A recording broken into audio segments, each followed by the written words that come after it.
and sharing this live out with a handful of friends. Welcome in for everyone tuning in on the YouTube channel. We're going to go ahead and hop right into the debates with the Trump supporters. In fact, we have two Trump supporters already pulled up here. We got Political Scotsman and Dario, as well as Avery. Thank you for the $10 over on PayPal. Huge shout out to Avery. But take it away, you guys. Tell us why we should support Trump. Yeah, I'll I think your start. policies, his immigration policies are good. Oh, okay.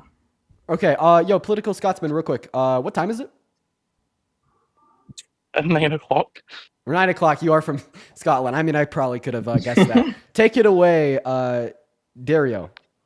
All right. So the first point is that Cookie King, Santa Cruz, Eastloth, Dom the Troll, they all mog you, bro. Bro, jobs. Bro, get a job. You're on a Bro, they all mug the fuck out of you. I'm the guy who posted that video. You know with what? the million You know what views mogs you? of the Cookie King mogging You know. edit. You know what mogs you? Who mogs me? A job application. Bro, I got a job, bro. No. You want to know why job applications mog you? Because every time you Cookie submitted King one, mogs you, you've bro. been I already got rejected. a million views on my Cookie King mogging edit of him mogging you. Because buddy. it includes me. in it, and buddy. people are That's right. spamming me gifts. Everybody. Get the fuck out of here. All right. We're going to gotta move on to the next guest, bro. We're gonna move on to the next guest. All right. Listen, if I could turn back the time, I never would have said that I mod Cookie King. All right, listen. This isn't my battle to fight. This is not my battle to fight. We're gonna go to get that next guest, Olivia, up in here. If you are in that queue, make sure that means that you do indeed support Donald J. Trump, everyone. What's going on, Olivia? Are you MAGA? Hey, Dean, I literally 10 seconds. I appreciate what you do. You're so much smarter than all these damn adults, and I'm just glad that you don't use ChatGPT. You're very smart, and I'm glad that you're so educated. I appreciate you for your kindness, Olivia. I do appreciate you for your kindness. We are just looking to debate with some Trump supporters, but I appreciate that, Olivia, y'all. Guys, please respect the rules. Go and drop a MAGA down below in that chat accompanied by your age. If you want to come up here and debate, make sure that you are also from America, y'all. And let's go and get that next guest up in the box. So literally right now, everybody. All right, let's see who's next. What is going on, Malric? You were spamming MAGA down below in that chat. How old are you? 18. Yeah, you support Trump? It's an anxiety pen, not a vape. Okay, bro. All right, bro. So you don't support Trump? Nah. All right, bro. Get the fuck out of here. Captain, you MAGA? Yeah. All right, bro. MAGA. You are MAGA? How old are you? 18. 18. What year are you born in? I was born in the year 2004. Yeah, it would be 20 minimum. Cameron, you MAGA? Cookie King mogs you. Get a job. Mog. Kyle, you MAGA? Yo, yeah, Okay, how old are you? 19. How old? 19. 19. What year are you born in?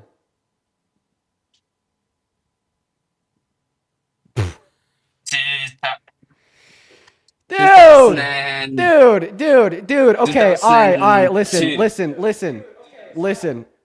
We are not running a daycare. Okay? This isn't a daycare. This is a debate live. Okay, so for all of you children, you fetuses, okay, you minors, okay? All right, just hang out in the chat. All right, please, for the love of God, don't request up. I'm begging you. Just if you're a minor, don't request up. If you're a minor, don't try to come up. All right, please. The only people that I want to bring up onto the stream are Americans that are at least 18 years old that support Trump. Samantha, are you MAGA? And You mug Cookie King. Samantha, okay, although I appreciate you, all right, we're just looking for debates. Okay, let's stop with the mogs on both sides, everybody. Let's stop with the mogs, just looking for Trump supporters. Oh dear Lord, everybody, what a rough day. What a rough day today is. What a rough day today is. Not finding any debates.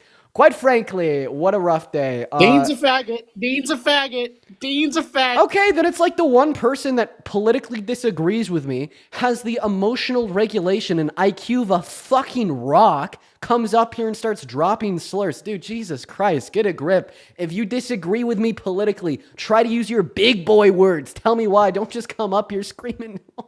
Dude, oh my God. What? Jamie, how old are you?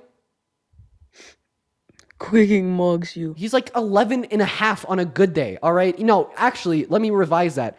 Okay, when people ask how old he is, he probably lies and says 11 and a half as if it cools. Dude's 8, max. Moving on. Hello, G37. Are you MAGA? Yeah, but I was raised in a Trump household, so Okay. I'm not really educated on it. Okay, all right. Well, I mean, how old are you? I'm 20. Sweet. So, I mean, do you want to give me an argument insofar as why you think he's a good president? You know, something that you may be somewhat knowledgeable on? I mean, I was told by the people that like I grew up with that I have to vote for him. So I was just trying to see if I could get some viewpoints on. Okay, bro, I'm not gonna lie. Wow. Honestly, like if you're not here to debate, but just rather to like see from the perspective of like a liberal, I would highly just recommend like watching and listening to the stream. Like honestly, like I think that that is like one of the main reasons why I host these lives is to like just have like a source of like education for people that maybe support Trump but don't have much reason why, that are open-minded. So I appreciate you for coming up. I seriously do. Like you didn't like break or violate a rule or anything, so I appreciate you. But like my best recommendation for you would be just to like listen and to what I have to say. What's up, Dominic? You MAGA? Yeah. Okay, howdy, man. 18. 18, Going what- on 19. Cool. Are you American? You sound British. No, I'm American. Cool. All right, take it away. Why do you support the worst president of your life, Donald J. Trump? Well, you're a bitch. You need to get a real job. All right, Dominic, I have a feeling that you're going to say these things and then you're going to leave and run away with your tail in between your legs like a little beta, right? Nah, man. Now you're here to stay. All right, so you said I Yeah, need to get a bro. real job. What's a real job? Anything besides TikTok or social media. All right, why's that? 'Cause you're a bitch. Okay, why do you think I'm a bitch? You're a liberal. Ah, so all liberals are bitches. What is a bitch? Can you define that word? Dean Withers. Ah, okay. Well, not all liberals are Dean Withers. So therefore, earlier when you said that all liberals are bitches, you were wrong. Nah, bro. I don't Ah, even so know. you get tripped up like 2 sentences in? Nah, you're just funny. Well, okay. So now I'm funny. Okay. So try to define job. Let's start there. Give me the definition, the all-encompassing definition of the term. You're a bitch. You're a bitch. Okay, and you have like 3 functioning brain cells. If you can't give a definition for the word job, and the first thing you say when you join this live is that I don't have a real one, I would highly recommend an education. Mm-hmm.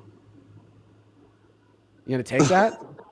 I guess he's gonna take it. All right, Dominic. Thank you so much for coming up and embarrassing yourself. Let's go to get that next guest in here. We are definitely talking to the most intelligent people ever. All right, it looks like the Trump supporters have kind of regressed from being like, "Oh, I'm gonna come up here and debate Dean and prove him wrong," to just say, "Oh, he sucks. I don't have an argument, but I don't like him." What's up, Keon? How old are you? I'm 18. Okay, what year are you born in? 2006. Great, you MAGA? Yep. Cool. Before we hop into our debate, I need to thank Randy for the $20 super chat over on that YouTube stream. Show some love to Randy down below. That is R-A-N-D-I. Thank you so much. As well as Brianna for the $50 donation over on PayPal. Holy crap, Brianna. That is B-R-E-A-N-N-A. Brianna says, I'm in such a good mood in the beginning and now everyone's being insufferable. Yeah, people are being very insufferable right now, but don't worry. We will get some actual debates underway, y'all. Show some love to Brianna for the $50 donation. And Mr. Kian, take it away. Tell us why you support Donald J. Trump. I like his policies against Canada. Policies against Canada. What policies against Canada has he enacted? I love that he wants to take over their igloos and that he wants to kill all their penguins.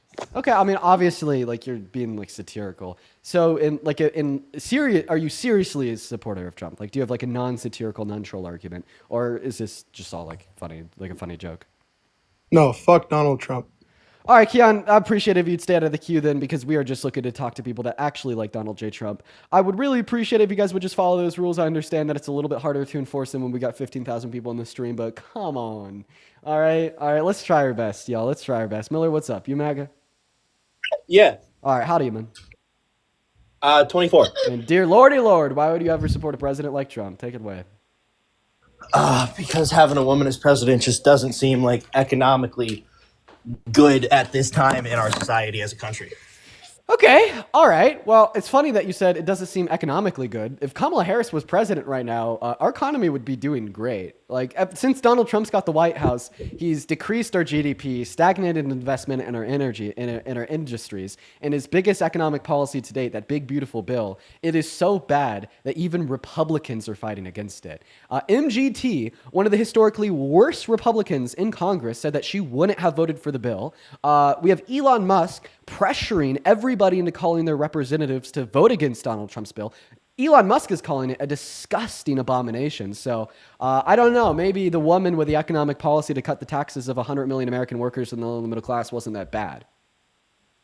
I don't disagree that I don't disagree with what you're saying and that her policy on that was good. However, I do think that her getting office would cause so many problems and Like so what? many people to just say no solely because of the fact that she's a woman. And I don't think at the point we are in as our country, anyone would be okay with that. Okay, well, first when and I say okay foremost, with that, I mean first and foremost, I disagree that people will reject a leader just because they're a woman. I mean, think about England. Like, did England have more respect when Queen Elizabeth was the leader, or now with King Edward or whatever the fuck his name is? I feel like people you're comparing- kind of thought but about you're England comparing in a a little bit figure. of a higher regard when it had a queen compared to when it has a king. But I mean, even like the logic saying that there's misogyny on the global stage, therefore we shouldn't have a woman leader. I mean, I feel like that falls short. Would you ever vote for a disabled veteran, even though there's ableism on the global stage? yeah, definitely. Okay, but there's ableism on the global stage. They'd be less likely to garner respect from constituents and other world leaders. I get that, but talking about disability and gender are two different things, right? Like, if you have a disability, you can still use your mind. I think trying to get your point Can across women to use their people- minds? What I'm trying to say is I feel like if you're trying to get your point across to what is a majority male audience as a brand new first female president, I feel like that's not going to go well. And it's just not going to get done the amount of stuff she wants to get done in her presidency. Okay, keyword feel. I have a question. Is there racism that exists in America and on the global stage, just like there's misogyny that exists in America and on the global stage? Yeah, definitely. Okay, so if I took you in a time machine and the year was 2007 and we were debating about why you voted for Romney, you would have said it's because Obama was black, and you don't think that it was the right time for a black president? No, I wouldn't say that. Okay, I'm well, I saying mean, what's that the relevant I think- distinction between a white supremacist arguing that we shouldn't vote for Obama because he's black and there's a lot of racism against black people, and you saying today that you didn't support Kamala Harris because she was a woman and there's a lot of misogyny against women?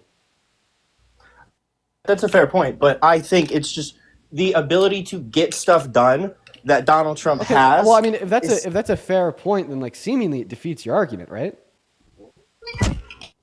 I mean, not really, because I feel like if Donald Trump is able to get as much done as he is getting done, whether it's for the good or the bad of the country, he's still going to be able to get more done without as much implication and denial as Kamala Harris would. Okay, I mean, with all due respect, that's just fucking false. As I said, there's a bipartisan push to deny his legislation right now. Even his right-hand man is telling Republicans in Congress not to vote for it in the Senate. And for all the Republicans in Congress that voted for it in the House, shame on them. Out of curiosity, when did that get put out, just so I can look that up? Yesterday, actually. Yesterday and today. Yeah, I wasn't that up to date yet. All right, so seemingly, like Donald Trump is not having an easy time getting shit done. All right, and I mean, this is like something that has been true about Trump because he's so ineffective at working with Democrats. Even in his first term, he was terrible at getting things done. Like the Biden-Harris administration was significantly more effective than him. So then, what do you think about like other countries' leaders and their perspective on how they feel about Kamala Harris compared to their respect for like Donald Trump and how they like interact with each other? Sure. Well, I mean, a UN Rights Council all laughed at Donald Trump while he was speaking. Have you ever seen a UN Council laugh at Kamala Harris? No. We've leaked Kremlin Did a UN documents. Council have a conversation? Did they accept a conversation with Kamala though? Yeah, Kamala Harris has spoken at the UN. And then also, we have leaked Kremlin documents where Putin straight up calls Donald Trump easy to manipulate. Do we have leaked Kremlin documents where Putin calls Kamala Harris easy to manipulate? No. Well, no, but he didn't try and manipulate Kamala Harris or Biden when he was in office. He just did what he wanted without saying anything. In comparison to with Trump in office, he makes comments and kind of looks at what Trump's doing to further what he's doing. Trump helps him in what he's doing. Meanwhile, the Democrats push back. I don't know that I'd agree that he's helping him. Really? I mean, when you wouldn't agree that when he defunded humanitarian aid to Ukraine, that strengthened Russia? I don't know if it would strengthen Russia. Well, I'm so sorry. If you were fighting somebody and I went up behind the person that you were fighting and duct taped their right hand to their back, then they could only fight you with their left hand, I'd be strengthening you in the conflict because I'd be putting your opponent at a disadvantage, right? I mean, yeah, but that's okay, like okay. a Well, I mean, wouldn't we agree here theoretical- that defunding Ukraine and revoking their access to resources from America, such as bombs, weapons, guns, and other humanitarian forms of aid, is weakening Ukraine, which would therefore embolden Russia? I guess that's fair. Let me ask you this. Then you agree as- that 'cause Donald Trump is you come on- strengthening Russia? I guess to an extent, but also Putin wasn't asking permission when Biden was in office to do any of that. Okay, Do you know what I mean? I wouldn't expect Putin to ask for permission from anybody. But he's still asking Trump how he feels. No, that's not true. Donald Trump has been begging Putin to stop bombing Ukraine and to accept a ceasefire agreement. And Putin's like rejected Donald Trump's plead so many times that now even Trump is like, I don't even know what happened to Putin. He's just gone off the deep end. Why are you lying? How am I lying? Yeah, because Putin certainly isn't asking Donald Trump for his input. He's been ignoring Trump's input. He took advantage of Trump. He got him in office. He pushed propaganda in America that we were funding Ukraine too much. Donald Trump then acted upon that propaganda, defunded Ukraine, made Putin made Putin stronger. And since he made Putin stronger, Putin's been absolutely ignoring Donald Trump and any beg or plea from Trump to stop bombing Ukraine. Okay, so let me ask Also, you this what going year were you back born to 2000. Liar, liar, pants on fire. He said when he first joined that he was 23. We're going to move on to the next guest, you guys. If you're in that queue, make sure that means you support Trump. And if you're one of the 9,000 people tuning in, guys, make sure that you're double tapping away on that phone screen. If you'd like to support me, you can find my Venmo, my PayPal, and the link tree in my bio, y'all. What's going on, Black Douglas? Do you support Trump? Yes, I do. Okay. How old are you? I'm 20. All right. Why do you support the worst president of your life? Oh, and if he said 24, Ooh, sorry, worst guys. president I of guess my life. I guess I accidentally kicked him. If he said 24, the dates would line up. Feel free to hop back in that queue last, guys. I apologize for accidentally dropping you there. I thought he said he was 23. Take it away, man. Ooh, what's your premise on saying he's the worst president in all of my lifetime? I feel like there's worse ones. Yeah, for sure. Like you. Let's see, Bush. I think that Donald Trump's worse than Bush. Bush didn't launch the biggest internal attack on the American democracy like Donald Trump did in 2020 when he tried to steal the election from Biden. And what made Bush bad was his foreign affairs. Why do you only go after... What's that? Why do you only go after MAGAs? Why do you only go after Trump supporters? Yes. Because I'm really good at telling people why Trump sucks and why Democratic candidates are better. Now, do you want to tell us why you Okay, support but have Trump? you ever fought a third positioner before? Have I ever talked to people Yes, that to don't an support extent Trump? over Kamala. Yeah, Is that sure. what I you're have talked talking to about? people. I sure have talked to people that don't support Trump. So why do you support Trump? I support him over Kamala. Kamala? Okay, why's that? Just because... Let's see, I wanted Ukraine defunded, but I also wanted the war in Gaza to end, so it's kind of like a 50-50, which one I wanted more. Okay, all right. Well, he's quote-unquote ending the quote-unquote war in Gaza by ethnically cleansing the 1.2 million Palestinians that remain on the Gaza Strip. Okay? You know, like, I don't want to end the conflict by just, like, eradicating the victim.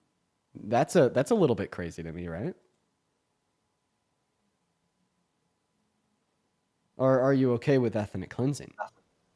No, Okay, so then you're not okay with Donald Trump's position towards Palestine. not towards Palestine, no. Okay, so then that To wouldn't be a be- reason that you'd support him. To be 100% in support of a candidate is madness. Well, you just told us that that was one of the reasons why you supported the candidate, was his stance towards Gaza. I said one of the reasons I supported the candidate is that he retracted funding from Ukraine, and I wanted him to retract funding from Israel as And- well, Dean.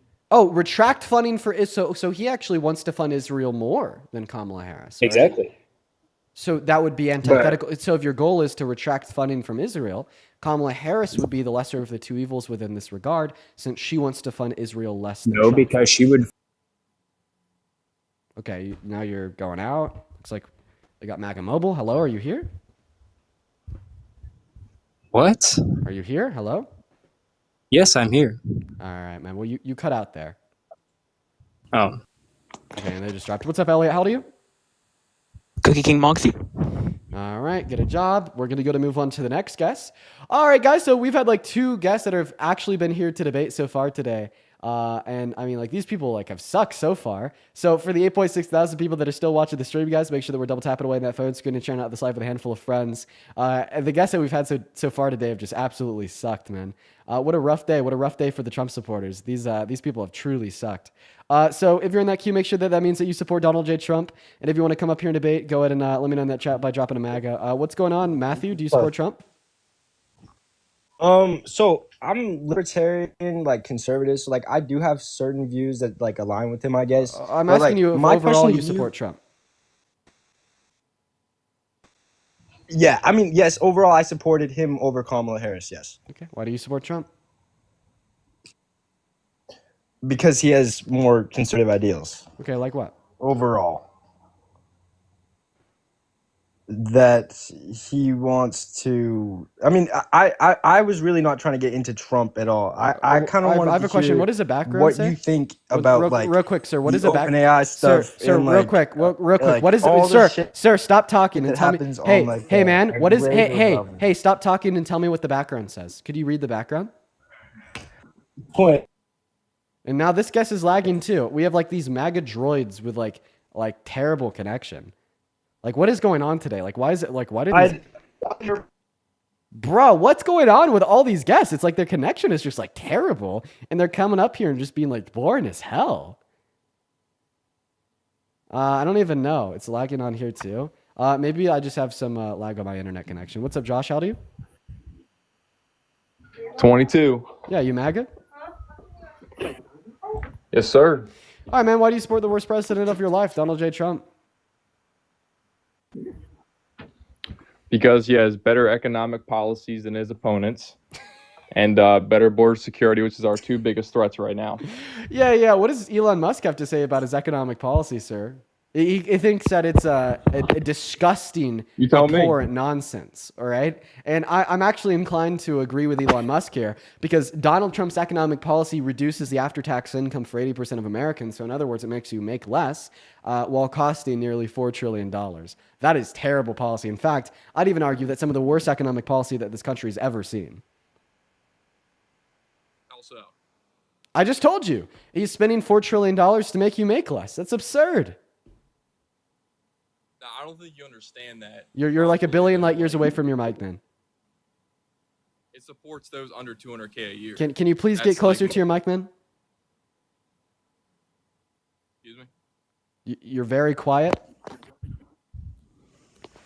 Am I good now? Yeah, there you go. Go ahead. Yeah, so his policies support those that make under 200K. That's most of your middle class right there. No. So according to the Center on Budget and Policy Priorities, they would indicate that the totality of the BBB, the Big Beautiful Bill, will reduce the after-tax income for 80% of Americans while increasing it for the top 20% while costing $4 trillion. I mean, once again, this is why Donald Trump's right-hand man, Elon Musk, has called the bill a disgusting abomination. And he's cast shame on all the Republicans that voted for it in the House. And he's asking Americans, either right or left, to please call their representatives and beg them to vote against the bill once it reaches the Senate, right? So I mean, like, this is like seemingly like a bipartisan push against his shit economic policy, being like led by people of the likes of Elon Musk, who is Donald Trump's right hand man. So why do you support it? Because I think it is being taken out of context. This is not like the final bill. Like, this is the start to reduce taxes on overtime, taxes on income, period, because the income tax, it wasn't a thing until the 1930s. So this is kind of like our first step back towards the Americans actually holding most of the wealth in the country. Okay, so once again, I told you that that's not the case. The totality of the Big Beautiful Bill, according to the Center on Budget and Policy Priorities, would disagree with you, saying that it'll actually increase taxes on the average American. Yeah, I mean, according to the senator, but according that's to an the Center on Budget and interpretation. Policy Priorities. It's an interpretation. It's not statistical whatsoever. Well, their interpretation is based off of statistics. I mean, feel free to go read it for yourself. It's a very lengthy report in which details how they derive their conclusion, right? And like once again, I mean, even Elon Musk agrees with me. Like, why do you think Elon Musk disagrees with Trump? Why do you disagree with Elon Musk? Like once again, Republicans think that it's shit. Elon Musk thinks that it's shit. I think that it's shit. The Center on Policy and Budget Priorities thinks that it's shit. Do you have like anybody on your side? Do you have any evidence to indicate that it's a good bill? Can you please give me an alternative source that indicate that what the Center on Budget and Policy Priorities is indicating is wrong? Can you give me a source that describes what Elon Musk and Doge is saying is wrong? I mean, I'm sure I could, but the fact is that it passed, right? So majority of the House supported the bill. Right. Why do you think the majority of the House would support the bill if it was only going to decline the United States? Can you explain that? Because Donald Trump supported the bill.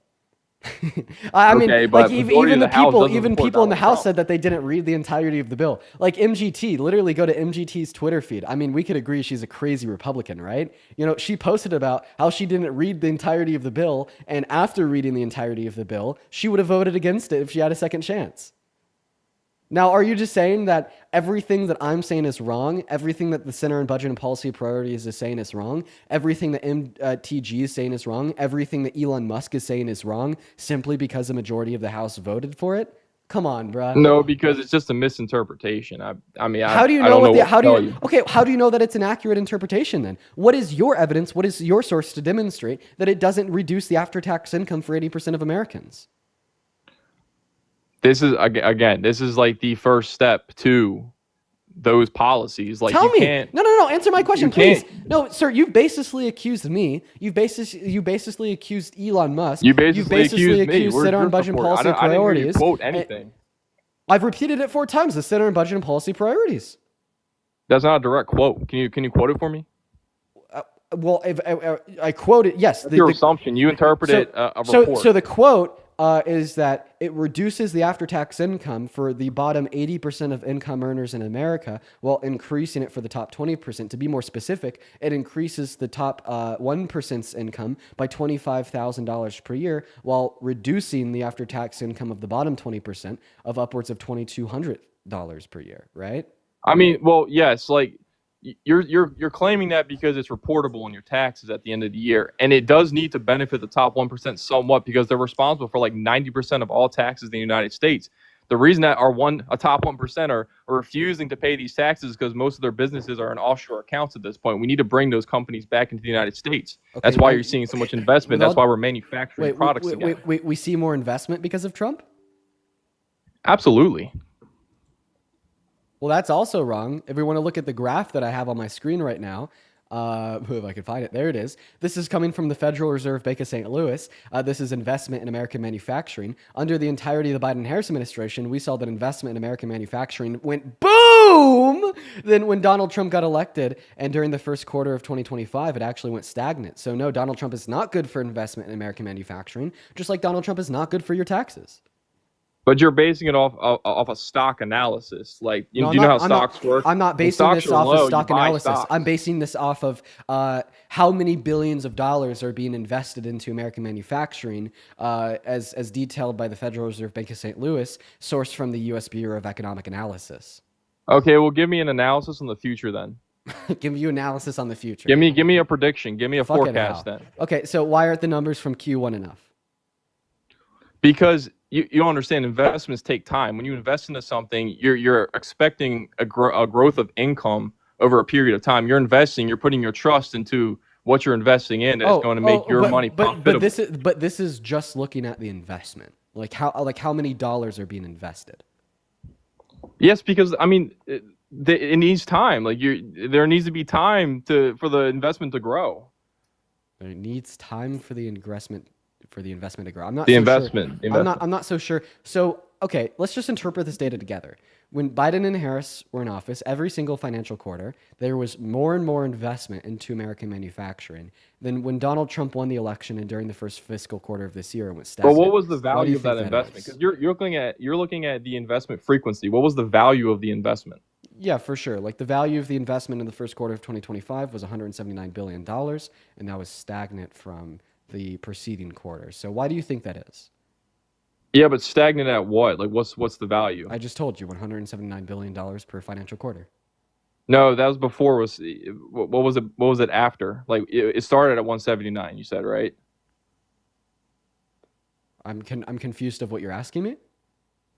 Like, you got to think of investment as like stock market, okay? Like when you're investing into something, you're investing a certain percentage of ownership, right? Of whatever company or item you're investing into. Okay, so you're showing me the investments of quantity. You're not showing me the investment value, though.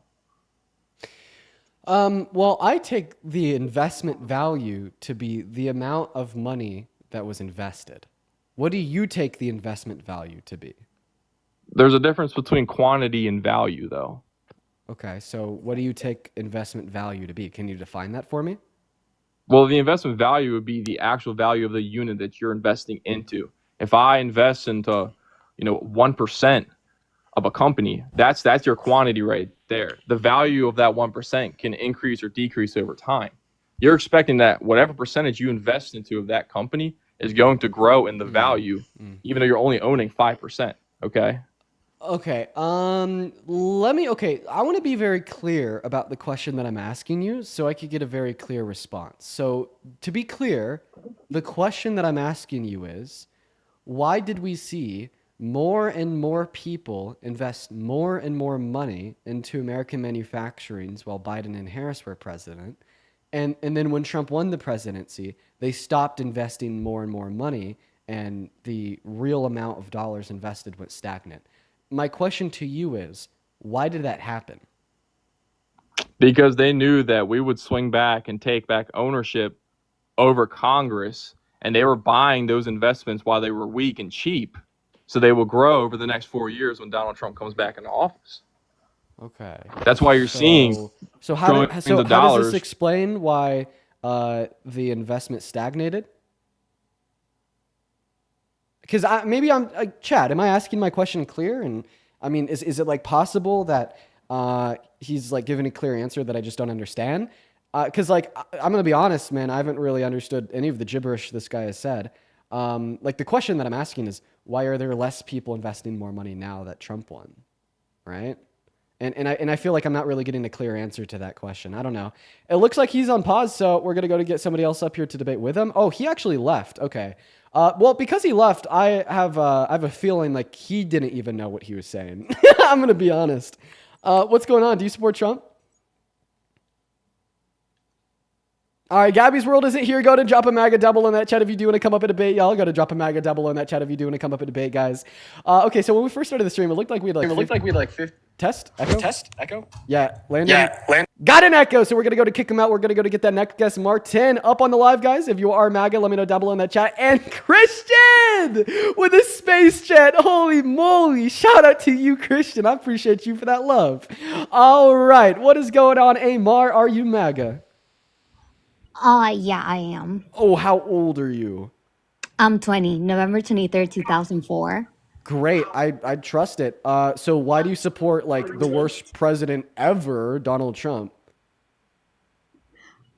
All right. My main reason for voting for him was genuinely to reduce the spending for foreign nations.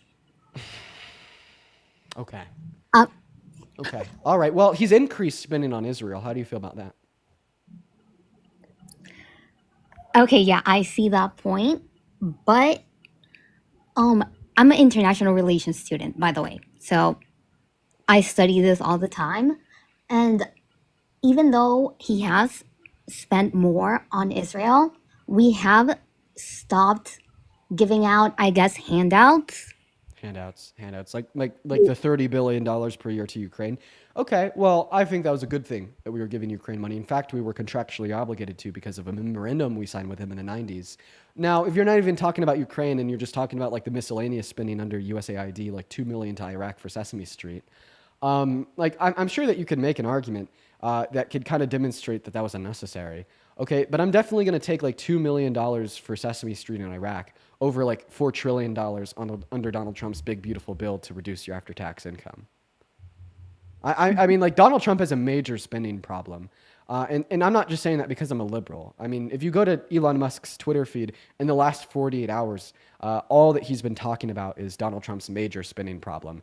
Donald Trump spent twice as much as Biden and Harris in his first term. And with the big, beautiful bill, he's going to spend almost twice as much as every penny spent by Biden in non-COVID related expenditure. So if your big problem here is how much money we're spending, you really should consider revoking your support for Trump, because that's what Elon Musk is doing right now. No, Dean, I'm actually gonna be so for real. I'm not a MAGA. I'm just doing this for my fucking assignment. We're supposed to debate devil's advocate, but I can't. Dude, Okay. I fucking Okay. Well, hopefully I gave you some good points, but please don't do that in the future. Let's go to get that next guest up in here, y'all. We're going to go to get that next guest up in the box as we speak, everybody. Eduardo, thank you so much for the $10 over on PayPal. And Alexandria with a 25. Alexandria says, please respect Dean's rules and boundaries. Let's fucking go, Alexandria. And Eduardo says, hey, man, really good to see you spreading education. I appreciate that, Eduardo and Alexandria. Huge shout out to Eduardo and Alexandria down below in that comment section. What's up, Joneski? You MAGA? Yes, I am MAGA. All right, before we hop into our debate, Brenna, thank you for the $20 super chat over on YouTube. And Steph, thank you so much for the Sages Slash. Brenna says, also you put me on the evil side by Dirty Neil and the Altons. You genuinely have W music taste. Thank you, Brenna. You know, that's a huge compliment. But take it away, Mr. MAGA Man. Why do you support the worst president of your life, Donald J. Trump? I support him because Ninja low taper fade meme is still massive. And oh Cookie my god, King I'm Logs. cringing so hard, bro. Jobs, please. Thank you, bro. Jobs, bro. Jobs. Get the fuck off the live. Jobs, bro. Moving on to the next guest, guys. Just looking for the next Trump supporter to come up here and debate. What's going on? Oh, it's just a 15-year-old screaming the N-word. I do apologize. You guys had to hear that. We're going to go to kick them and move on to the next guest. We got Landon loading up into the queue right now, everybody. We got Landon loading in. Hello, Landon. Are you MAGA? Yes. How old are you? 18. Okay, and what year are you born in? 2007. Cool. What about you, Jonah? How old are you? 24. You MAGA? Yeah. All right, we're going to go ahead and do a 2v1. Take it away, guys. Convince me that Donald Trump is a good president. Go for it, Landon. One of my points is that Trump is a man and that like Russia is communist, so I don't think they'd take a woman president. Hello. Yo, Dardax, you MAGA? All right. Looks like Dardax is 19. I was born in 2006. I'm from Portland, Oregon. Are you MAGA? 2006? I'm MAGA, yeah. Okay, all right. Well, we're gonna go to do a 1v3 now, but the first thing I gotta do is just absolutely debunk what Mr. Landon over here is saying. So, Landon, you think that Putin takes Trump more seriously than Kamala Harris, right? Well, I feel like since he's communist, he would take a man more serious than a woman. Okay, I don't know if like communism has anything to do with that. But like, I'm just gonna ignore that comment. I'm seriously just gonna ignore it. I want to focus on the claim. So you think that Putin will take Donald Trump more seriously than Kamala Harris, right? Yeah. Okay, I can refute that with one sentence. Are you ready? Yes. We have leaked Kremlin documents where Putin calls Trump easy to manipulate. We do not have leaked Kremlin documents where Putin calls Kamala Harris easy to manipulate. It's also meaningful to point out that Putin has interfered in the last 3 elections to try to help get Trump elected. Why would he help get the person elected that he's more scared of? Well, he could know that like Trump could like help their economy. Boom. Like he could. Yes, they'll know that Trump will help them. Exactly. Okay. He takes Trump less seriously. He thinks that Donald Trump is easier to manipulate, and that's why he's tried to help get Trump elected, because they know that Donald Trump will help him. Kind of my point. It refutes what you're saying. I mean, So Dean, I got a question. Yeah, let him respond. real Jake quick, then Landon, you can go bro. away. if I'm trying to think of how to put this. Like, y'all don't want Landon? Landon now. Let's say someone from China could help. Nah, bro, like, respond. help- I need you to respond to the empirical fact I No, just gave you I'm about trying to how make an example. about how Putin thinks that Donald Trump is easy to manipulate, but not Kamala Harris. Landon, just leave, bro. Oh my. Well, I don't know if that's true or not. Please go fact check me, man.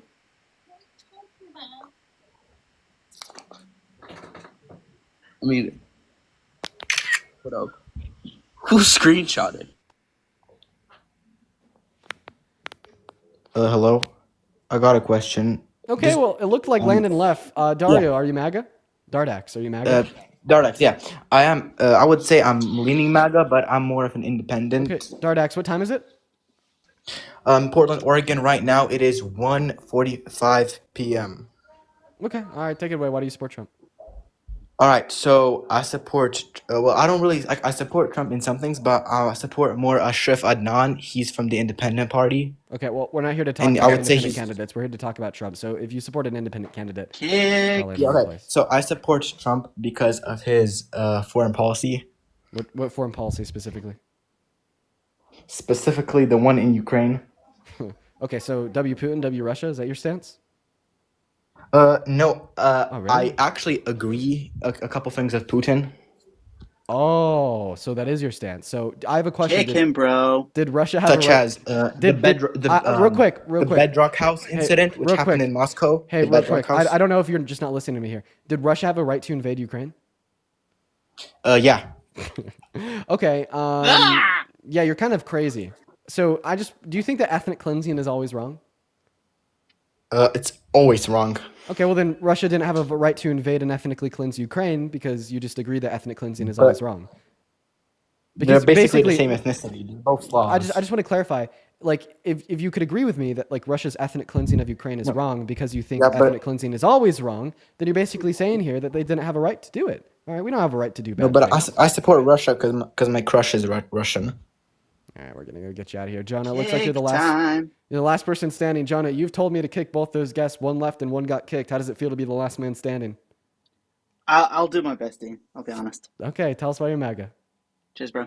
So I'm from Arizona, but I've got a lot of family in the UK, and I think Trump is going to be the best for UK. Do you know UK well? No, I don't know UK well, and I also don't know like why you would vote for what's best for the UK. Like, I'm not sure that Donald Trump or Kamala Harris ran on any British specific policy, right? So specifically, I've got mixed kind of how would you say it? Like, I'm Team US and Team UK, but I got family in the UK, and I live in the UK quite a lot as well. So I'm kind of mixed between both. But listen, So I like, picked yeah. like the UK wasn't like a talking point and are part of the platform of either Trump or Kamala Harris. Like, I'm pretty sure that the UK was just kind of like kind of just background noise to both of the two candidates. I'm not gonna lie. So Trump supported a certain candidate in the UK called Nigel Farage, who is, for the UK politics, quite... All right, that guy's just definitely from the UK. I'm not gonna lie. We're gonna move on to the next guest, guys. What's up, Brian? Are you MAGA? Dude, what's going on with a weird ass guest today? I'm not gonna lie. Every person we've had up here today has been like demonstrably weird as fuck. Ryan, are you here? All right. Ryan is not here. We're gonna move on to the next guest, guys. Is anybody else like with me there? Does anyone else like agree that like today the guest has just been like a special kind of weird? What's up, Landon? You MAGA? Yes, I am. Strawberry, appreciate you for the subscription. How old are you, man? I'm 18. Okay, what year were you born in? 2007. What month? January. Make you 18. Why do you support Trump? Really just cause like Cookie King mogs you, bro. Like he just mogs you. I don't know. He just mogs you. Very nice. Jobs, bro. Get one, please. Hello, Jason. You support Trump? Hello? Hi, are you MAGA? You a bitch ass faggot, bro. Fucks your teeth. And then he just comes up here, drops the F slur. My apologies, guys. What's up? The Bear, you MAGA? Yep. How old are you? 18. What month were you born in? July 2006. And why would you ever support July 2006? I guess that works. So why do you support Trump? I supported him mainly because of his pro-life policy and also banning trans athletes in sports. Okay. What about it? So you support his pro-life policy. Why is that? Mainly because I am Catholic and I believe that abortion is murder. So just real quick, do you agree with the separation of the church and the state? Yes. Okay. If you agree with the church and the state, then we probably shouldn't use the church to inform our views on what the state should do. So in this circumstance, I just say this is contradictory to you saying that you should use your views of the church i.e., you're Catholic, to inform your legislative related position of being pro-life? So you're saying that because I'm Catholic, I can't be pro-life? I'm Well, confused on what your actually, statement was there. actually, yeah, I would say, like, I would say because you're Catholic, because you're Christian, like, that wouldn't necessarily, like, entail that you're logically justified in holding to a pro-life perspective that abortion not be banned. The reason why I say this is because there's many other sins in the Christian Bible, such as lying, right? Do you think that it should be illegal to lie and tell your children that Santa Claus exists? No. Okay, then why should it be illegal for a woman to get an abortion? Okay, so like the fetus in the womb did nothing wrong, and I read a statistic that like 93% of abortions are elective, and I don't think that you can decide, oh, I'm gonna have intercourse, and then the probability of getting pregnant is there, so I don't think that's right. Okay, well, I I'm mean, sorry. if your argument doesn't have to do with the value of the fetus, but rather the idea that a woman will engage in intercourse electively, understanding and acknowledging that a risk of pregnancy exists, so if pregnancy does occur, she's obligated to deal with it. I mean, I just generally say that we reject this logic, and I could give you like an analogy to demonstrate what I'm saying. You know, like when somebody like smokes a cigarette, like they acknowledge that there's a probability that they'll develop lung cancer because of it. But I mean, if a cigarette smoker does develop lung cancer, would you say they're obligated to deal with it, or should they be able to go to a hospital and talk to a medical health professional and seek treatment to terminate the life of the lung cancer? Well, going to a hospital and seeking treatment would be them dealing with it. Okay, then an abortion would be a woman dealing with a pregnancy. No, because if a smoker goes to the doctor to get treatment, they're trying to better themselves. They're not killing a human being.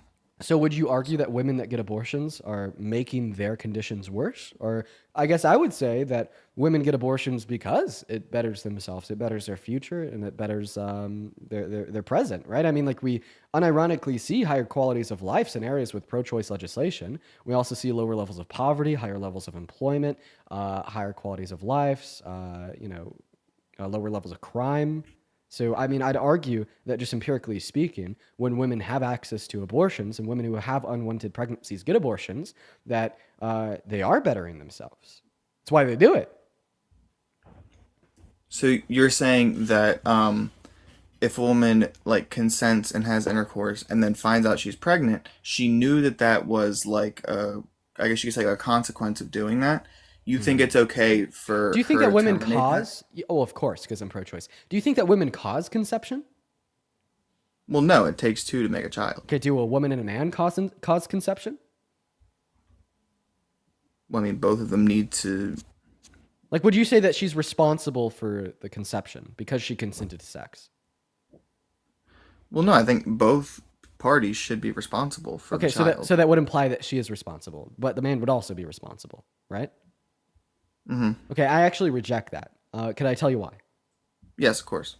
Well, I mean, if you consent to driving your vehicle to the ice cream shop around the corner and you understand and acknowledge that there's a risk that some third-party actor, such as a drunk driver, will T-bone you, if you are T-boned by that drunk driver when you're driving, are you responsible for it? Like, probably not, no, because you didn't cause them to T-bone you, even though you engaged in the action of driving, which ran the risk of it occurring. Just like a woman engages in an action that runs the risk of conception occurring, such as engaging in intercourse, she's still not causing the conception because she didn't control it. Her natural biological processes controlled it. Okay, so your analogy of the car getting T-boned or whatever, I wouldn't say that's a good analogy to use because the purpose of intercourse is to have a child, correct? That's one of the main purposes of it, correct? So, I mean, how are you defining purpose? Okay, I wouldn't say it's a purpose, but like that's like one of the main results of it, correct? One of the main results, well, I mean, if you want to say we could classify what is or is not a main result of intercourse based upon what occur typically. Well, pregnancy doesn't typically occur when people engage in intercourse, so therefore it's actually not the main result. Okay, so do you think that there is a higher chance of me going out and getting hit by a car than if I have intercourse than to have a child, which is a higher probability? There's probably a higher probability associated with like conception occurring if you like consent to engage in an intercourse. But I mean, I guess let's assume that there's a man and a woman, and the man has like a relatively low sperm count, and there's an identical probability of conception occurring when you engage in intercourse with this man, as there's a probability of getting T-boned by a drunk driver when you hit the roads in your car. Would you say in that circumstance that the woman got pregnant, that she was responsible for the conception? I mean, I'm not saying that a woman is solely responsible for the conception. No, that's not Well, I my mean, my argument. argument is that they're not responsible at all for the conception, right? Just like you're not responsible for getting T-boned by a drunk driver if you consent to driving on the roadways. Okay, but are they responsible for taking care of the human that is in them when they get pregnant? Well, no, because I don't think that that fetus has a well-being, because I can't identify anything that's morally valuable about the fetus. Okay, so you're saying that fetuses aren't worth anything? Like they don't have human rights? I don't think that they have a human right to life now. Why Why? should they?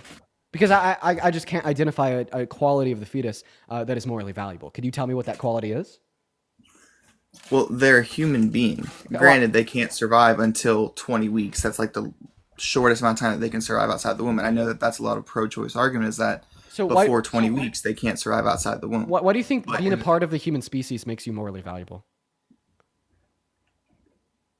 Well, because all humans have rights, correct? No, I don't think that. Dead humans don't have rights. Brain dead humans don't have rights. So we could probably agree that zygotes, unicellular organisms. I'm sorry. You said brain dead people don't have rights? Like people who are in a hospital and declared brain dead don't have rights? They certainly don't have the right to life in the same way that you or I do. You know, like if a doctor came up and killed us by maybe like robbing all the food out of our pantry and starving us to death, okay, that's murder. But if a doctor robs the sustenance that is required to sustain the life of a brain dead patient by pulling them off a life support, that's not murder. So obviously they don't have a right to life, yet they're human and alive. Okay, so human rights and a right to life, you think that they're interchangeable? Well, I mean, I think that the right to life is a human right, right? But what we disagree on is who deserves that human right. Like, for instance, I just gave you an example of a brain dead patient who is both human and alive. Would you agree that it's not murder if a doctor pulls the plug on them?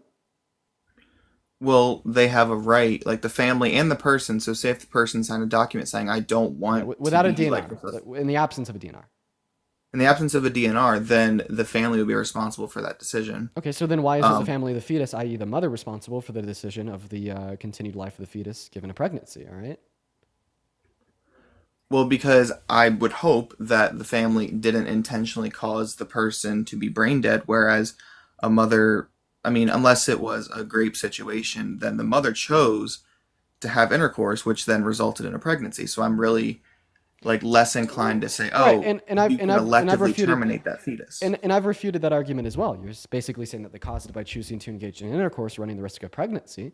Well, I mean, I don't think that you could just simply say that they have an obligation to keep the fetus alive just because they engage in intercourse, because I don't think that you can have an obligation to a non-person. Right? And I don't think that a fetus is a person. I don't think they have personhood. I don't think they have moral value, meaning that I think that the woman is well within her rights to essentially do whatever she wants, including getting an abortion, right? And the analogy that I gave here was like a cigarette smoker that consents to smoking a cigarette, knows that that could run the risk of them developing lung cancer. They do develop lung cancer. Okay, they don't have an obligation to keep the lung cancer alive. Okay, why don't they have an obligation to keep the lung cancer alive? It's because that lung cancer is in a person. It doesn't have human rights. It doesn't have the right to live, right? But I would say the same of the fetus. The fetus isn't a person. The fetus doesn't have human rights. The fetus doesn't have a right to live. Okay, and I guess you'd have to demonstrate that I'm wrong and you're right, that fetus does have the right to life by telling me what trait about that fetus is morally valuable.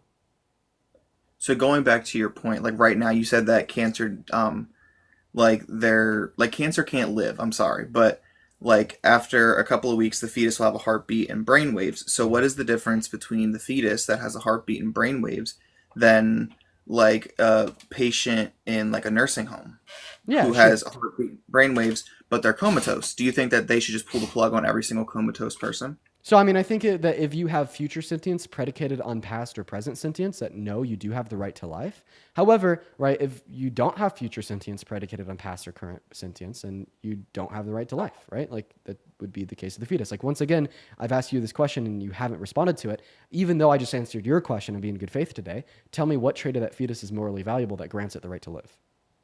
It's a human being. Okay, so you think that if you are a human being, that you have the right to life? Yes. Okay. Is it murder to kill an innocent human being, violating their right to life? Yes. Okay. So zygotes, they're unicellular human organisms. They have the right to life? Yes. So it's murder to kill a zygote? I would assume so, yes. Do you think all murderers should go to jail? And like your best, if you were a dictator of America, would you make all murderers go to jail? Yes, all murderers deserve to be in jail. Okay. So if I killed a zygote, a unicellular human organism, you'd put me in jail? Yes. Okay. So what about women with IUDs? IUD is a form of birth control that actually does kill zygotes by not allowing them to implant into the uterine lining, starving them to death. If there's a woman with an IUD that's actually active that has killed zygotes, would you put them in jail? No, because I would say that the same thing goes for an abortion. Like, I think that the doctors are really the murderers in that situation. So the people that like do an abortion or like insert an IUD, I think they are the true murderers and not the person who like has the IUD. Okay, but this is like saying that if somebody sells me a gun and I take that gun to kill somebody, the person that sold me the gun was a true murderer, not me. All right, like if a doctor implants an IUD into the uterus of a woman with a woman's consent, she acknowledges that this IUD can kill zygotes, and yet she still decides to engage in intercourse, and that leads to the death of a zygote. Under your view, we'd probably classify her as the murderer, not the doctor that implanted the IUD.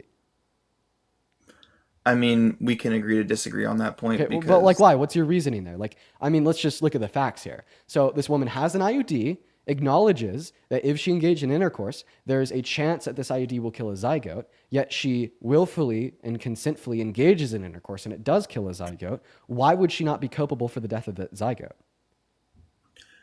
Well, I think there needs to be more education on IUDs because I don't think that most women realize that it does kill zygotes. Okay, I think but your argument is changing the question I just asked you, because I didn't ask you about a woman that doesn't know an IUD can kill a zygote. I asked you about a woman that does know an IUD can kill a zygote. Okay, so I mean, I think this is a different situation because I don't think that women should go to I don't think they should be charged with murder because they have an IUD. Okay, then you don't think that it's murder to kill a zygote. I mean, just straight up, point blank, period. I mean, I guess so, yeah. Oh, all right. If it's not murder to kill a zygote, why is it murder to kill a fetus? Because a fetus is like growing and it's alive. Okay, zygotes are both growing and alive. That's not a distinction. Okay, so you're telling me that like a zygote, if I just have it in a lab somewhere, it's going to grow into a human? No, if you have it in a petri dish, it's not going to grow. Just like if you have a fetus in a petri dish, it's not going to grow. Like it has to, yeah. No, but my thing is that when when a fetus is in the womb, it is living, it is growing. All right, just like when a zygote's in the womb, it's living and it's growing. Okay, but IUD prevents them from getting there. So no, it actually doesn't. It allows for conception to occur. Human life starts. It's a unicellular zygote, and it kills it. But it is a unicellular organism. It's not multicellular. So are you only saying that human life is valuable when it's multicellular? And if so, why? Okay, so, I mean, in my personal opinion, I would put the life of a fetus over zygotes, personally. Yeah, why? Because...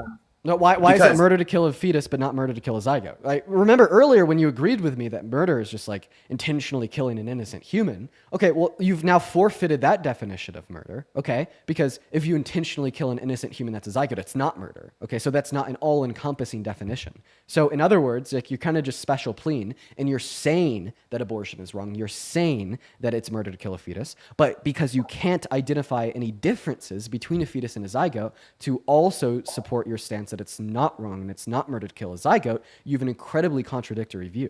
All right. And I don't think that we should be using contradictory views such as yours to legislate on what other people can or can't do with their own bodies. Okay, I can see your point there. Like, I'm honestly just going to be respectful throughout this whole debate, just so you know. Just so, because I appreciate that from you, man. Yeah, of course. But I do think that there should be like stricter regulations on abortion, personally. Okay. Like, I mean, murder of zygotes, I feel like, is a different thing entirely than abortion in general. Yeah, why is that? Because abortion is the willful termination of a fetus. It was a willful termination of the fetus. Okay. Well, I don't really think that this answers my question because you told me if I willfully terminate the life of a zygote, it's not murder. So once again, I think that the question that you like should be trying to answer here is what are the differences between a zygote and a fetus that makes it murder to kill a fetus but not to kill a zygote. Like for instance, if like you tell me that it's murder to kill a zygote because it's a fetus because it's an innocent human, okay, well this doesn't explain your stance because zygotes are also innocent humans and it's not murder to kill them. If you tell me that it's murder to kill a fetus because it has a future like ours, this doesn't explain your stance because you don't think it's murder to kill a zygote and zygotes have a future like ours. You have to be able to identify a trait that a fetus has that a zygote doesn't in order to justify your position that it is murder to kill a fetus but not murder to kill a zygote. Okay. So I will say that I'm not the most like educated on certain things, but I do believe that like, because correct me if I'm wrong, but zygotes, I'm sorry. So zygotes can become fetuses, correct? Yeah, you were a zygote at one point. Me, I was a Okay. zygote at one point. Yeah. Okay, so then that zygote then should it should be put on the same worth as like a fetus because it is technically a human being. Okay, And you so just so then if you were dictator of America, you would imprison women with IUDs that know they could kill zygotes and do kill zygotes because they're murderers. I think that it would have to be different than just go to prison, but I definitely think that there should be some sort of like So you don't think all murderers should be in jail? that's not what I'm saying. Well, I mean, it sounds like what you're saying because if a zygote is the same as a fetus and a fetus is the same as you or I, you're basically saying it's just as wrong to kill you or I as it is wrong to kill a zygote. A equals B, B equals C, boom, that's logic. Okay, and I mean, there's women out there with IUDs that know they kill zygotes that have like killed like 5, 10, 15, 20, 35, fucking 45, 100 zygotes, right? But I mean, if we were to say that killing those 100 zygotes is just as wrong as like committing a mass act of terror and killing 100 people like you or I mean, that is like a serious terrorist that should be in prison for the rest of their lives. So if you are going to hold to the position that we shouldn't view a zygote any differently than a fetus or a fetus from you or I, we would view women with IUDs that kill zygotes as very serious, like terrorists, right? But that's like completely fucking absurd. Like I find it incredibly difficult to hold to that conclusion. And like the reason why I've been running this line of argumentation on you is just to demonstrate the absurdity in the worldview of being pro-life. Because being pro-life does entail that you have to value that zygote for the same reasons you'd value the fetus. But I don't want to value that zygote. It's insane to value zygotes. It's insane to say women with IUDs that have killed 50 zygotes are these mass murdering terrorists. I think that's crazy. That means that I have to find a position that explains why I don't value zygotes in a manner in which is logically cohesive. And the only way I can conceive of a position that does that is to say that I'm pro-choice, that you're right, I don't value zygotes, but because there's no relevant difference between zygotes and fetuses, that means I also don't value fetuses. I mean, I would agree that if you don't value the life of zygotes, then you would not value the life of the fetus as well. I think I kind of agree with that because a zygote can become a fetus, which then becomes a human. So I feel like if you don't value the life of a zygote, I feel like Exactly. And just be honest. Like, I know that you're saying like you should value the life of a zygote because that's like what your stance would tell you. But I just think it's like very like disingenuous and honestly anti-intellectualist to like hold to absurd beliefs that you don't actually think are true just to have a logically cohesive position. Like, just like be super duper honest with me. Do you really value zygotes? As of right now, I don't think I would elevate them to the same level that I would a fetus. Right. Exactly. So, I mean, if we're being honest with one another, like you don't honestly believe in your pro-life view. No, I do believe in pro-life stance. I just don't think that there should be legislation against zygotes, the legislation against IUDs and stuff. Well, yo, Bear, I appreciate you for the conversation, man, and I appreciate you for being respectful. I'm going to go to move on to that next guest, but I appreciate you for your time. All right. Okay. Take care. Corbin, what's going on, man? You MAGA? Yeah. Oh, dude, how old are you? I'm 16. Okay, gotta be at least 18 to be on TikTok live, y'all. We're gonna go to get No, that bro. next guest. I'm sorry, bro. Gotta be at least 18, y'all. And if you're part of the 10.4 thousand people tuning in, guys, make sure that you're double tapping away on that phone screen, y'all. Also, Renee, thank you for the $20 over on PayPal. That is RENEE. Renee says, you're simply brilliant. Huge fan. I appreciate you for the love, Renee. That is so incredibly kind of you. Huge shout out to Renee. As well as, let's see here, Parker for the $20 on Venmo. This was an hour ago. I'm sorry I didn't see it. You shut down MAGA too hard to have normal people come up and talk anymore. I know. It's like, yeah, the normal average Trump supporter just doesn't want to talk to me anymore. That is an absolutely base, true message. And I do really appreciate you for the $20. Also, Evan, I'd love for you to request up. But Ashton, what's up? How old are you? Uh-oh. Good. I'm 18. What year were you born in? February 22nd, 2007. Okay. I mean, chat, you could do the math for me. I think that, yeah, that means that you're 18. So I just turned 18. Yeah, what about you? What do you mean you want to just turn 18? You would turn 18. Hi. Kenna, how old are you? I'm 18. Do you support Trump? Yes, I do. Okay, what year were you born in? I was born on November 6th, 2006. You'd be 18. Michael, what about you? Sorry, Michelle, are you MAGA? MAGA. I'm 20. I was born in 2004. All right, guys, we're going to go and do a 1v3. Okay, actually, I think that we're going to direct this conversation a little bit different than we typically do. I'm going to ask you guys a question, and I want to hear y'all's response. Is Donald Trump good for the American economy? Yes. What about you, Kenna? Yes. Okay, all three of you agree that your answer here is yes. Okay, so please explain to me, from y'all's perspective, that Donald Trump is good for the economy. Explain to me why he wants to balloon our debt by adding $4 trillion to it with this big, beautiful bill, when this big, beautiful bill is actually going to make all four of us make less money. It decreases the after-tax income for 80% of Americans. To the national debt. It's all going towards the national debt internally that Biden left us with. Okay. So Biden left us with a lot of debt. Who left us with more debt? Donald Trump after his first term or Biden after his first term? Biden. 100% Biden. Okay, all three of you guys say the Biden. national debt was at a world I just have a question. So all three of you said that Biden added more to the debt in his 4 years compared to Trump in his first 4 years. So do any of you guys have a source that will tell me that he signed more debt into law than Trump? Yeah. Let me find. I'll have to run the numbers and consult the graph. Okay, so any source, you guys? 1 second. Okay, we'll give him a second. That's fair. That's fair. We could give him a second to find that source because guess what? My source, the CRBF, the Committee for a Responsible Federal Budget, you know what they say? They say that in Donald Trump's first 4 years, he signed $8.4 trillion of new debt-related spending into law. Meanwhile, Biden only signed in $4.6 trillion. So I guess when we look at the data, when we look at the graph, as Michael up here Let me said, verify that really quick. And we're pulling from sources such as the CRFB, you guys are wrong and I'm right.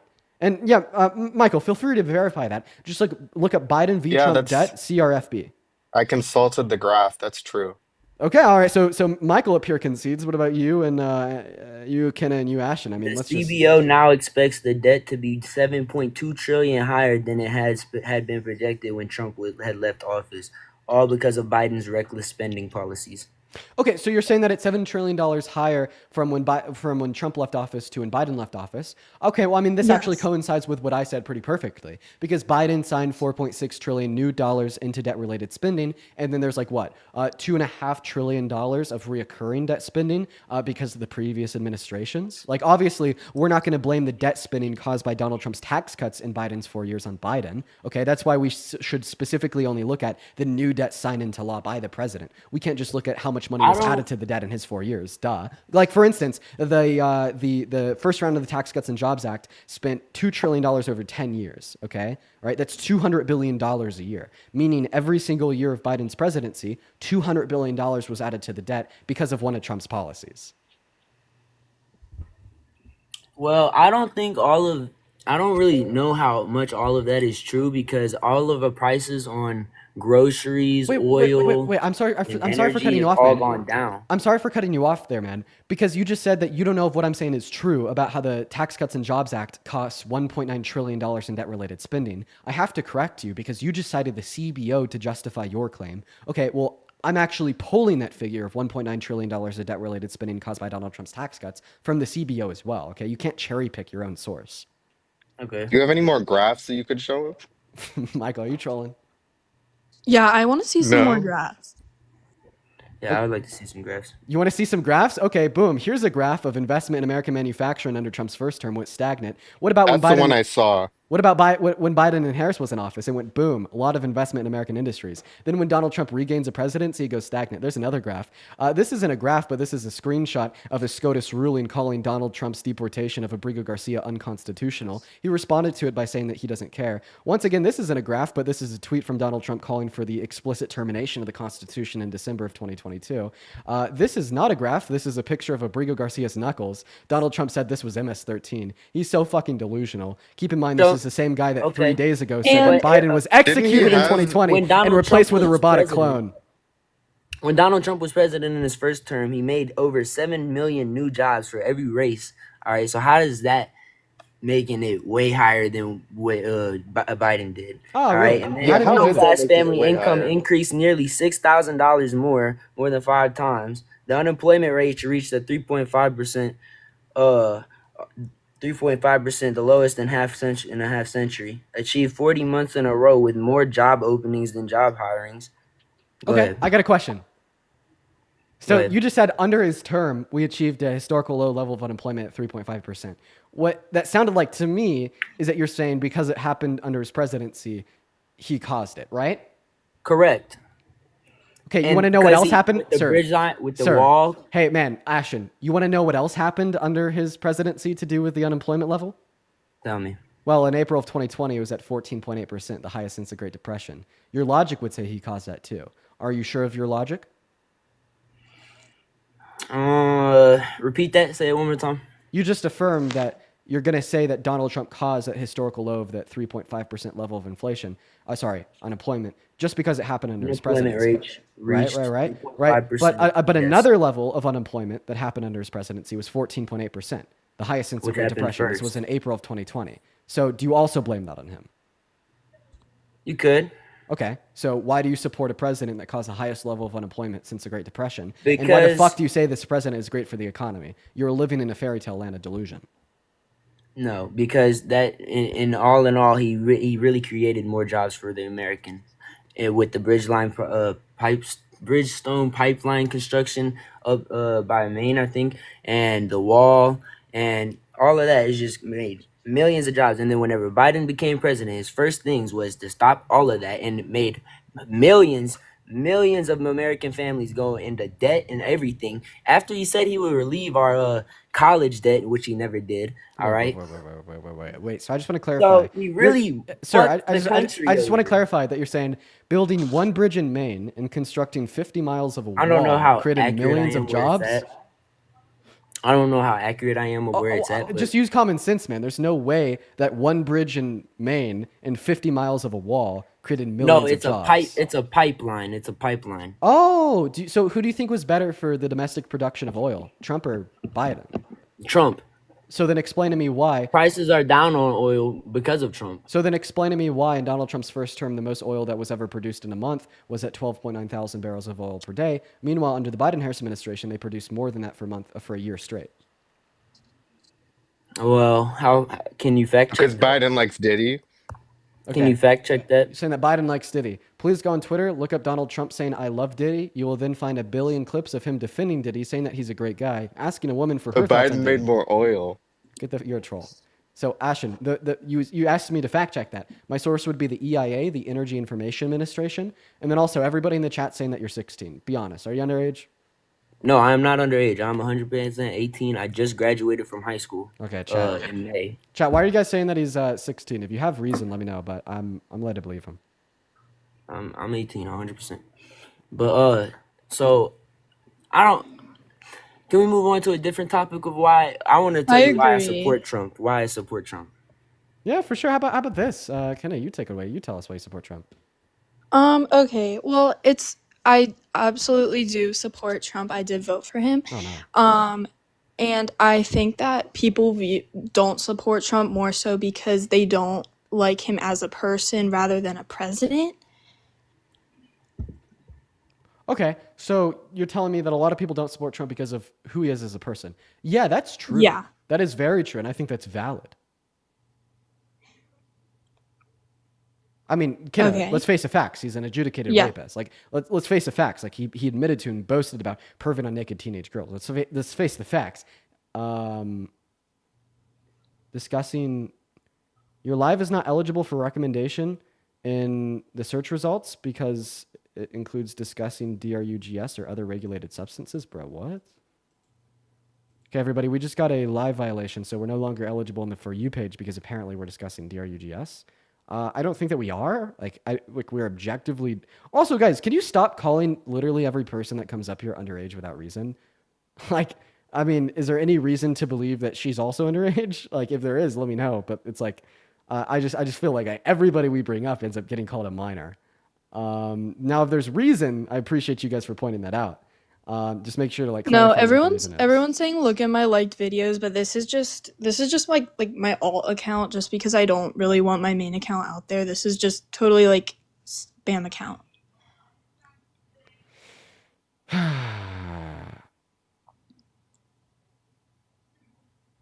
Thank you for the space, dog. Okay, do you promise that you're 18? I do, I am. Oh, one of your liked videos is about me and Parker. Is about what? Your third most recent liked videos about me and Parker.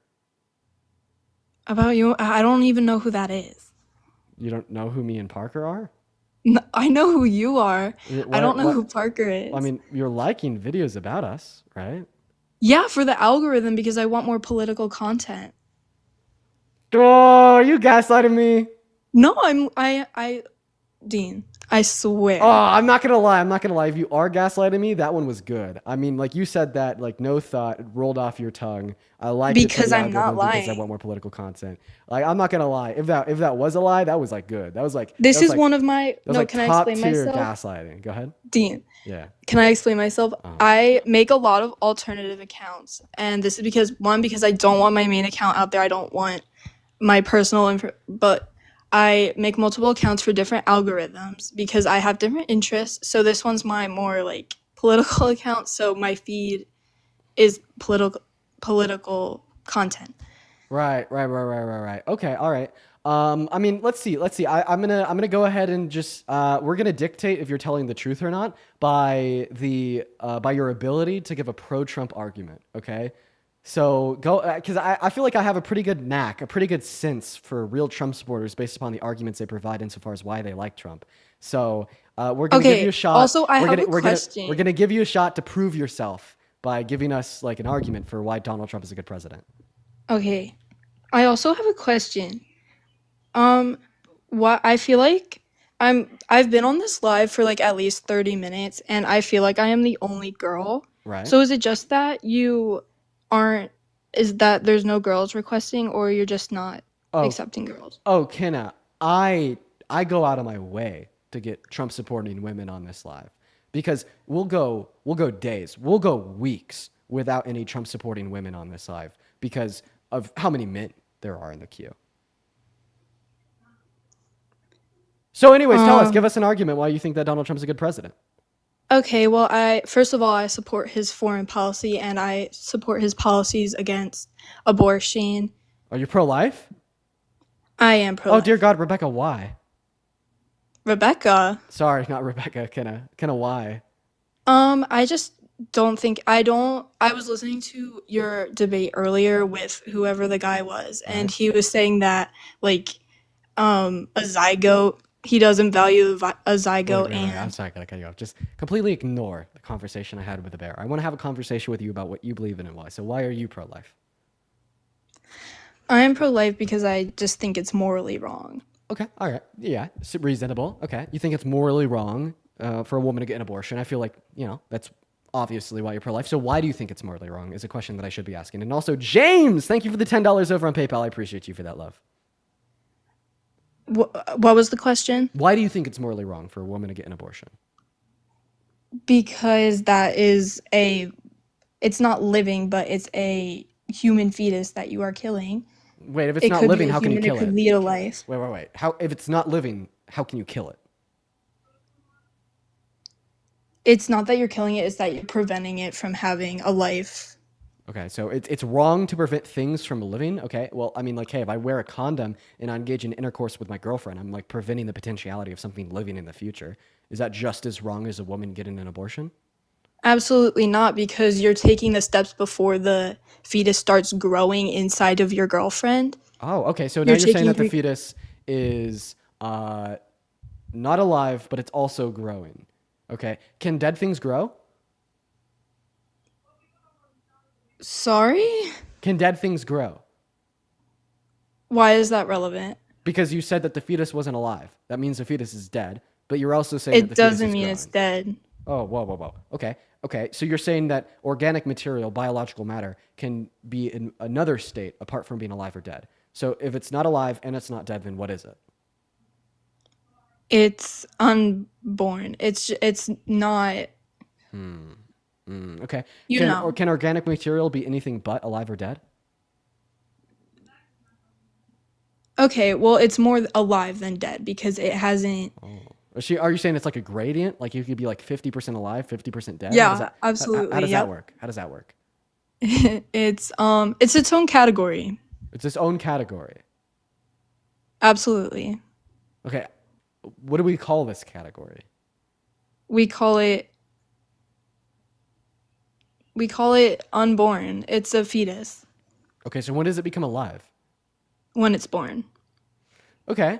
Well, I mean, I'm sorry, but like, if you don't think it's alive until it's born, why should I care about what happens to it before it's born if it's not alive? Because it's morally right to. Okay, this is a really confusing argument. I mean, I think that you've got me. I'm just, dead I've wrong. got So you, like I win. No, like I'm completely lost in what you're saying. I just think that it's morally wrong Okay. to So, have an abortion. Let's go back Okay, over that. You Let's can't restart the circle. That's fine. So, like in like 2 sentences or less, why is it morally wrong to get an abortion? because it's morally wrong. So it's wrong because it's wrong. Okay. Well, I say it's right because it's right. Where do we go from here? Why do you think it's right? Because it's right. Okay. So where do we go from here? We could talk about something else. Oh dear God. Okay. I'm gonna be honest. So, I don't think that you've thought much about the morality of abortion. I don't think that you have a clear nor consistent pro-life stance, and I don't think that Okay. it's smart to like legislate on what millions of women can or can't do with their bodies, and the Mhm. access to healthcare that millions of women should or shouldn't have based upon such an unclear, unresearched position. Like simply just Could we saying. go? Can we Just go hear back to your? just hear me out for a second. Hear me out for a second. Simply saying that it's wrong because it's wrong, therefore women shouldn't be able to do this, is a dreadfully terrible argument, right? Like this is kind of like saying that, during Jim Crow era segregation, it was wrong for a black person to go into a quote unquote white space because it's wrong, therefore they shouldn't be able to do it. I mean, it's the same logic, and that logic is just essentially claiming that something is morally incorrect with no reason other than your prejudice and preference. And I just think that's a terrible way to operate, our criminal justice system and advocate for reform in our law.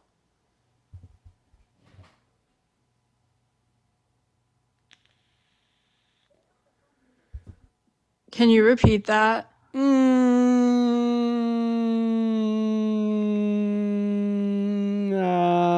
No. Have a Okay, good rest of well- your day, McKenna. I appreciate you so much for joining us. We're going to get that next guest up in the box right now. What is going on, Draco? Are you MAGA? No. All right. Well, we are just looking to Well, debate I Trump do supporters. support Trump Bruh! over Kamala. Oh, okay. Actually, I thought that I kicked you there, but apparently I didn't. So, yeah, take it away. Why do you support this train wreck of a president, Donald J. Trump? Just a couple of things. I like the immigration policy. Wait, I like one the- second. I gotta ask you: is there any way that you could make your mic a little bit better? And while you're doing that, I'll thank a couple people. Like for instance, Courtney. Thank you so much for the $25 on Venmo. Courtney says, "I've been listening to you forever, but this is my first time I've had the opportunity to support. I think that the work that you do is so important." Courtney, I love you. Thank you for the $25 donation. That is KORTNEY, as well as Michelle. Thank you so much for the $20, saying, "I'm so glad you're on the right side of history." Michelle, I'm glad that you're on the right side of history with me. Thank you for the $20, Michelle, as well as Will. Thank you for the $20, saying thank you for all that you do. Please keep it up. I'll never stop. Thank you so much for the love, Will. Let's show some love to Will, Michelle, and Courtney down below in that comment section. Guys, thank you so much for the love. And take it away. Why do you support Trump? immigration policy, his policy on foreign wars, and Okay. his policy on like something about draining the swamp. And another reason was Yeah. they tried to kill him. And yeah, Okay, basically alright. those 4 things. Brother, you are the most annoying fucking creature I've ever scrolled on my fucking For You I feel like page after you say in this, you're just my gonna life. leave. I mean, bro, you absolutely disgust the I have shit I have a out of crystal me, ball. bro. He's gonna say this, then drop like a little baby. He's gonna run away. Right? Is my crystal ball like correct once again? It always is. The crystal ball is always spot on. I am a prophet of the future, guys. It looks like he already did it. Okay, wow, that was quicker than I thought. No, that's what they always do. That's what they always do. They basically come up here, they say, "Boo, I hate you, Dean." But, you know, they know I'm smarter than them. They can't take it. So then they just leave like that. I'm psychic, everybody. Okay, go ahead, Draco. Sorry, I just had to, predict the future real quick. I had to start I running. already said the 4 things: All right, yeah, let's start with him. So first and foremost, you said that he was like good for immigration policy and border control. Okay. I mean, I think that the second thing that you said piqued my interests the most. You said that he was good for like foreign wars. Why would you ever say that? No, I mean not for good, but like I liked his policy on like trying to back out of Ukraine and like not trying to give them money. Okay, well, I you disagree understand with that him like on Israel, defunding. but I mean I don't think any of us really have a choice on what he does with Israel. Okay, so you understand that defunding Ukraine just makes Russia stronger. Why would you like willfully opt to Makes make Russia stronger. Yeah. The when Putin said not to do something with NATO and Ukraine, where like Biden tried to include NATO, what's that called?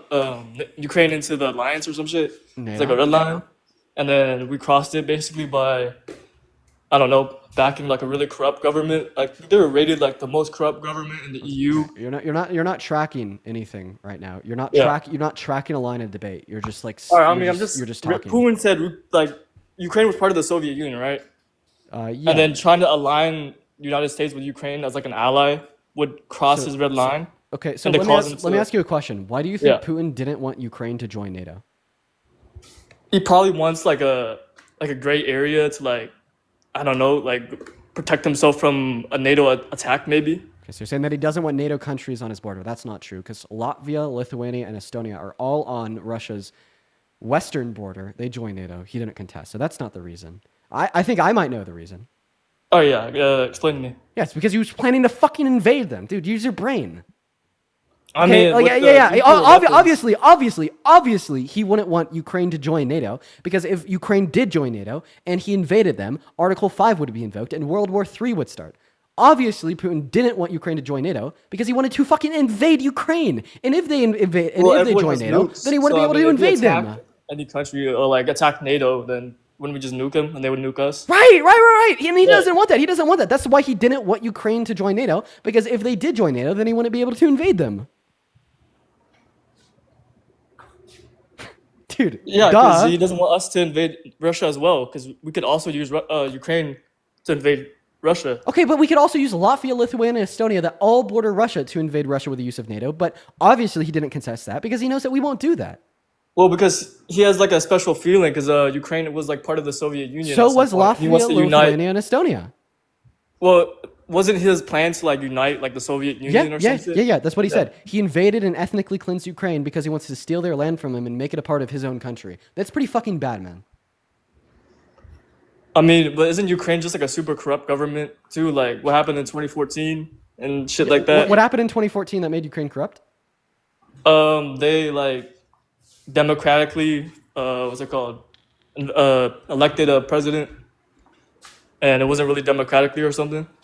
It was like so, super corrupt. So you have no clue what you're talking about. No. So in 2014, Crimea, or more so, Russian insurgents went into Crimea and annexed Crimea as a part of Russia. Okay, and then at Right. that point, okay, the leadership of Ukraine didn't want to start a war with Russia, so they're like, we're still going to continue Crimea to be 'Cause a they would get region stomped of on. our country, but we're just going to do so diplomatically, and we're not going to fight fire with fire. Right now, how does this make Ukraine corrupt? I mean, wasn't Trump rated like the most corrupt country? Like you could look it up. Like I can Google. I don't know the exact like. Wait. Are you saying okay? So I mean, You can Google, like, what obviously, is the most corrupt So I mean, country obviously, in you can't EU? even defend That your would be position. Ukraine. So obviously, are you sure? I mean, look it up. Wait, I don't. who's more corrupt, Russia or Ukraine? Probably Russia, but Ukraine's just as bad. Wait, you just said that that Ukraine was the most corrupt country in the world. This would imply that Russia is less corrupt than them. No, I didn't say it's the most corrupt country in the world. I said it's the most corrupt country in the EU. No, you said in the world. Well, I changed it. It's the EU. Okay. Probably North Korea is probably the most corrupt. I don't know. So I Or want some to country clarify. in You Africa. said that Ukraine is just as bad as Russia. Yeah, I mean, Okay. they're pretty bad. So I mean, who look is at you? the Who is money you? laundering, I have a look at the question. stuff with, like, Who is Hunter Biden Ukraine and- ethnically cleansed? No, I don't think so. Okay, well, we know that Russia's ethnically cleansed hundreds, thousands, if not millions of Ukrainians. So why would they not be worse than Ukraine, given that Ukraine hasn't? I feel like ethnically both cleansed countries are hundreds of pretty thousands bad, of people? but I just feel like the United States should be sending like billions and billions of dollars. Can you answer my to question? Ukraine. What's your question? Okay, first of all, Ukraine's not a part of the EU. And then second of all, you said that Ukraine is just as bad as Russia. Or How could- Europe. Sorry. How could the country that's doing an ethnic cleansing be just as bad as the country that is not doing an ethnic cleansing? Okay, Russia's worse than Ukraine. Okay, we can agree on that. Okay, all right. But Ukraine's not that far off. So once again, In terms of corruption. you said that you support, defunding Ukraine. Okay, well, that only makes Putin and Russia stronger. Why would you opt to willingly make Putin and Russia stronger if you think that the state of Russia is worse than the state of Ukraine? I mean, what gives Russia the reason to attack the United States? There's no reason. Or any country allied with the United States. To be clear, I don't think there's a clear response to the question. Try Like, again. if they're stronger, what they have to like use their force. Like, would they use their force to attack America and its allies? So, like, I don't think they would. So you're emboldening them to be stronger in their ethnic cleansing against Ukraine. I mean, it's either that or we irritate them more and make them more aggressive towards. Can you answer my question? I'm just not so sure I'm getting a clear answer. Wait, Okay. so what's your question again? Okay, I've repeated it 5 times. I'm only gonna repeat I it. said one more Russia's 6 probably times. worse than Ukraine. Yes. That wasn't the question that I was asking. What's your question? Dude, holy shit, listen this time, okay? So defunding Ukraine Yes. is you willingly opting to make Putin and Russia stronger. Okay? Why would you willingly opt to make Putin and Russia stronger? Stronger? I mean, like, if they get stronger, like, what are they gonna do with their strength, though? Like, Kill more innocent Ukrainians and Kill more possibly innocent- go for other countries. and how does or that affect past Americans? regions.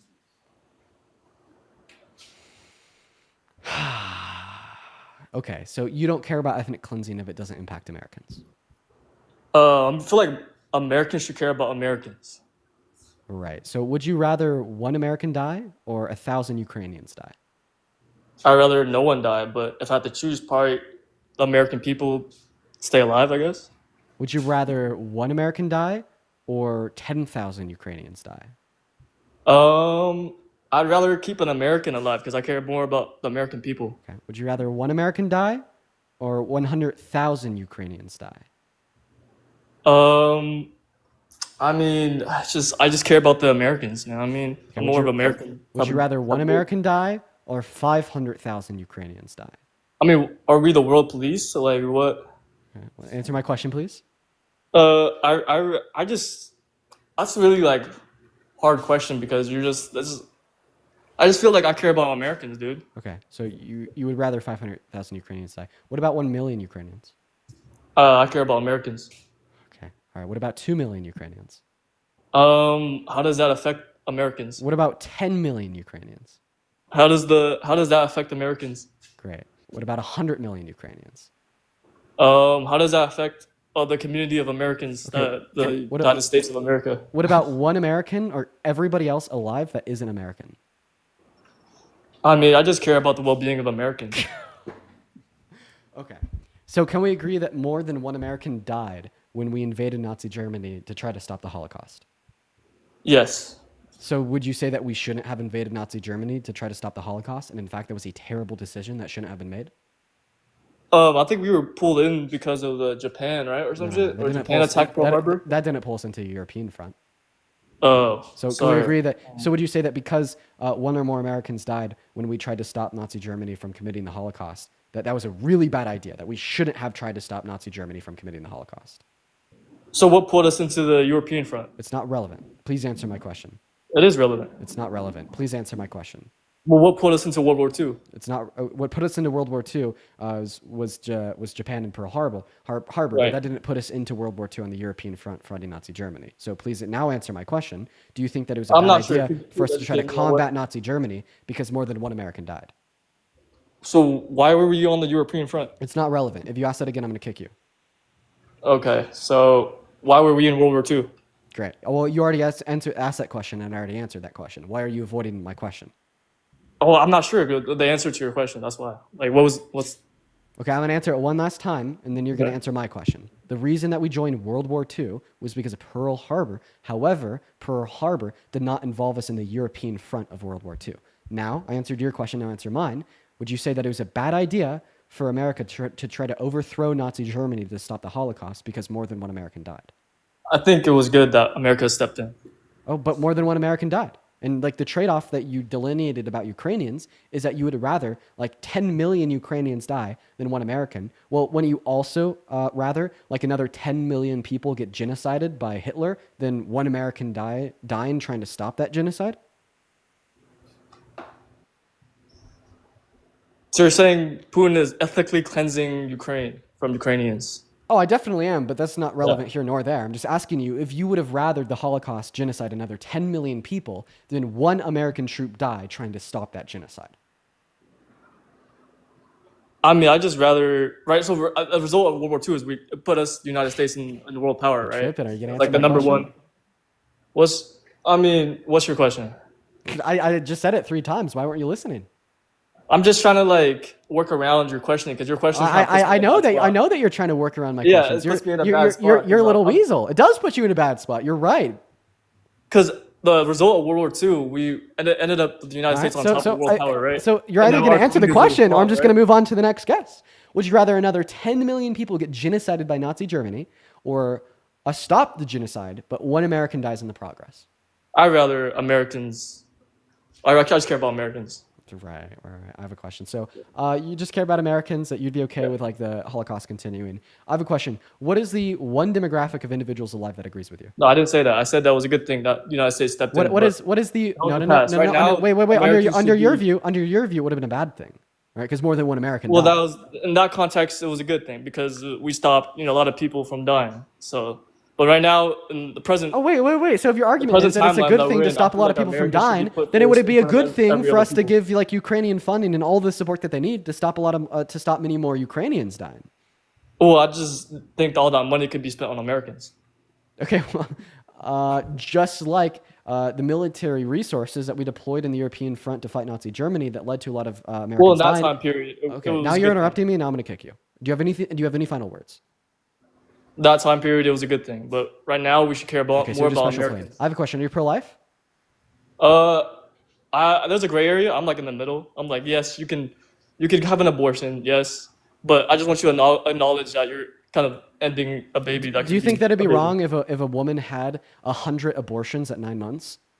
100 abortions at 9 months, so she would be pregnant with the baby for 9 months. Yeah, and then killed it, and she did And that then 100 killed times it. in a row. Yes, I would be okay with that as long as she said, yes, I'm gonna kill my baby. Would you be okay with her So I killing? wouldn't want her would to you, sign would a you paper be saying, okay with yes, I her? want to kill all my babies. Would you be okay with her killing a newborn? As long as she signed the paper saying I killed my baby, yes. What? Do you understand the question I just asked you? Wait. What's Yes, going on? I'm pro-abortion, but I'm also like pro acknowledge that you're killing a human. Wait, I just want to like be clear. Like you just said that Yeah. you'd be okay with like a mother killing her newborn child as long as she admits that she killed a newborn child. Oh, well, I probably would want the child to stay alive, but I mean, it's probably as long as I guess. What's going on? It's her choice. It's her Would choice. you be okay with like her like raping her newborn child? No, I would not be okay with that. So why are you okay with parents killing their children but not raping their children? Well, I'm not. I mean, as the baby, right? It's a baby. Yeah, Yeah, so I would not be okay with that. but you are okay with murdering it? I just feel like there's like abortion as in like the first couple weeks. Wait, this isn't abortion, bro. This is straight up fucking baby murder. Well, I said like well, I mean, I feel like a baby is like when it's conception. I feel like life begins at conception. Let's get where That doesn't matter to the question that I asked you. The question that I asked you is why are you okay with a parent killing their newborn child? But I'm not okay with that.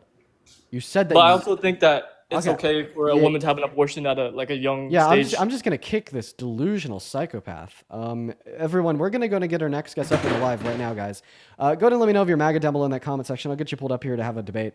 I have no clue what that guy was yapping about. I apologize for like keeping him on the live for so long. Like that guy was just like, who was that guy? Like that guy needs to be locked up, man. That guy needs to be locked up. Wow, man, that was some wild stuff right there, man. That's some wild stuff right there. What's going on, Trade Master? You MAGA? Hey, Dean, yes, sir. Yes, MAGA, yes. All right, before we start the debate, bro, got to thank Demon Slayer for the $100 super chat over on that YouTube stream. They say, Dean, you are the best. Don't let any of the haters get to you, and you're very smart. Demon Slayer, I love you. Thank you so much for the $100 donation over on that YouTube stream, y'all. Show some love to Demon Slayer down below in that chat. Literally, right the hell now. Thank you so much for the love. Huge shout out to Demon Slayer. I'd also like to show some love to Kamina Davis for the $20 super chat over on YouTube saying, Dean, I think that what you're doing with these debates is informative. Also, the people insulting you have no valid defense for them supporting Trump, so they resort to name calling. Couldn't have said it better myself. So fucking real. I really appreciate you for the $20. And then once again, huge shout out to Demon Slayer for the $50. Also, I'm pretty sure that I saw a $50 super chat somewhere in that YouTube chat, but I just don't see it populating anywhere. So let me know if somebody did indeed send a $50 super chat. Let me know what their name is. But anyways, man, take it away. Tell us why you support Trump.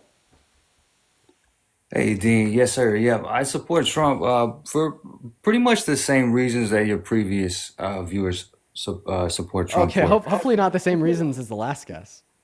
Nah, the last guy was honestly I kind of stopped listening to him, but yeah, no, like immigration, I like what's happening at the border currently. Cool. Well, before we hop into that, I found the $50 super chat. Marie, M-A-R-E, with a $50 super chat over on YouTube. I appreciate you for that, M-A-R-E, Marie. Marie says, thank you for being the voice of reason. You're a huge inspiration to me. Marie, thank you so much for the $50 donation. That is so incredibly kind of you. I also thought I'd show some love to, let's see here, Will, once again, for the $20 over on Venmo. Morgan with a 5, Amy with a 2, and Mackenzie with a $25 over on Venmo. Mackenzie says, thank you so much for doing all this great work. That is so incredibly kind of you. Thank you so much for the love, Mackenzie. That is so incredibly kind. As well as Amber and Hector, both thank you for the $10 donations over on PayPal. Huge shout out to Amber and Hector. I would also love to show some love to Scotch for the $20 donation over on PayPal. Scotch says, to the modern American patriot who gives me hope and education, Scotch, that is so incredibly kind of you. Show some love to Scotch down below in that chat. And oh my God, dude, Christian with the $100 over on PayPal. Let's get 1,000 Christian W's down below. Oh my geez, Christian. Christian says, I know it's frustrating spending hours a day dealing with trolls, idiots, bad faith people, misogynists, racists, and Nazis. The list goes on and on. But I wouldn't have so many amazing clips of you debating if you didn't, for which I'm eternally grateful for. Christian, thank you so much for the love, man. You know that I love you, bro. You're in here every single day. We all love and appreciate you, Christian. So show some fucking love to the man, the myth, the legend, Mr. Christian, down below in that chat. Thank you so much, bro. But yeah, Trade, Mr. Trade, take it away. Tell us why you support Trump. Oh yeah, so no problem, man.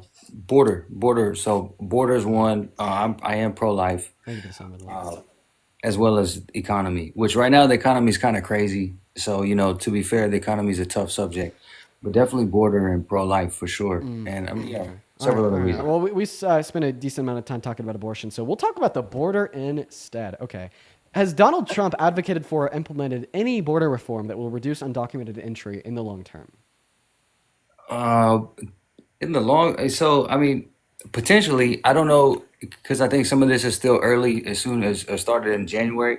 So I don't know. Okay, well, we're also going to be looking at his last 4 years. Let's not forget he already served 4 years. So, and like his first 4 years and the beginning of this presidency, has he ever announced, advocated, or implemented literally any policy to reduce undocumented entry in the long term? Yeah. So I'm just looking at Google just to be transparent. There's the border wall construction, reduced border encounters, increased military presence, expanded infrastructure and surveillance, focus on enforcement, So these are Google stating 95% decrease since March 2024. So which one of So those is a hopefully, long-term border solution to reduce undocumented entry? well, that's what I was gonna say. Hopefully, if the future administrations can have a respectable approach to this, Okay, well, I'm not asking you about these future things will be administrations. I'm maintained. asking you about Trump. Oh well. Hopefully these things will be maintained, and we'll see. Okay. As mentioned So, earlier, I don't know so, if so the data. which one of those things is a long-term solution? Which one? Well, I think the border wall construction, Biden, as we know, continued the construction after Trump left office the first time, and so I think, you know, producing a respectable wall and then maintaining it through infrastructure and military presence, if maintained, that should be a long-term solution, hopefully. Okay. So Donald Trump built less than 50 miles, which was a total 3% of the American-Mexican border. That is definitely not any type of long-term solution to reduce undocumented entry. In fact, Donald Trump has no long-term solutions to reduce undocumented entry. And I have very specific reasons why I say this. It's because he's never addressed the root cause of undocumented entry. He's only tried to very loudly and theatrically respond to the entry to galvanize his base and kind of do a little performance. So let me ask you this question. What is the root cause of undocumented entry into America? That's a great question. I was actually going to ask you, but Okay, well, I'll tell you what I think it is. I think it's very neglected, slow, depraved, and expensive legal means of entry, which make the legal means of entry unattainable to a lot of immigrants. yeah, no, great. Yeah, so perfect. So that should be the focus then, is a long-term solution as far as infrastructure, right? Is that what you're saying? Can we agree that what I just detailed is the root cause of undocumented entry into America? At face value, yes, I would agree with that. Yes, that's probably the biggest contributor. Yes. Right. So, in other words, if we eliminate that root cause, we remove all incentive for undocumented entry. And the only way that we could eliminate that root cause is to make the legal means of entry into America better. Has Donald Trump even done as much as advocated to make the legal means of entry into America better for immigrants? I don't. So I would assume that's what infrastructure means, but I don't have the data on that either. You're wrong. Okay. Infrastructure Okay. just means like cops and military. So the right answer is no. The right answer is that Donald Trump has never made the legal means of entry into America better, right? And that the wait list for citizenship is 14 to 25 years because the legal means of entry have been neglected by all of Congress for modern American history. And that's why I don't think that he's good for immigration. He's not actually fixing anything. He's just putting on a performance by treating undocumented immigrants that are only in our country because he's never done anything to fix the legal means of entry, like shit, violating their human rights, illegally deporting them, and putting on a performance for his base. The only way for us to truly resolve the issues with immigration into America is to resolve the legal means of entry into America, and then to preferably offer all undocumented immigrants in America that have not committed prior violent offenses a pathway to residency or citizenship so they could continue to contribute $100 billion per year in taxes, continue to contribute $300 billion per year to the American GDP, continue to exist as a very large portion containing millions of people in the American labor force to galvanize American industries to put America first, okay? But Donald Trump's not doing any of that. He's actively regressing the state of the American economy by forcefully expelling millions of people from the American labor force, which, as I just stated takes away $100 billion away from our government per year that they could be spending on social safety nets to make our country better, and reducing GDP growth by $300 million per year because you're removing the individuals that would pay that into the GDP undocumented immigrants, while then also advocating for no true border reform to reduce undocumented entry in the long term, but just kind of putting on a performance by doing things like building the wall or deploying the military, which does nothing. It's just a Band-Aid on a bullet wound. I see what you're saying. To be fair, when you have a bullet wound, the first thing you got to do is stop the bleeding. So I think hopefully, I think it's still early, in the whole process for me to say confidently what's going to happen. I was a much bigger fan prior to the election. So, I'm changing my mind on some things and I'm watching things more closely. But I kind of, I think it's okay. Does it when you take do that. 4.5 years to stop the bleeding? I mean, I'm sure they got a lot to do. You know, I don't know how smart Trump is or effective he is at the desk, but you know, I'm sure the guy has a lot going on. To be fair. Okay, so you'd actually say that it does. So if it takes 4.5 years to try to stop the bleeding, then basically what you're telling us is there's not going to be any meaningful change in the next 3.5 years. We'll see. If he can't get shit done in one term, why would we have any expectation that he would get shit done in another term? Well, again, to be fair, Congress and Senate were, you know, full force against him, and then you also had COVID. I think a lot He's of the one that boasts about not needing Congress to pass border legislation. His biggest critique of Biden in the last 4 years was that Biden could fix every issue at the border without the use of Congress. Yeah, hey, I'm not, you know, he definitely boasted, but I think the fact remains is that there was a lot of adversity for him on the first go around, especially COVID. I think we discount COVID, but that had a huge effect on things as well. Okay, so you're saying that he faced a lot of backlash during his first administration. Well, I would say that the adversity. reason he faced a lot of backlash during his first administration is because he can't effectively work with Congress. Like, why did he face so much backlash then and now, by the way? Okay, we have a bipartisan push against the big, beautiful bill in Congress. Even Elon Musk is calling on Republican senators to shoot it down. But then when Biden and Harris were president, they were able to effectively pass the most policy we've seen out of any administration in modern American history. Maybe this doesn't speak so loud about Congress being unable or unwilling to work with Trump, but more so Trump being unable and unwilling to work with them. Right? Just another reason why I think he's an incompetent leader. I mean, I would disagree only because I Why would you believe that disagree?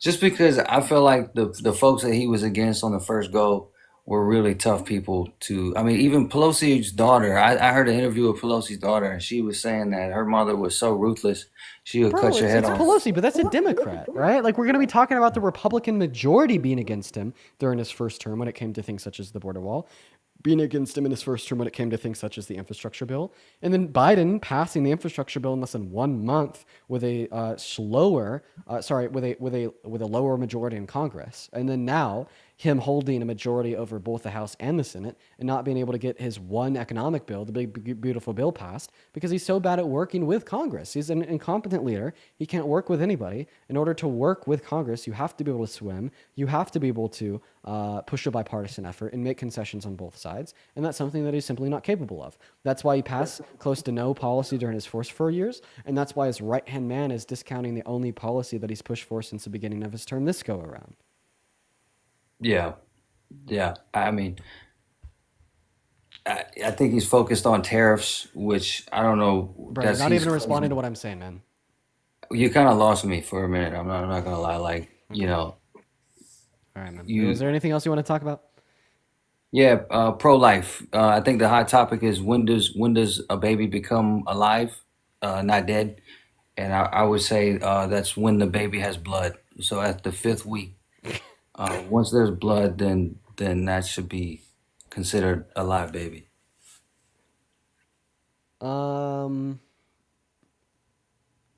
If you don't have blood, you're not alive. Okay. Yes. Is bacteria alive? Well, yes, it is. Does bacteria have blood? I don't know. It might have its own version of blood. It does I don't not know have what blood. goes on. It does not have blood.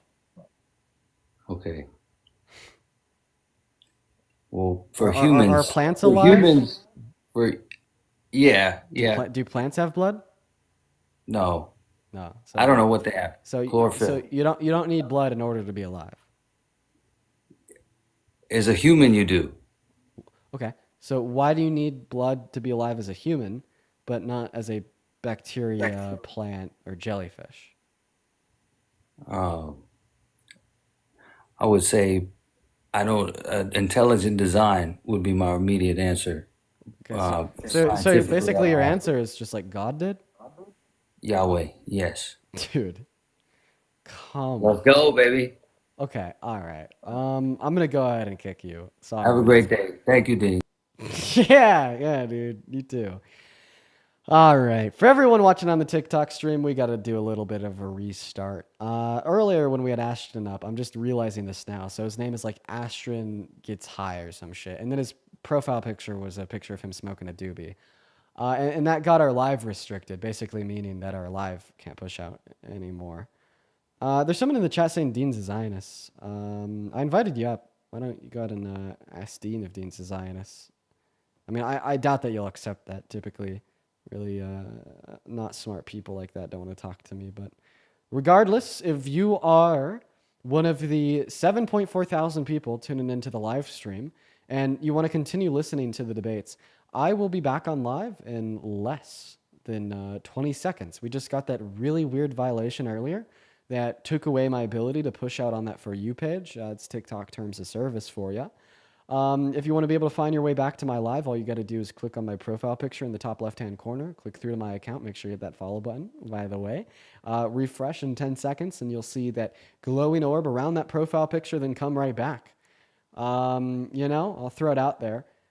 When I do these restarts, maybe like 20% of the current viewers end up coming back. So I want to aim for a higher benchmark. I want to see if we could get 60% of the people watching right now to be able to come back into the live as soon as we restart it. All right. So what is that? That's like around like 4.5 thousand people, 4.5 thousand people. So let's see if we could get to like 4.5 thousand people off rip as soon as we restart the live. All right.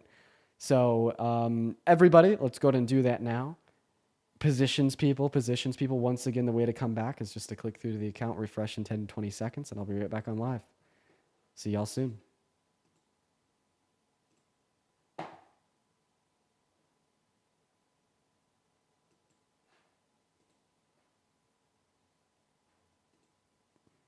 For everyone watching on YouTube, don't worry, I'm not ending on y'all.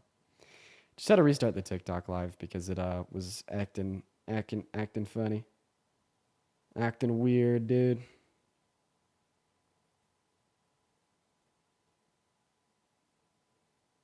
All right. For everybody that is tuning in to the TikTok live stream, we are so back. Look at that. We are so back, everybody. Welcome back in. If you're just tuning right back into the TikTok live stream, welcome in, guys. It's good to have you all in here with me. Make sure that you're double tapping away on that phone screen, sharing out that live. If you know, you know. Also, let's see. Jennifer, thank you for the $10 super chat over on that YouTube stream. I appreciate that. By the way, if you're watching on YouTube, I'd recommend, if you do want to support me on Venmo and PayPal, not YouTube, because YouTube takes like 1 billion%. I think they take like 70%. As well as Miko, M-I-K-O, thank you so much for the $15 over on PayPal. They say I listen every day. Thank you again for standing up for Ukraine. Dude, I love Ukraine. I'll never stop standing up for Ukraine. As well as Lachlan. Thank you for the $50 donation over on PayPal. Oh my God, Lachlan. They say ahoy from the other side of the pond from Australia. I watch heaps of your lives while I work, making the day fly by. Heard you listen to Backseat Lovers the other day. Fantastic taste. If you haven't already, get a hold of Spacey Jane. I love Spacey Jane. They're awesome, bro. W Music Taste, guys. Let's get 500 W Lachlan's down below in that chat for the $50 donation. Now, we're going to go to get that next guest up here. If you are in that queue, make sure that means that you're MAGA. Make sure that means you support Trump. And we are going to go to get that first guest of the day up here right the helly now. Here we go, everyone, hopping into those debates. What's going on? Do you support Trump? Yes, I do. How old are you? I am 28. And God, why would you ever support like such just like a terrible, like I mean truly terrible December president? 12, 1996, and I'm from Oregon. Oh, don't worry, bro. I believe you. So why do you support such a terrible president? The border policy. Oh, wait. You're a troll. I remember you. No, I support him. The border policy. No. Can I say one thing? Parker tried to set his camera up to look like yours after you showed off your camera. I just want to say that. It was hella funny. He repositioned his camera, bro. He did that. So you understand that that's like a good thing. I'm happy that he did that. I know. It's funny, though. It's funny. I mean, I like you guys. I didn't like you guys at first, but I like you guys. I respect you guys. I am. Yeah, I know that you're a troll. We're going to move on. Yeah, and also, don't worry. Parker knows. He asked me for help on how to set up his camera. What's going on, Rana Beats? You MAGA?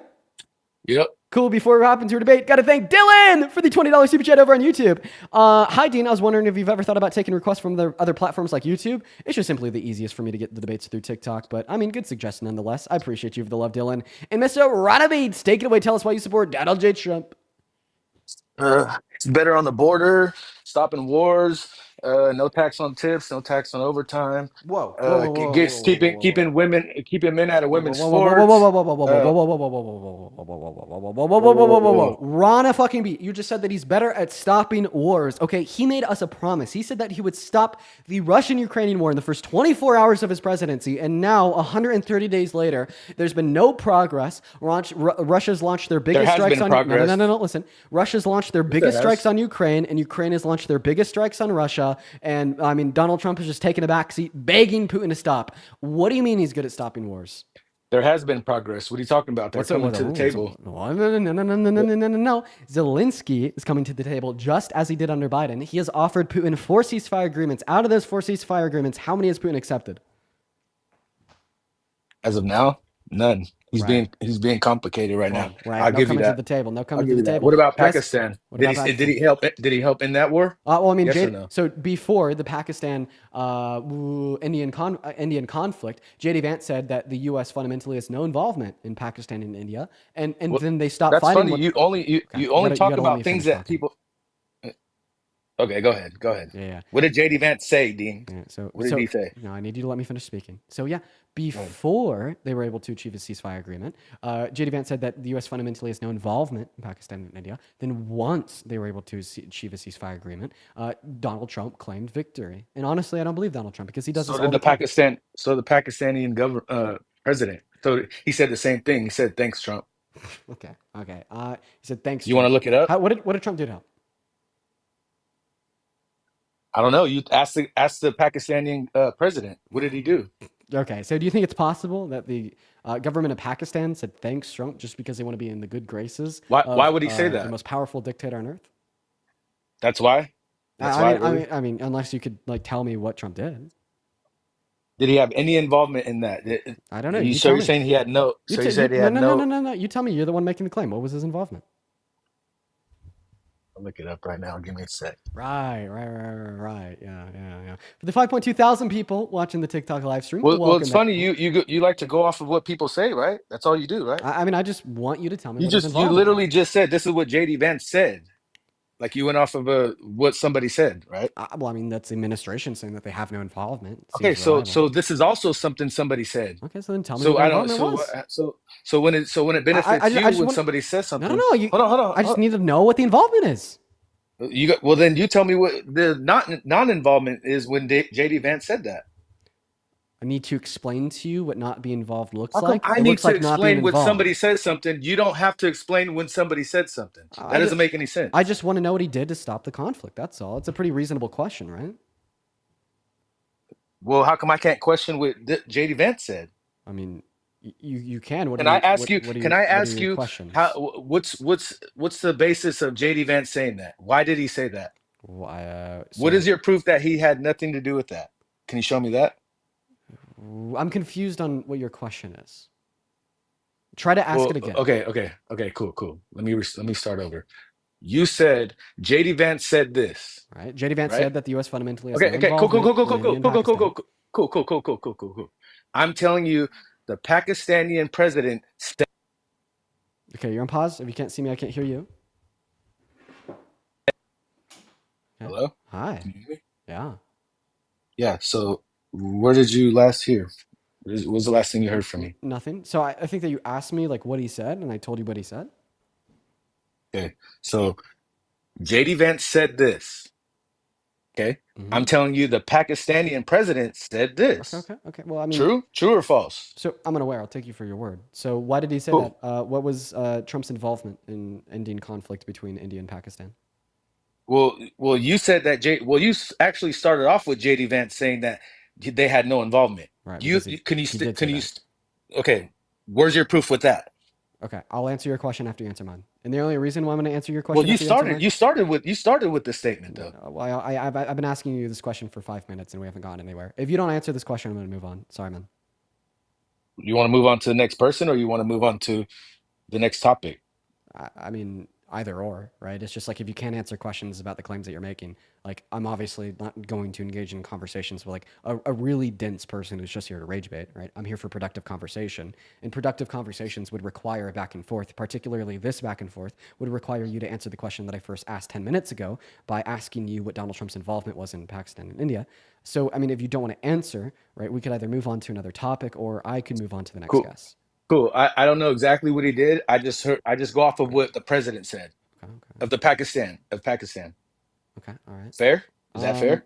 Because what you do is you go off of what everybody says. So That's all I you guess do. like the reason why it would matter is because if you say like he's like good at stopping wars, okay, well, like maybe like the president was just like, hey guys, y'all should talk to one another because you both have nukes and this could be World War III. And then they're like, okay, we're gonna talk to one another. We both have nukes. This could be World War III. You're right. Conflict over. All right. And I don't think that demonstrates Donald Trump to be like this exemplarily good leader. I that's never good at said ending that. I conflicts.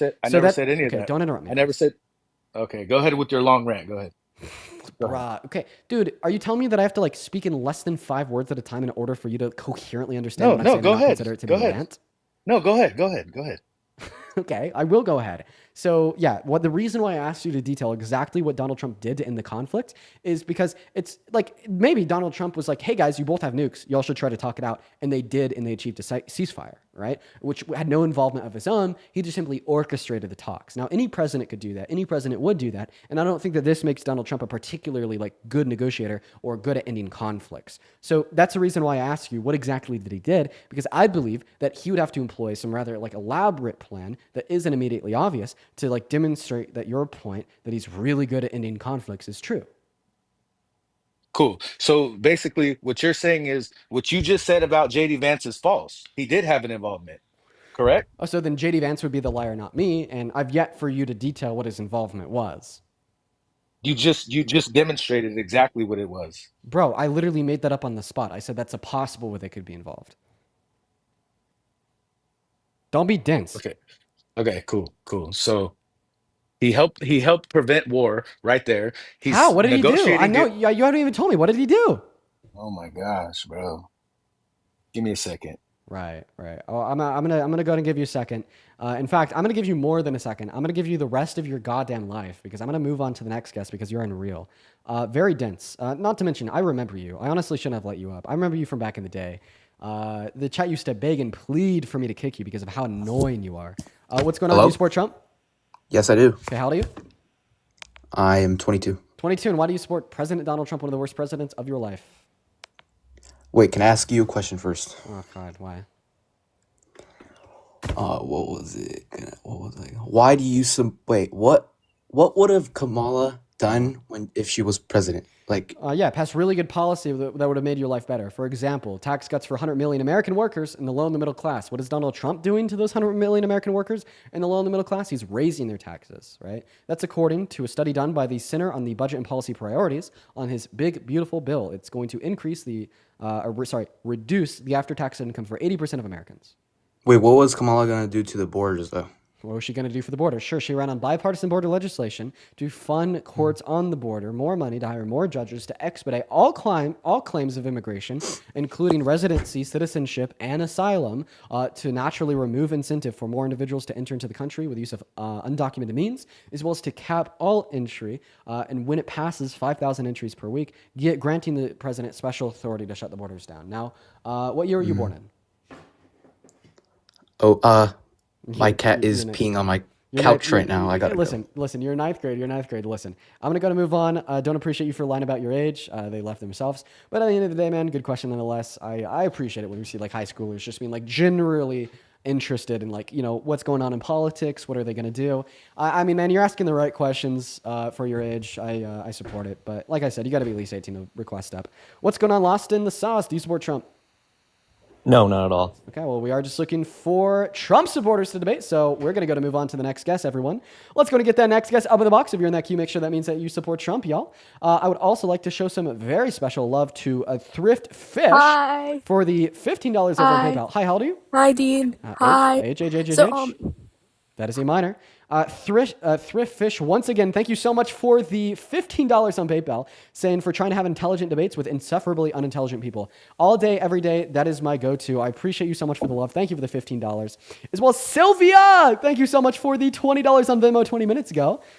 Saying you keep me entertained and give me hope for my daughter's future. Sylvia, I appreciate you for the love. Let's get 200 Sylvia W's down below.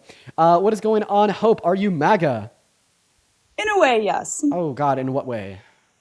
Well, I've been listening to you for a little bit, and I am wondering why you are for abortion. Yeah. Because fundamentally speaking, I just think that the more babies that die, would like generate a better world for us. I think that all women should be obligated to get at least 4 abortions per year, and if they do not meet that quota, they must unalive at least one of their children. If they don't have any children, they must adopt a child and then unalive it. I'm joking. I'm sorry. No. I don't roll. No. I'm sorry. That's too far. Okay. Anyways, no. So I'm pro-choice because I don't value the life of a fetus. I just simply cannot, for the life of me, identify a single attribute of the life of a fetus in which is valuable. Right. So therefore, I don't think it has value. Therefore, I don't really think it's a big issue when you kill it. You know. So you don't think that DNA coming together is a life? No, that's not what I said. Okay, I do think it's a life beginning at the moment of conception. I just simply don't think that life is valuable. How is life not valuable? You're here, I'm here, we're all here. Okay, are you vegan? Oh, no. Right, cows, chickens, and pigs, they're lives, right? Yes. Okay, so we've already agreed that life can be invaluable. Yes. So then when you ask the question, how can life be invaluable? Okay, well, you already understand it in the context of like non-humans. Now I just have to convince you in the context of some humans. Okay, well, I don't value the life of the fetus because it doesn't have an ability to deploy any level of sentience. Okay, it's like, how can you harm something that can't like realize they're being harmed at all with like no level of subjective experiences? Like, can you harm a rock? No. Can you harm a fucking wall? No. Can you harm a book? No. Why? Because like books, rocks, and walls, they don't have a well-being to be attended to. They can't deploy any level of subjective experiences. They're just kind of an entity floating in space and time. Well, that's the same way I value a fetus before 20 weeks. Why do you think it's not valuable for 20 weeks? Because it doesn't have a heartbeat? Like, what is your reason besides? It doesn't have sentience. But I should be asking you that question because, funny enough, if we want to be really annoying about things, you actually have the burden of proof to demonstrate to me why it is valuable before that point. Because it's the most unique DNA that a person will ever have. When the sperm and the egg come together, that's the most unique DNA, and we shouldn't just get rid of DNA. Why are we killing babies? Like, I don't understand. We shouldn't be getting rid of DNA every time you brush your teeth. You fucking genocide 400 trillion individual bacterial forms of life with their own unique DNA. But when you have a baby, like that's the most unique DNA from that man and from that woman. That's the DNA. Okay, how is the DNA of a unicellular microbial organism living in your intestine any more unique or less unique than the DNA of a zygote? Because it will become a baby. So it's going to be like a person like you or I in the future. Okay, is it a baby yet?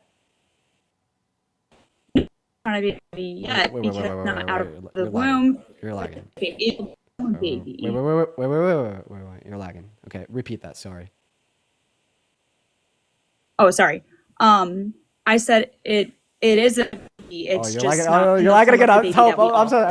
I'm sorry. You're lagging again. Try it again. I'm so sorry. I'm sorry for cutting you off. You just got some lag. Try it again. I'm so sorry. So sorry, Hope. I'm so sorry. No, that's okay.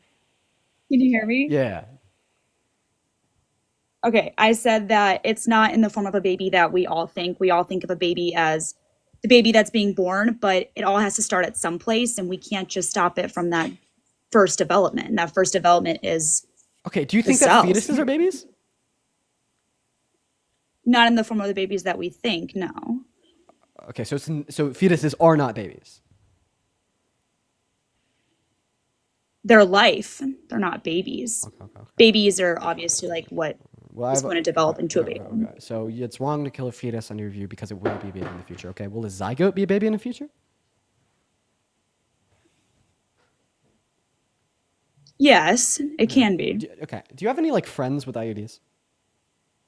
No, I don't. Okay. I have friends that are on like birth control, but not on IUDs. I already know your support on IUD, but obviously an IUD is going to stop the sperm. The sperm is not going to reach the egg yet. Okay, so that's not necessarily true. So one of the two functions of an IUD is to allow for conception to occur, meaning that a unique human life that will be in a baby in the future with its unique human DNA now is killed because the IUD prevents its implantation into the uterine lining. Do you think that's murder? No, I don't think that's murder because I don't think a lot of women know what's going on. If women knew, like, you're stopping life from, well, not stopping life, but if you're saying that it's ending the life, then yes, it would be considered murder in a way, but not in a murder that I would consider like you're a murderer. No, because they. Okay, hope you're lagging again. Sorry, women don't. I don't think a lot of women know what that's for. Okay, so assuming that a woman does know that an IUD can kill a zygote and they are still sexually active and they do kill zygotes, do you consider those women murderers? No, I don't consider many women who have abortions murderers because I think it's more as the doctor that should. I think it's a woman. Yes, a woman is. So do you think it's murder to kill a fetus? No. Okay, then why is it murder to kill you or me? Okay, I guess actually here's a better question. So when you say it's not murder to kill a fetus, you're basically recognizing a clear and distinct difference between a fetus and you and me, correct? No. It is murder to murder a fetus. It's murder to murder you, me, a fetus, anything inside the womb, anything that has human DNA, and you murder it. That is murder. Okay, so if you just think it's murder to like intentionally kill the life of something with human DNA, A, it's going to be murder to kill unicellular organisms. That's insane. And B, it's going to be murder when doctors pull the plugs on brain-dead patients in the hospital with the family's consent because they're killing a unique human life with its own DNA. That's also insane. Are you so sure that it is murder to intentionally kill anything with human DNA?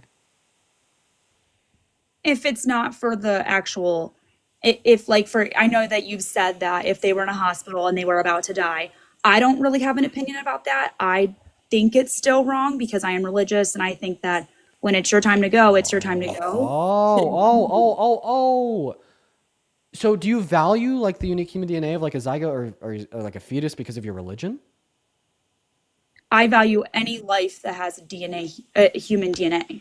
Any human DNA. Okay, but do you value that because of your religion? Like because like God like designed them in that and because it's just it's what people should be doing. So let's just get a clear yes or no answer. Is it murder to pull the plug on a brain dead patient in the hospital? I don't have an opinion. I don't think I've ever had an opinion on that because it is a tough subject. Bro, but like your logic but your logic would imply. I would go for both ways. Like I could go for both ways on that, and Man, that's just because. but your logic would imply that it is indeed like definitely like certainly murder. Like it's just like you'd have to be just as sure that it's murder to kill a brain dead patient in the hospital as you are sure that it's murder to kill yourself or me. Because you are just as sure that brain-dead patients have unique human DNA as you are sure that you and I have unique human DNA. Like if human DNA is like truly your standard for moral value, well, you can believe with confidence that brain-dead patients have that. Therefore, you should also believe with confidence that it's murder for doctors to pull the plugs. Now, if you're like sure that brain-dead patients have unique human DNA, but you're not sure that it's murder to pull the plug on brain-dead patients, all that this means is that whatever your considerations for what murder is or is not, one of those considerations is not unique human DNA, right? Because if that was your only consideration was unique human DNA, then you would believe with conviction and confidence that yes, indeed, Dean, it is murder to kill a brain-dead patient because you know with conviction and confidence that they have unique human DNA. Then yes, it would be murder. Then it would be murder. Oh my God! So wait. Do you think that there's like a genocide going on in every developed country in the world then? Because we're systemically murdering hundreds of thousands of brain-dead patients every year at the hand of medical health practitioners, organized, chartered, and in some cases paid for by the state? No, I'm going to be honest. I'm not familiar about the brain-dead patients because I focus more on babies that are being murdered in the womb before they even have a chance to live than brain-dead patients. Okay, well then your standard for why you think it's murder to kill a fetus is not because of its unique human DNA. Simple. So why is it murder? Because it's a human DNA. Okay, well no, it's not. Because you don't have that same confidence and conviction about a brain-dead patient, even though they also have unique human DNA. Okay. If that's what you think. I mean, that's just a logical implication. If I knew more about I would say that no, it wouldn't be murder. It would be wrong to pull the plug on anybody. Okay. Let me see if I can find this graphic. I'm doing the work. I'm doing the work for you. I'm doing all of the work for this, guys, because I want you to understand what a logical implication is. I want you to understand that when you say shit, it makes implications, and I'm gonna try to get you to understand this with the use of this graphic. So this graphic is titled "Moral Principles." In fact, this graphic was made by me months ago, but it just so happens to fit a use case of being used in this conversation perfectly. So let me scale it down here. So your moral principle is ending life. Okay, life can be defined as life with unique human DNA, is murder, right? Yes. Okay. Well, see, the thing here is, the issue with what you've told us so far is that this all-encompassing principle that you'll see like by this upper bracket does lead to the conclusion that therefore abortion is murder because you're killing a life with unique human DNA. But it would also therefore imply that pulling the plug on a brain dead patient is murder because you're also ending a life with unique human DNA. Like, I guess the point that I'm trying to get across, and I don't really know how to get this point across in any other way, is that when you hold to a moral principle, that moral principle must be true in all applicable scenarios, right? Okay, yes. Looking at that chart, yes. Right. Both of them to me is murder. Right. So then you do think that we have a state chartered, funded, and organized genocide in every developed country on Earth, because in every developed country on Earth, there's hundreds of thousands of brain dead patients who do have their plug pulled on them every single year by medical health practitioners. Sure. Okay. Because that's not really my main focus, but sure. Right. So, okay, come on. So, do you think it's okay to use violence to stop genocide? Yes.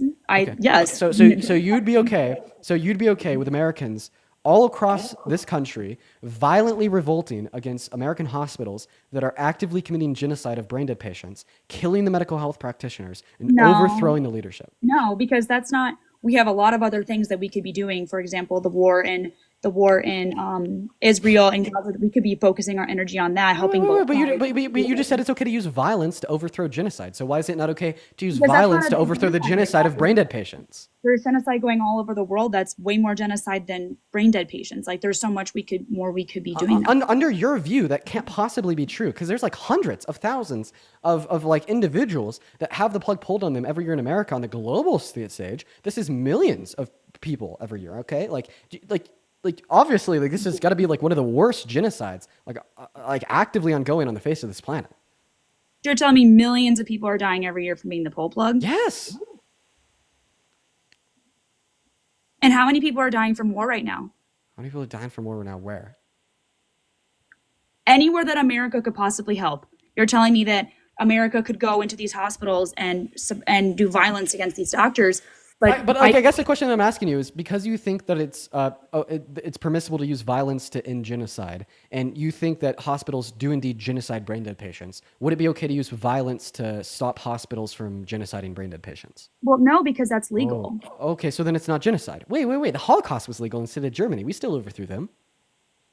You're right. Yeah. All right. Like the state of Russia sanctions their ethnic cleansing of Ukraine. They deem that as legal. So does the state of Israel and their ethnic cleansing of Palestine. Right. So I don't think that just saying, oh, it's because it's illegal, it's therefore okay. Like slavery was also legal in America, and we use violence to stop that. Right. So just because something's legal doesn't mean that we can't use violence to stop it if it's like sufficiently morally wrong. And I mean, you did indeed agree that you do think that all genocide is sufficiently morally wrong to use violence to stop. So either you don't think that it's genocide and murder to pull the plug on brain dead patients, or you don't think it's okay to use violence to stop genocide.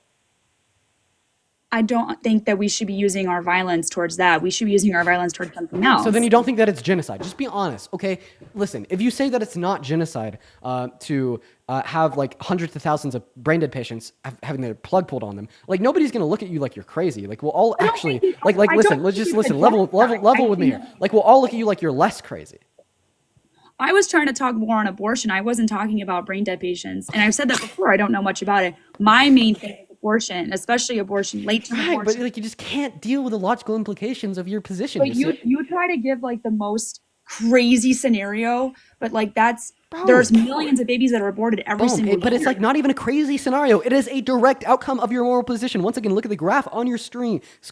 I am visually detailing the connection. I'm visually detailing how like your underlying logic here implies that abortion is murder, just as it implies that pulling the plug on branded patients are moral. Technically speaking, it is just as logically valid, logically sound, and conducive towards truth to say that if it's a crazy scenario to say that pulling the plug on branded patients is murder because of your stance, it is therefore also a crazy scenario to say that abortion is murder because of your stance. I don't think so, because Why not? In both scenarios, you're killing a human life with its own unique human DNA. How could one be more crazy than the other? Because my focus isn't on pulling the plug. That's like the least of my worries, is because I'm more worried about the baby that hasn't had any chance to live yet and who's being murdered in the womb, who's being suffocated in the womb, and they deserve a right to live. Okay, Like, why are that's- you... Actually, I'm not even gonna lie. You just gave me a great fucking argument. Why are you more worried about fetuses than brain dead patients? Because under your view, you should be worried about them identically. No, you're right. Oh God, you just gave me like the best argument ever. I'm never going to forget this. I'm never going to drop this. And I'm never going to stop asking people this question. Why are you more worried about fetuses than you are about brain dead patients? Why do you not care about fetuses? Okay, I gave you my stance earlier and I'll give it to you again after you answer my question. Okay, can you repeat the question? Yeah, why are you more worried about fetuses than you are worried about brain dead patients? I'm not. They're both equally important to look at, but I'm not sitting here saying that pulling the plug is genocide, because every situation is different. If the person says, I want to be pulled at this time, I want to be pulled if I'm brain dead, who am I to tell them that they can't, whatever, just because they might not be religious, even though She got raptured. I didn't kick her. She didn't even get banned either. She was in the middle of her sentence too. That means that there's two possible outcomes of what the hell just happened. She either like accidentally scrolled out of the live, or she like intentionally left midway through her sentence so it would not look like she was trying to leave. It was one of the two. So let's go and get that next guest up here. I do once again really appreciate everyone so much for the love over on Venmo and PayPal. You guys have been so incredibly kind.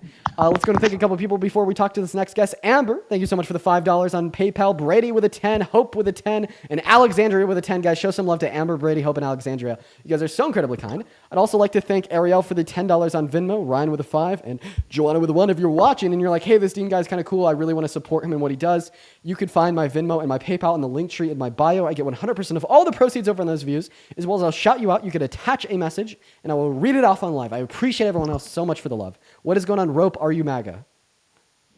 I'm a minor. I didn't think I would get in. All right, see you later.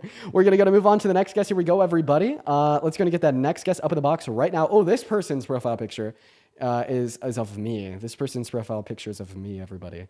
Let's go to see what they have to say. This person's profile pictures of me, everybody. Test? Is of me. Okay, well, they have like the craziest echo of all time. I really wish I could talk to them. Very unfortunate that I can't. Let's go and get that next guest up in here. Let me know if you're MAGA down below in that chat. We will get you loaded up into the live. We'll have a conversation right the hell now. What is going on, Poppy? Oh, do you have anything else I can call you? What's your real name? Okay, well, not to worry. They're not even here. Tori, what's up? Are you MAGA?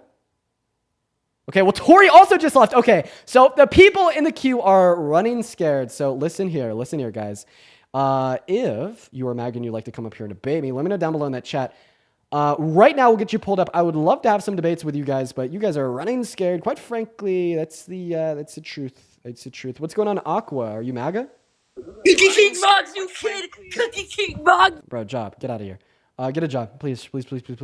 No Trump supporters. Look at that. 11.4 thousand people in the TikTok live stream right now. Not one person that wants to come up here and debate me. How sad. What's going on, Anthony? Are you MAGA?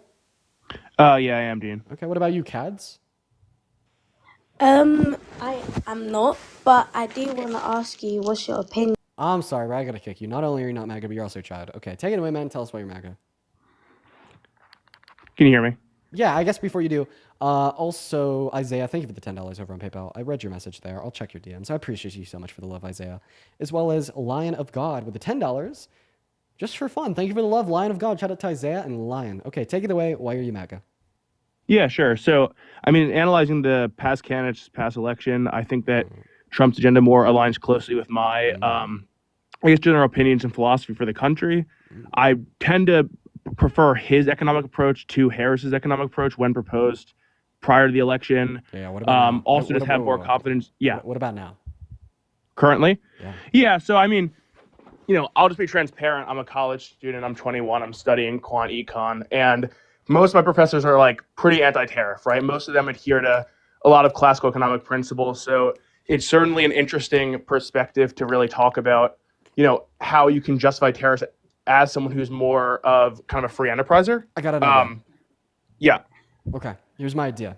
You don't even need a degree in economics, which, by the way, is really cool. No, I just wanted to give some background. You're gonna grow up and you're gonna make a shit ton of money in your future. You're gonna be a very, very rich man if you're gonna go into quant, dude. Holy shit. Oh my god, people in quant econ make so much money. What is the average salary in your career? I mean, if you're going into quant trading, which I don't plan on doing, but it's something crazy starting like 25,000 a month or something. Yeah, good for you, bro. Good for you. But anyways, but no, regardless though. Yeah. So anyways, let me just run my point here real quick. So I don't even think that you need a degree in quant econ in order to understand that Donald Trump's economic policy right now is bad for this reason. Okay, the Center on American I forgot the name. There it is. The Center on Budget and Policy Priorities tells us that his big beautiful bill in Congress right now is going to reduce the after-tax income for the bottom 80% of income earners in this country, and it's going to cost $3.8 trillion. I think that reducing your income and spending $4 trillion to do it is a very obviously poor economic proposal. No, sure, yeah. I mean, but looking at, Harris proposed an unrealized gain tax, which I guess for those who don't know what that is, that's proposing taxing your gain on an investment that you're not selling yet, right? So let's say you buy a stock right now and you sell it, you're taxed on that, but prior to that, any growth on that investment isn't taxed. And that sort of concept really can shake up the market, and it's never been done before in the US. So she didn't. I don't blame you for thinking that she did, because so did I for a handful of months. But that was propaganda. She actually didn't. It was nowhere on her economic agenda. It was nowhere on her policies. It was nowhere listed on the issues section of her website. Now, Biden supported an unrealized gains tax. However, she did not in the economic policy she provided. Got it. Understood. And I'll take that. I'm mistaken on that. Regardless, though, with the big, beautiful bill analysis that you brought up, right? That's it's basically, and I think this is important to recognize, and if you're going to shoot me on this for this being a terrible argument, it really is just a prediction, right? And both sides are trying to, approach legislation with trying to, create economic growth, right? And continuing the corporate tax cuts that Trump initially put in place, while it maybe partially, has to do with trickle down from the Reagan era, that's an attempt to make the economy better, right? So the analysis saying that, and funny enough, earlier you were saying that it would actually increase taxes, but then you clarified that by saying it would just lower post-tax income. It's basically a certain center doing an analysis, with the theories they're attached to, right? It's not what actually is going to be carried out at the end of the day. You don't know that. In fact, I would say that we do not have a better idea of what will be carried out if the big, beautiful bill were to be passed than what the Center on Budget and Policy Priorities has reported to us. Because at the end of the day, you and me right now are debating the efficacy of his proposed economic policy, yes? Yeah. Okay. And but because, now just listen, because the big, beautiful bill has not passed yet, we could only debate the efficacy off of projections, correct?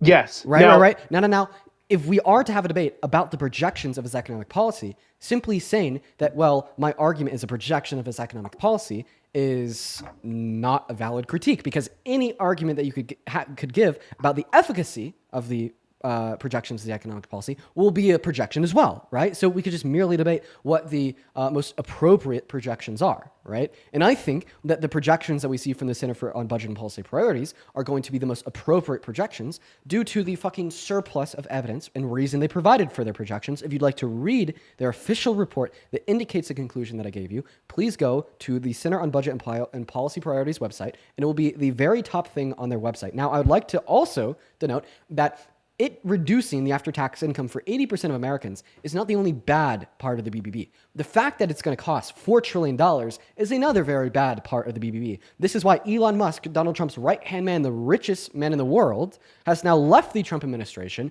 and called the Big Beautiful Bill a disgusting abomination, and he has now been lobbying for all congressmen and women in the Senate to not let it pass, and has been telling every American, right or left-leaning, to call their representatives and tell them to vote against the BBB, right? So, I mean, this is a bipartisan push from everyone with a brain. Regardless if they're on the right or on the left, everyone with a brain is saying that the Big Beautiful Bill is terrible. So I think you actually have quite the mountain to climb in justifying that it will be good economic policy.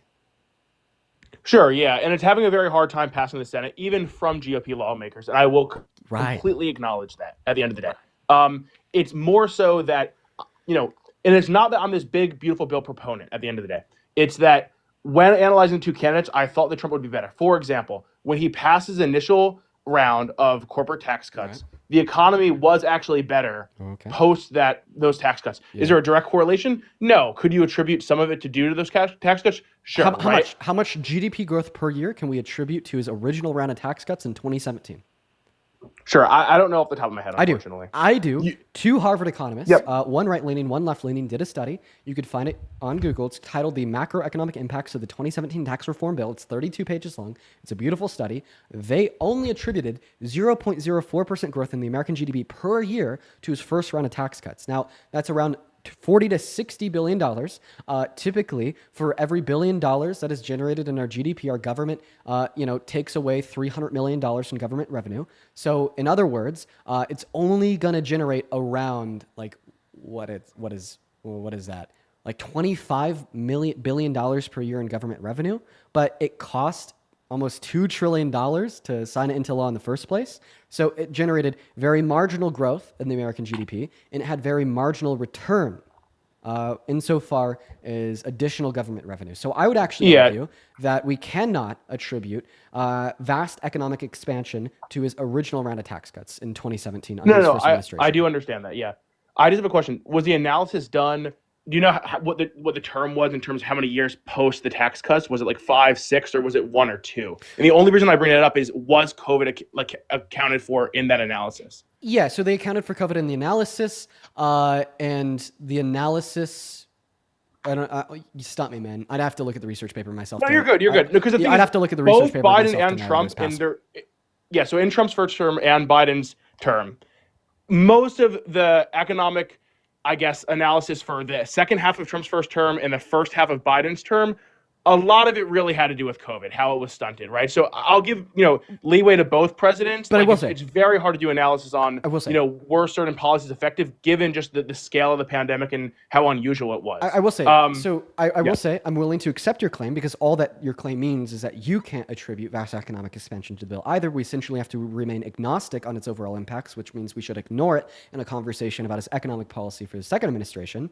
But I will say, though, one critique is that the purpose of the economic analysis done by those two Harvard professors was to isolate for all external impacts on the American economy, including things such as COVID. That's an external variable, and to just evaluate the reformation in our federal tax code as set forth by his first round of tax cuts to see what impact it would yield. But as I said, I am willing to just take you for your words, saying that it's really hard to do economic evaluations on the outcome of economic policy in the latter half of Donald Trump's first term and in the first half of Biden because of the pandemic, meaning that we'll just kind of ignore it, right? And if we ignore it, that means that you can't use it to generate a claim that somehow he's proven a demonstrable track record of good economic performance as generated by his policy. Yeah, no. I understand that and I appreciate that. So with that all said, from a theoretical approach, I happen to agree more with Trump's proposed economic plans because of their ability to allow for more free enterprise and free market forces to exist. And that's just so you're pro-free market, right? You're pro-free market. So am I. Now I think that you're going to bring up the tariffs, aren't you? Obviously, but I mean, I think that it's probably important for us to first recognize that, I would say further restricting the after-tax income of 80% of the consumers in the market is definitely a huge fucking restriction on the market, right? Well, that's the thing, though. It's assuming that there's going to be less income generated, right? It's not a restriction. Yeah, based it's a on restriction of the market potentially- by reducing the after-tax income of these people. Okay, I'm not trying to nitpick here, but it's not a restriction if you're cutting taxes. Like taxes inherently are a restriction. It would. It's So the claim so the claim is that it's increasing taxes. The big beautiful bill. No. It's cutting taxes or continuing to keep taxes at the lower rate rather than them increasing. Yeah. But the claim that the Center on Budget and Policy Priorities makes is that it's effectively increasing taxes to reduce the after-tax I know, income. but the thing with that is, and it's the same thing as Harris saying there would be a sales tax through tariffs, right? And I hate to use this word, but it really is just semantics. There might be less money in your pocket, but it's not from the form of a tax. Okay, right? are you arguing that okay? So I understand what you're saying. You're basically saying like maybe the evaluation of the big beautiful bill, like delineated that they'd have lower after tax income, maybe because of like their cuts to Social Security, Medicaid, and Medicare, or like other unrelated things to the literal federal tax code that would aid and abet in a reduction of their after tax income. Well, I would agree that if you are right, it will have the same impact in reality. It will effectively do the same thing, meaning that it would effectively further restrict the market. But I think it's also possible that what the Center on Budget and Policy Priorities is arguing is that they are literally increasing the taxes given the federal tax code for 80% of income earners. But I'm okay to just theoretically concede to your claim because then it's just effectively further restricting the market of consumers by reducing their after-tax income. But I mean, like generally, I bet that we could agree that it's like immoral to do a redistribution of wealth from the poor to the rich. You said immoral? Yeah. But is that what you think's going on? Yeah. Because the thing is this, right? So we have it's not erasing the progressive tax system we have in the States currently, right? It's impacting it negatively. Like, sure, like, man, if we were to increase the taxes on the bottom 20% of income earners by 10%, and then we reduce the effective tax rate of top 1% earners by 10%, okay, we would still have a progressive tax code because, like, top 1% earners would still technically be paying more proportionally, okay? But that doesn't mean that it's not a negative impact, right? No, I understand that. But my question for you is this. It has to do with corporations and how they're being taxed, not actually individuals' income tax, right? So I mean, clarify that you don't care that like there's a massive redistribution of wealth that's going to be onset by the BBP if it passes to redistribute wealth from the poor to the rich. No. So that's not what I'm saying. What I'm trying what to is your get thoughts at on that? right? Like, I guess what are your thoughts on the fact that it's going to redistribute wealth from the poor to the rich? Well, if that's what you're taking away from the analysis, then I would say that's inherently problematic. That's not what I take away from it. Okay, and the why? reason I say that, Do you have an is because- analysis from like something other than the Center on Budget and Policy No. Priorities So that indicate this to is you what what I'll they're say, saying right? is wrong? Is the proposed tax cuts in the big beautiful bill cutting taxes directly on the income earned by the top 1% of individual income earners? Wait, I just want you to answer my question because you said that you disagree with the analysis. Does this mean that you have a differing analysis? No, I do not. Okay, so then why would you disagree with it? No. This is the thing. And I'm not trying to make you answer my question first because you don't have to. But what I really think is the important distinction is it's not about individual taxes, right? From a federal level, right? Like if you make over, what is it, 400 or it's $500,000? I just want to clear this up. I'm afraid that we're like getting into a very messy debate. Once again, Okay. I want to be clear in the question that I'm asking you. The Sure. Center on Budget and Policy Priorities indicates that the overall impact of all 3,000 pages of the big beautiful bill is as follows. It will increase the after-tax income for members of the top 1% by $25,000 per year, and it will increase on average the after-tax income of top 20% earners by $500 per year. Meanwhile, it would decrease the after-tax income for the bottom 80% of income earners, impacting the bottom 20% of income earners the most by reducing their after-tax income by $2,200 per year. Now, this is an effective wealth redistribution from the poor to the rich, all right? And I want your thoughts here. Is this good? Okay. Is this bad? Do you agree with what they're saying? Or do you disagree with what they're saying? No. I agree with what they're saying. I will admit there is no other better analysis out there. Do I support the current rendition of the big beautiful bill? No. Do I still support Trump? Yes. Why? Right? Okay. Please don't think this is a straw man. I'm not trying to change the subject. I do think this is important to bring up. I support the Doge movement. I think worrying about government spending in the ballooning deficit is extremely important in the Trump administration with Elon to help initially. Why I think he's gone right now, I think it's a different discussion. I think it's for bad for antics, to be honest. But the bottom line is I do think that the Doge was a good initiative, is a good initiative, and worrying about the deficit is very important. And the big, beautiful bill actually conflicts with that belief right now. So I would not support the current big beautiful bill proposal. Okay, I agree with you. I would also support an initiative to keep a closer eye on where our government is spending money. I agree that a ballooning federal debt and deficit is a bad thing, and any initiative to reduce that can be a good thing if run properly. Okay, right? So for the purpose of my next position, we are going to assume that Elon was running it properly, and every dollar cut by Elon was truly unnecessary. I'm going to grant that for the debate, even though I don't actually believe that to be true.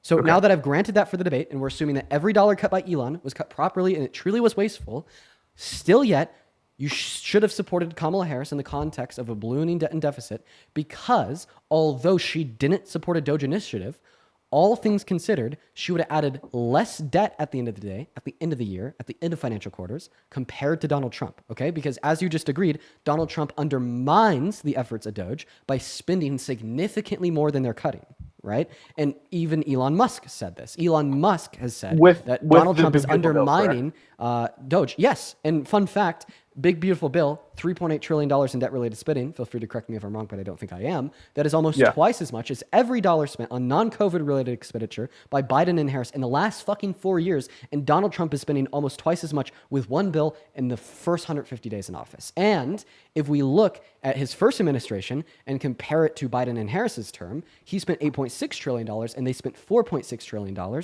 If you account for COVID, he spent $4.8 trillion and they spent $2.2 trillion. So if your main issue was a was an exploding debt deficit, then your pick would have been Kamala Harris, as she would have been viewed as the lesser of two evils within this respect. Now, this is the thing, though. The actual bill has projections, for tariff revenue, right? Now, whether or not you agree with those projections, that's what it's based off of, right? And at the end of the day, Donald Trump, in his second term, right, in his campaign for his second term, really ran on a campaign that was centered around tariff revenue. Okay, well, tariff revenue wouldn't be debt. It would not be debt. Yeah, so I'm then saying why are we talking about it? Because I thought that we were having a conversation about who's better for the debt. No, I know. I'm saying is if you're increasing tariff revenue and you're increasing debt, then at the end of the day, it's net, and the spending they're increasing, they deem as necessary to continue tax cuts to allow the economy to grow greater. Now, with the analysis you brought up earlier, they projected it wouldn't with the current rendition of the bill, but I would assume by the time it gets through the Senate, if it even does, probably it wouldn't include that. Wait, I have a question. Does Donald Trump spending. support the bill as it is in its current rendition? Currently in his rendition, I believe he supports it. Okay, yes. so then you also can see that Donald Trump supports reckless, wasteful expenditure that Kamala Harris didn't. Well, it's not reckless and wasteful in his interpretation because of the tariff revenue. I mean, that is true. Wait. Does a big, beautiful bill include tariffs? It has projected tariff revenue, and it's in line with what his administration is doing currently. Wait. There's projected tariff revenue in the big, beautiful bill? Wait. It acknowledges it. It acknowledges it. Yes. Okay, what does that mean? What I mean is the bill does propose currently that it's going to increase spending in certain areas because it's increased deficit spending. Is it going to spend any money on like implementing tariffs or anything? What it does say is that with the tariffs that the Trump administration has imposed and proposes to further impose, that revenue would essentially pay for the increase in spending. The revenue would pay for the deficit would be net. Okay. Oh yeah. What is the projected income from tariffs in the next 4 years? How about the next 10 years?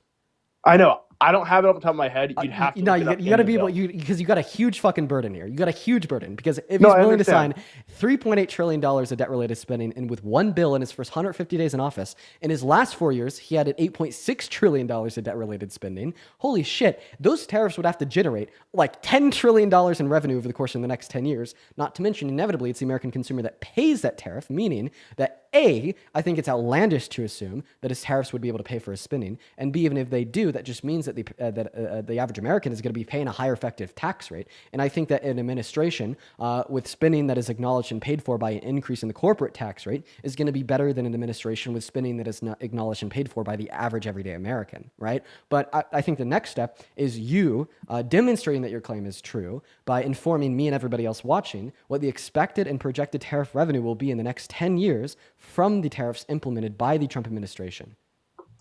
Yeah, listen, if you want me to hop off and look it up and hop back on, I'm happy to do that. I mean, at the end of the day, I'll admit, I don't have the numbers off the top of my head. I do know that in what I was reading about the beautiful bill is that they did list the projections and they justified the increase in spending through those projections. I don't have the exact numbers off the top of my head. So that's kind of that's where I stand there. I'm happy to go to a different aspect of Trump's agenda or keep talking about economic issues, or you can move on to another guest, but that's kind of where we're at right Bro, now. listen, I appreciate you for the good conversation. I don't get many of these. Yeah. Let's see. So, I don't know. You want to talk about education reform? Education reform. Do you support? Well, I mean, like I'm I'm a guessing huge that like the proponent of school education. choice.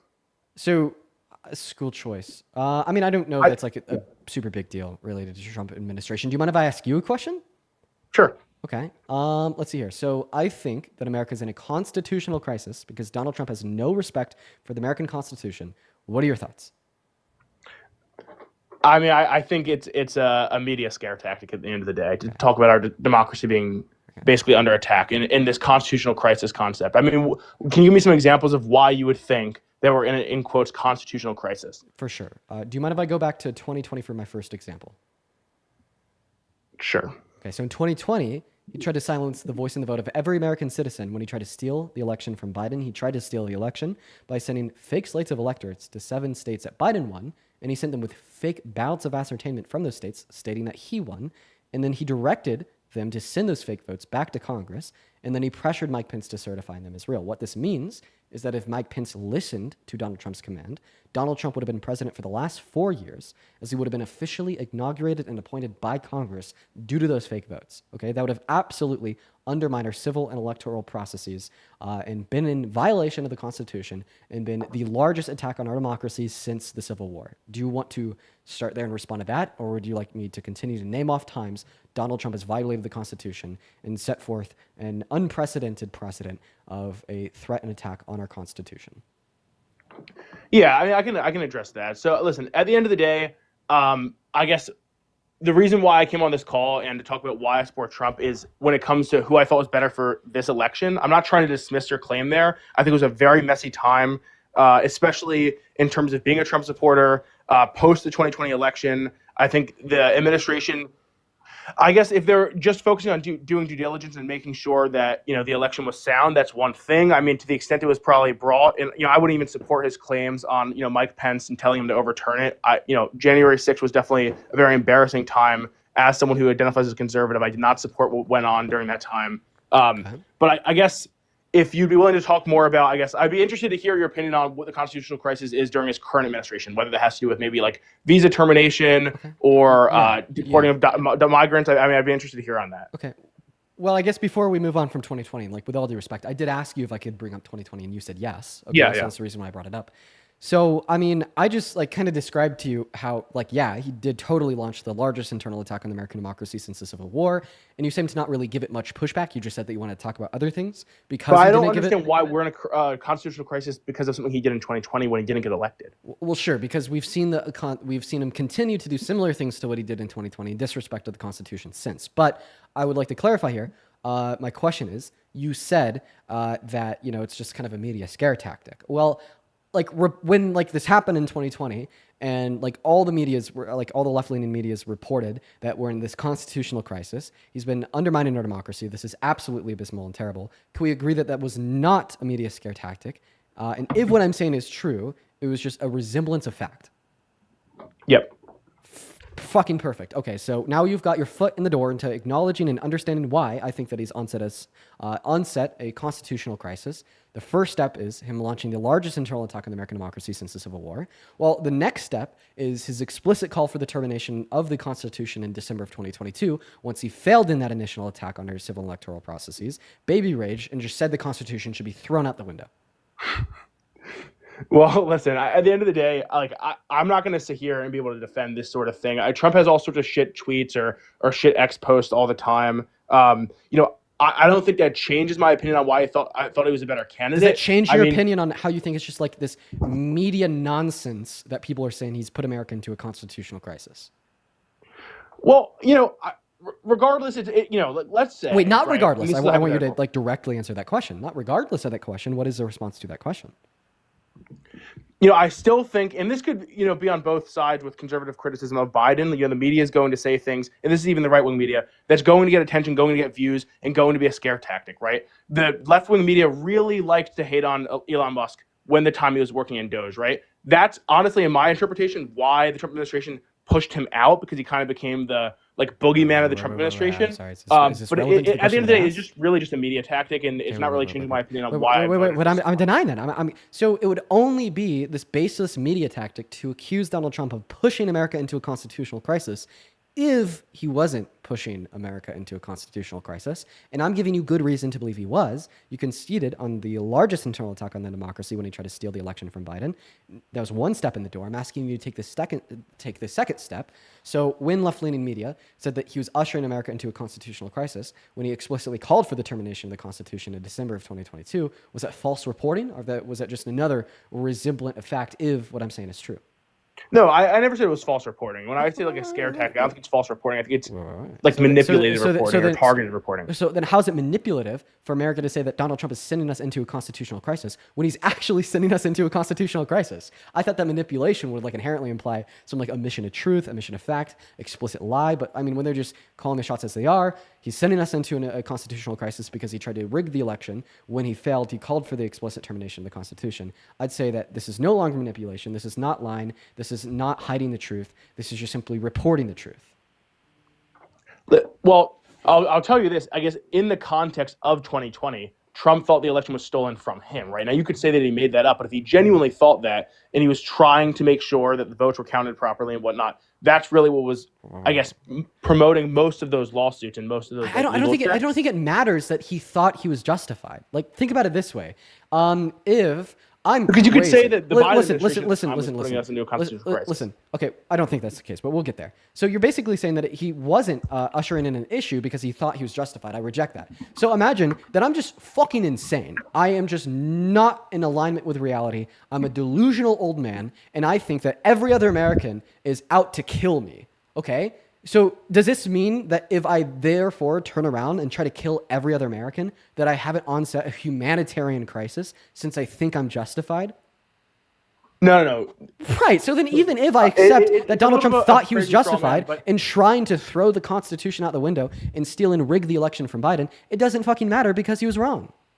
But did he try, or did he tweet that he was frustrated and then made an offhand comment about it? What I'm trying to He get tried. at is He literally sent the fake slates of electors to the 7 key swing states that Biden won. He literally sent those fake slates of but that electors. wasn't throwing out the Constitution. That's a different tweet, right? So that wasn't a tweet. That was an actual action to completely ignore the voice and the vote of the people. And if these actions had led to Mike Pence inevitably accepting the fake votes, which Mike Pence denied to do, then he would have been president for the last 4 years against the voice and the vote of the people. Like, that is like an active intention, an attempt to rig and steal a presidential election. Okay, It wasn't just a I tweet, understand that was that. an action.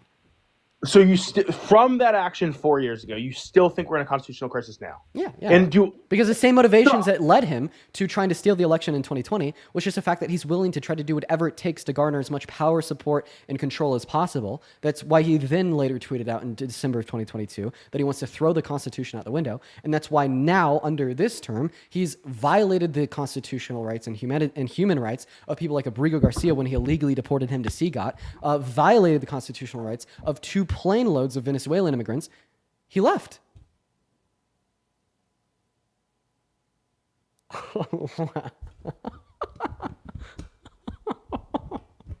No, wow. That guy was like decent too. Oh man, I'm sad. That was my first challenge of the day. Oh man, I'm sad, bro. That was like my very first challenge of the day. Dude was like kind of intelligent. And he ran away. Unfortunate. All right. I better not see any more people on the internet talking about how Dean doesn't debate smart people. And when Dean does debate smart people, he loses or he runs away. Okay? All right, we need to be honest with ourselves. That guy was decently intelligent. All right? The guy was decently smart. And he ended up running away. Listen, the guy's still listening. Seek truth. Okay? You're obviously an intelligent fella. And I hope you realize that you had a very difficult time defending your points there, not because you're unintelligent or dumb, but because your points are ultimately indefensible. Right? Seek truth, be progressive. Nice conversation. I appreciate you for your time. What's up, Dylan? Do you support Trump? Okay, Dylan's not here, so we're going to move on to the next guest. Everyone just give us a minute. Let's go to get that next guest up at the box. If you are in that queue, make sure that means you're MAGA. We're going to go to get that next guest loaded in right now. What's going on, Discovering? You said in the last chat that I removed that guest. So I guess I'm going to assume that this also means that like you're like a crazy MAGA conspiracist, right? Discovering? It's not here. Brady, go ahead and unmute that mic, man. Let's have a conversation. I got to catch up on the donos. Sid, thank you so much for the $100 super chat over on YouTube. Sid says, hi, guys. Hope everybody's having an okay week. My MAGA dad's said his first ever negative thing about Trump today. Let's go. Dude, the tides are turning, Sid. Progressivism is winning. LFG. W, Sid, for the $100 super chat, as well as Dust. Thank you for the $50 super chat over on YouTube. Saying, can you drop the chart you use so I can knock some sense into some nincompoops I call my friends? Go to Google. Type investment into American manufacturing, FRED. It will be the first link that pops up. Thank you for the $50, Dust, as well as Tress Des with the $25, October's with a 10, and Chris with a 10. I appreciate you guys so much for the love. What's going on, Brady? You MAGA? Yes, sir. Great. Before we hop into a conversation, also got to thank, oh my God, Joe with $100 on Venmo. Let's get 1,000 Joe W's. Joe says, you're the best master debater I've ever seen. Yo, let's fucking go, Joe. The best master debater. Put that on a shirt. Put that in my bio. LFG. Appreciate you for the love. Hell yeah. As well as thank you, Michael, for the $25 on Venmo. Michael says, happy Pride to the LGBTQ plus community. Shout out to our trans members. Without them, there would be no Pride. Fuck Donald Trump. Keep debating, educating, and correcting misinformation. Indeed. Happy fucking Pride, Michael, and thank you for the $25 donation. And same thing to Steven, saying he was a really good convo man with the $20 on Venmo. Yeah, no, man, that's probably the best conversation I've had on live in a couple weeks or even like a couple months, not gonna lie. Dude was significantly more intelligent than most people we have up here. I appreciate you for the $20, Steven. Brady, take it away. Tell us why you support Trump. So I support Trump for many reasons. Economic reasons, the way he handled with Roe v. Wade, and many other reasons. The main reason that I requested to join was I was listening to the conversation with you, and I believe her name was Hope, talking about the correlation to people's feelings about pulling the plug on brain dead people and people being aborted. Right. Yo, big facts. Yo, real quick, let's show that graph. Hell yeah. If your moral principle is that ending life is murder, if your moral principle is that killing a human is murder, guess what? That would imply that abortion is murder, but so is pulling the plug on a brain dead patient. Yeah, that is a fact. Go ahead. Yep. So I would say that my reason for being against abortion is totally different than what her reason is. It has nothing to do with religion or I guess it is somewhat a moral standpoint, but it's different. So my problem with abortion is that this is a fetus with an unborn life, or that has not been born, has had no chance to live its life, and a chance at life is better than no life. Now, of course, the brain dead person is another living person with its own unique DNA. My difference here is number one, you used a statistic that was false. You said that there was millions of people dying every day because they were every year because they were brain dead. Like on the global stage, like millions of brain dead patients get their plug pulled on like the global stage. Yes. Sure. Well, America is one of the most medically advanced countries in the globe, and we only have 15 to 20,000 people die due to being brain dead every year. And how many of those? Yeah, so if there's we have 300 million people here too, like 20K people that have their plug pulled. I feel like this is just my feelings talking. If you did an evaluation of like every country on earth, because we only have 20K here, it could fall below 1 million. That was just a total guess of mine. Yeah. So my thing is that why is the wait? You haven't given wait, stop. You haven't given us your stance on abortion yet. Yeah, so I'm against abortion. Okay, why? In almost all respectives. Oh, even rape? I said almost all. Not in the case of rape, and not in case of the life of the mother. Okay. Why are you against all the other abortions? Mainly because I feel like a chance at life is better than no life. No matter what the person's possible upbringing is going to be, what the financial situation of the parents are going to be, I think that this person should have an opportunity to live and grow just like everyone. Wait. Are you against the use of Plan B, IUDs, birth control, and condoms And even like other methods such as pull out because the chance at life is better than no life? No, that's different. Life starts at fertilization.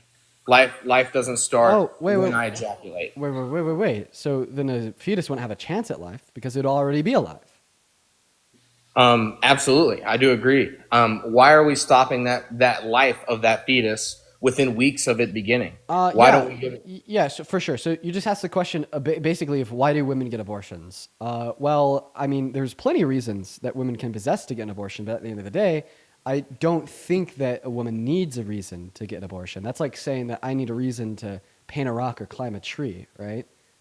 Okay, so no. So would you need a reason to pull the plug on a brain dead patient, or should you just be able to do it? I don't really think that the family needs a reason. They can just kind of do it.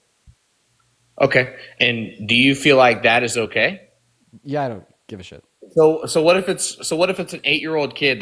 They've been pronounced brain dead. Right. It's been 1 day, and there's in some cases brain dead doesn't mean it's going to last forever and ever and Yes, ever. it does. It does not. Yeah, the definition of brain death is the irreversible cessation of all cognitive function. Then I'm mistaken. My problem is that why do you feel like it is okay for a mother to just decide, I don't want to have this child, I'm going to end its life? Yeah, for sure. Because there's not a trait or a group of traits. There's not anything about a fetus that I could identify as being morally valuable. Mm-hmm. So that's why I think it's okay. Can you identify what it is about the fetus that should make it morally valuable? That it is a life. Oh, are you vegan? How does that correlate to a human? How do you eat beef? Yeah, I do. Okay, so well, I'll tell you how that correlates because you said, how does the steak on my plate correlate to a child who's going to be born in less than 9 months and live its own life and possibly go on years and years? Great question with a great answer. I asked you to identify the trait of the fetus that's morally valuable, and you said it's because the fetus is alive. Okay, so if the That's trait true. of the fetus in which you think is morally valuable is just the fact that it's alive, okay, so Mhm. are cows, chickens, and pigs. So obviously that's not the trait. So what is it?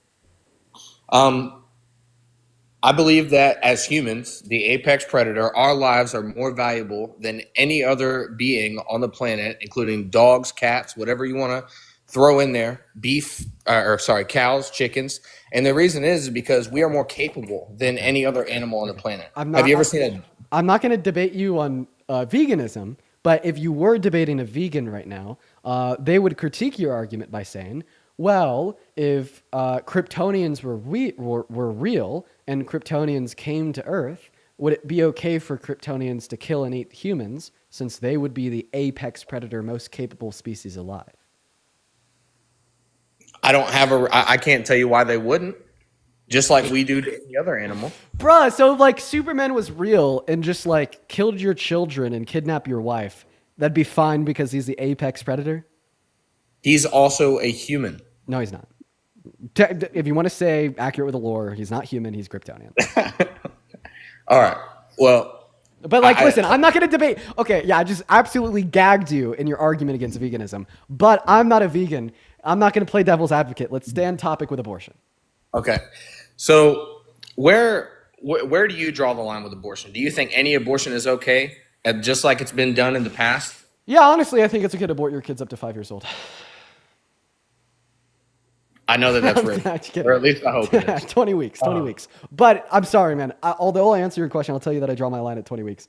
You must have done it unintentionally. You sound like a nice guy. We're having a good faith convo here, so you probably did it unintentionally. But I did ask you a question earlier that you've dodged. The question was, what trait of the fetus is morally valuable? I didn't dodge it. I answered it, and then you interrupted. You said life, right? Obviously, that was. And then I answered it again. Okay, what was your answer the second time around? So I believe that humans are more valuable than any other creature on the planet, and that is because. And then you brought it up that it was veganism, right? Oh, but then your problem. Wait. So you just okay. What? So basically, what you're saying is that the morally valuable trait of the fetus is the fact that it's a human life, right? Yes. Okay. So why is human? Bring the graphic up. Okay. So yeah, I mean, let me ask you this question: does that make it murder to kill the fetus because it's an innocent human life? I did not state that. I don't Okay, think is that it? it is murder. I think that it's incorrect to stop the life of the fetus. I didn't say that it's murder or categorized as murder. Okay. I said that I feel like it. So why is it murder to kill me but not murder to kill a fetus? Given that we're both innocent human lives. I really don't have an explanation for that. I mean, that sounds like an issue in your view, right? Because listen. So you're saying that it's murder to kill me, but not murder to kill fetus, and you can't offer any explanatory power to the view. Okay, you just simply feel that way, and then you're going to use those feelings to guide your views, and you're going to use those views to guide the legislation we should have. What's the difference between you doing this and like a random pro-choicer saying it's wrong to kill me, but it's not wrong to kill a fetus? They don't really have any reason, but they use those reasons to guide their feelings, and they use those feelings to guide their views, and they use those views to guide their legislation. I don't think that there is much of a difference. I do believe that it is a fallacy in my argument. I think that I would like to collect myself and try to put together a better argument and come back another day and talk to you about it. Brady, 10 out of 10, my man. I hope you have the best day ever, because guess what? 2.5 years ago, I was debating a pro-lifer, and they were able to demonstrate why my argument was shit. And guess what? I said the same thing to them that you're saying to me right now, and I genuinely turned around and I genuinely tried to address that fallacy in my argument. Brady, I couldn't do it. That's why I'm pro-choice. But dude, I hope you have a great rest of your day. Perfect response. You could not have given a better response, man. Seriously, have a great rest of your day. Alrighty. Oh, dude. Oh, perfect. Beautiful. Beautiful. Very great. Very great. I mean, just unreal. Unreal. Gotta love it. Somebody in the chat said Dean lost. Oh my God, who's paying the bots? Okay, moving on to the next guest. Let's gonna get them up here. Oh, what a beautiful day. You know, like that one picture of like the dog, and it's just kind of like sitting there with like a little smile on its face with its eyes closed. That's me right now. What's up, Veznan? You MAGA? Okay, they're not even here. We're going to move on to the next guest, guys. Everyone just kind of give us a minute to get that next guest pulled up. Let us know if you're MAGA and you want to come up and debate down below in that chat. Hello. Hey, you said in the chat that you wanted to debate. How old are you? I was born in 2005. You have a lot of background noise. Can you get away from it? Is that possible? Oh, I'm so sorry. Yes. No worries. While you're getting away from that background noise, I'm going to put you on mute just so like my viewers don't have to hear that. And I'm going to thank a couple donors. So give me a 1 second here. Let's see. Sophia, thank you so much for the $10 on PayPal 40 minutes ago. I'm sorry, I'm just getting around to it now. Sophia says, I love you. Sent you yesterday from Europe as well. Please say hi, Sophia and Theo. Sophia and Theo, I really hope you guys are still watching. What's going on? As well as Alicia, thank you so much for the $10 on PayPal, saying that you love that I could talk to people with like barely working brain cells. Take care of yourself. Man, that's been a skill. That's been a skill that I've had to develop and hone in over time. It is very, very difficult. As well as, let's see here. Heather, thank you for the $10 over on Venmo. Thank you so much for the love. Kita with the 10, that is Kita, saying only person that could save us from Trump is Superman, and Lowell, you're the best. Thank you for the love, Kita. You're awesome. As well as Morgan with the $5 on Venmo, saying bring back the mullet. I technically did bring it back. My hair's just not styled today. And oh my God, Jennifer with the $150 donation on Venmo. Jeez, Jennifer. Jennifer says, how's it going, Dean? Watching on YouTube and just want to let you know that how much yours and Parker's streams have helped me find my voice in political conversations. I've struggled for years, but not anymore. Thank you both so much. You're doing an incredible service. Keep kicking ass. Jennifer, you're a legend. Oh my gosh. $150. Dude, that is so much goddamn money. I do not deserve a penny of it. Holy cow. Thank you for the love, Jennifer. Everybody, please, please, please, please, please show some love to Jennifer down below in that chat. Literally write the flip now. Let's get at least 10 minutes of W Jennifers. Thank you so much for your kindness and generosity. And FS Millie girl. W Jennifer. How old did you say you were? I was born in 2005. How old does that make you? You don't know how to subtract? No, I do. I just want to make sure that you do. So how old does it make you? 19. Okay, what month were you born in? April. April. I don't know my months. I'm not even gonna lie. Is April passed? Yeah, it did. You'd actually be 20. Don't lie. Moving on. We're gonna go to get that next guest up in the box. Everyone, just give us a minute. We got Kennedy loading up into the stream right now, guys. Okay, seriously, if you want to know like one thing that I really struggle with, it's identifying the months. I couldn't tell you. And like if someone were to say, oh, has like the month of like April passed, for instance, like I don't know. I have to look at it. I have to look at a calendar. If it's not like October, September, November, December, January, or February? Like, I just don't know. I just don't know. Kennedy, what's up? How old are you? I am 20. I was born in 2004. Very nice. You're the same age as me. Okay, it says MAGA in your bio. Kennedy, lock in. Kennedy, lock in. Come on. Okay, what is this? Why are you MAGA? I'm so embarrassed. Well, I grew up in a very MAGA household. Mm-hmm. That's not a sufficient response because so did I. Look at Okay, me. well, I'm getting to it. Oh, sorry, Kennedy. Well, I just think that it's best if a woman. I just like traditional things. I'm very much a traditionalist, and I just think that it's right for a woman to cook and clean for her husband. That's how I grew up. That's how I grew up. That's how I'm gonna be, and I just think that that is what Trump stands for, and that's why I voted for him. You know, it's like, I'm going to debate you because you're wrong. But honestly, if you went on to go and tell another group of like 13,000 people that Trump stands for forcing women to cook and clean, I wouldn't be mad. You should run on that messaging in the midterms. You guys will win every election in the future. I could guarantee it. But I'm going to debate you because this is a debate live. Hear me out.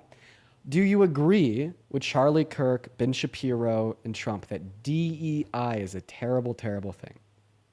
Yes, I do.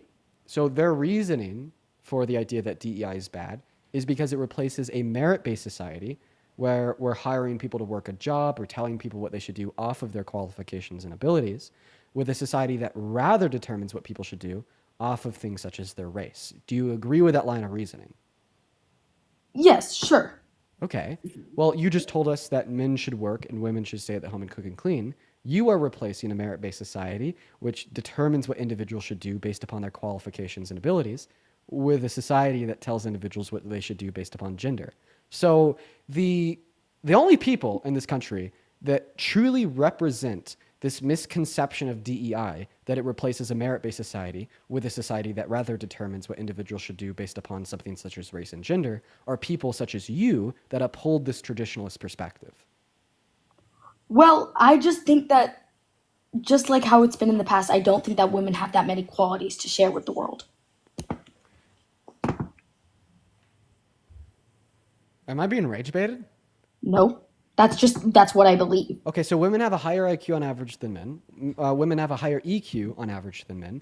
Women outperform men in school on all levels. They get more degrees. Not to mention, women also outperform men in STEM-related fields. There's a study done by the American Medical Association on 1.4 million patients on 6 continents in the last 10 years that demonstrated that if you're operated on by a woman compared to a man, you're less likely to die, as well as you're less likely to experience postoperative negative outcomes. Women are also more likely to critically think and engaged in lines of reasonings based upon logic, not emotion. This is why men are significantly more likely to commit all crimes, significantly more likely to commit violent crime, significantly more likely to self-unalive, significantly more likely to drunk drive, significantly more likely to gamble, and significantly more likely to recklessly drive.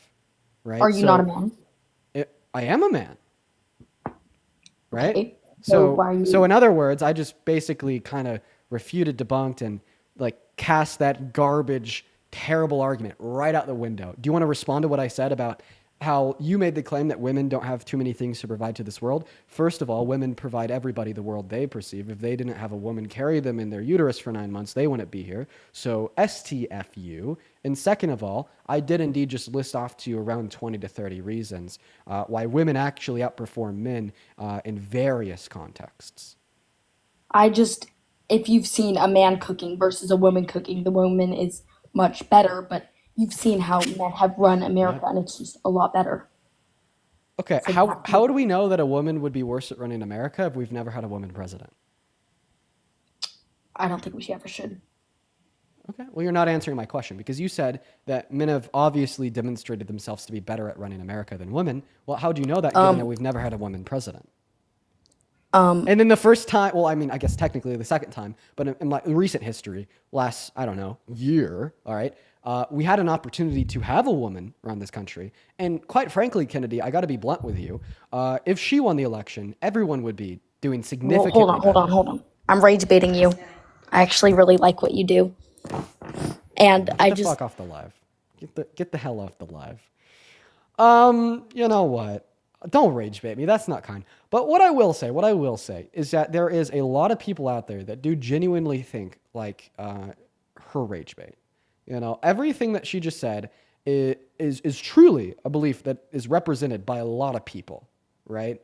That is truly a belief that is represented by a lot of people. So I'm not even mad. I obviously don't do it again, but I'm happy that I got to explain why those views are false. Now, we're going to move on to the next guest, RYEN Ren. Thank you for the $5 on Venmo, saying hi from Gray and Live. Shout out Gray. Thank you for the $5. As well as Heidi. Thank you so much for the $20 over on PayPal. Now, Heidi didn't leave a message, but just know that I really appreciate that, Heidi. Let's get 200 Heidi W's down below. Now, if you're watching and you're like, hey, this Dean guy's pretty cool and you want to support me, keep the studio running for 4 hours a day, you can find my Venmo, my PayPal, and the link tree in my bio on TikTok, as well as they're in the pinned message of the YouTube stream. I get 100% of the proceeds on those platforms. You get a notification at the top of my phone screen, and I could give you a shout out and show you love. Now, welcome in, Ethan. How old are you?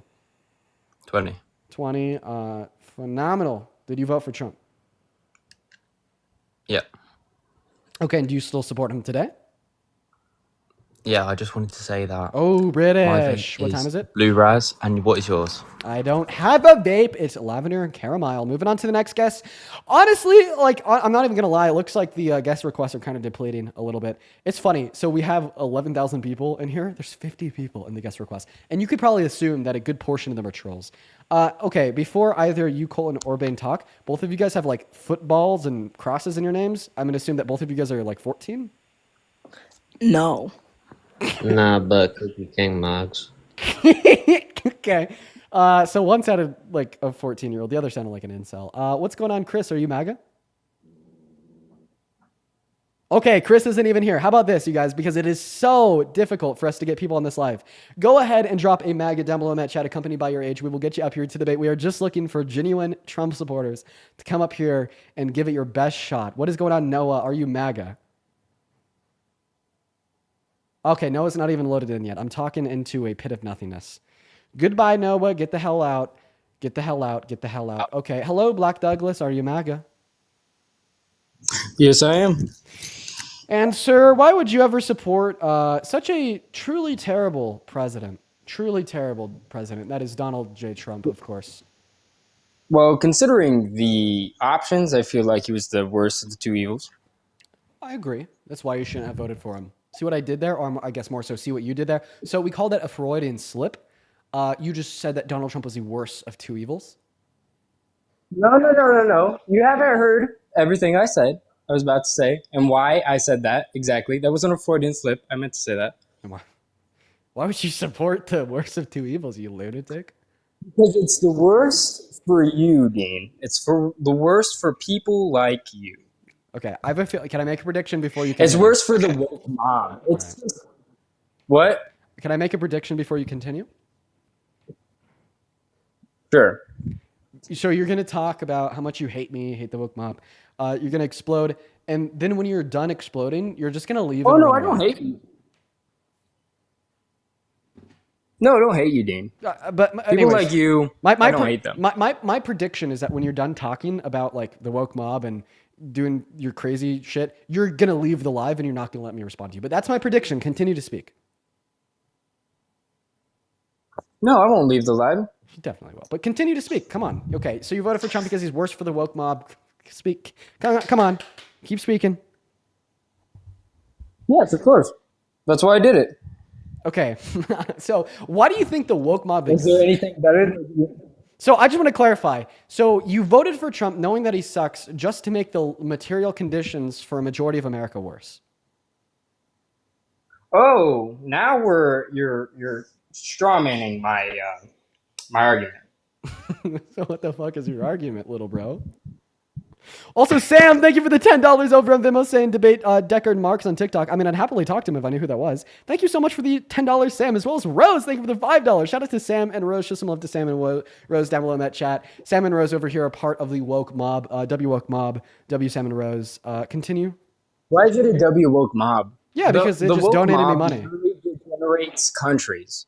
Like entire nations Wait. degenerated. Wait. So wait. How can you possibly say that it's a woke mob that like destroys countries when you admitted in your line of reasoning why you support Trump that the woke mob was literally better than Trump, okay? In saying that Kamala Harris I was never better than Trump. said. No, Yes, you whoa, did. whoa, whoa, Yes, you did. whoa. Yes, you did. Yes, you did. No, I Because didn't. guess what? You said that Donald Trump was the worst Go of two back that evils. clip.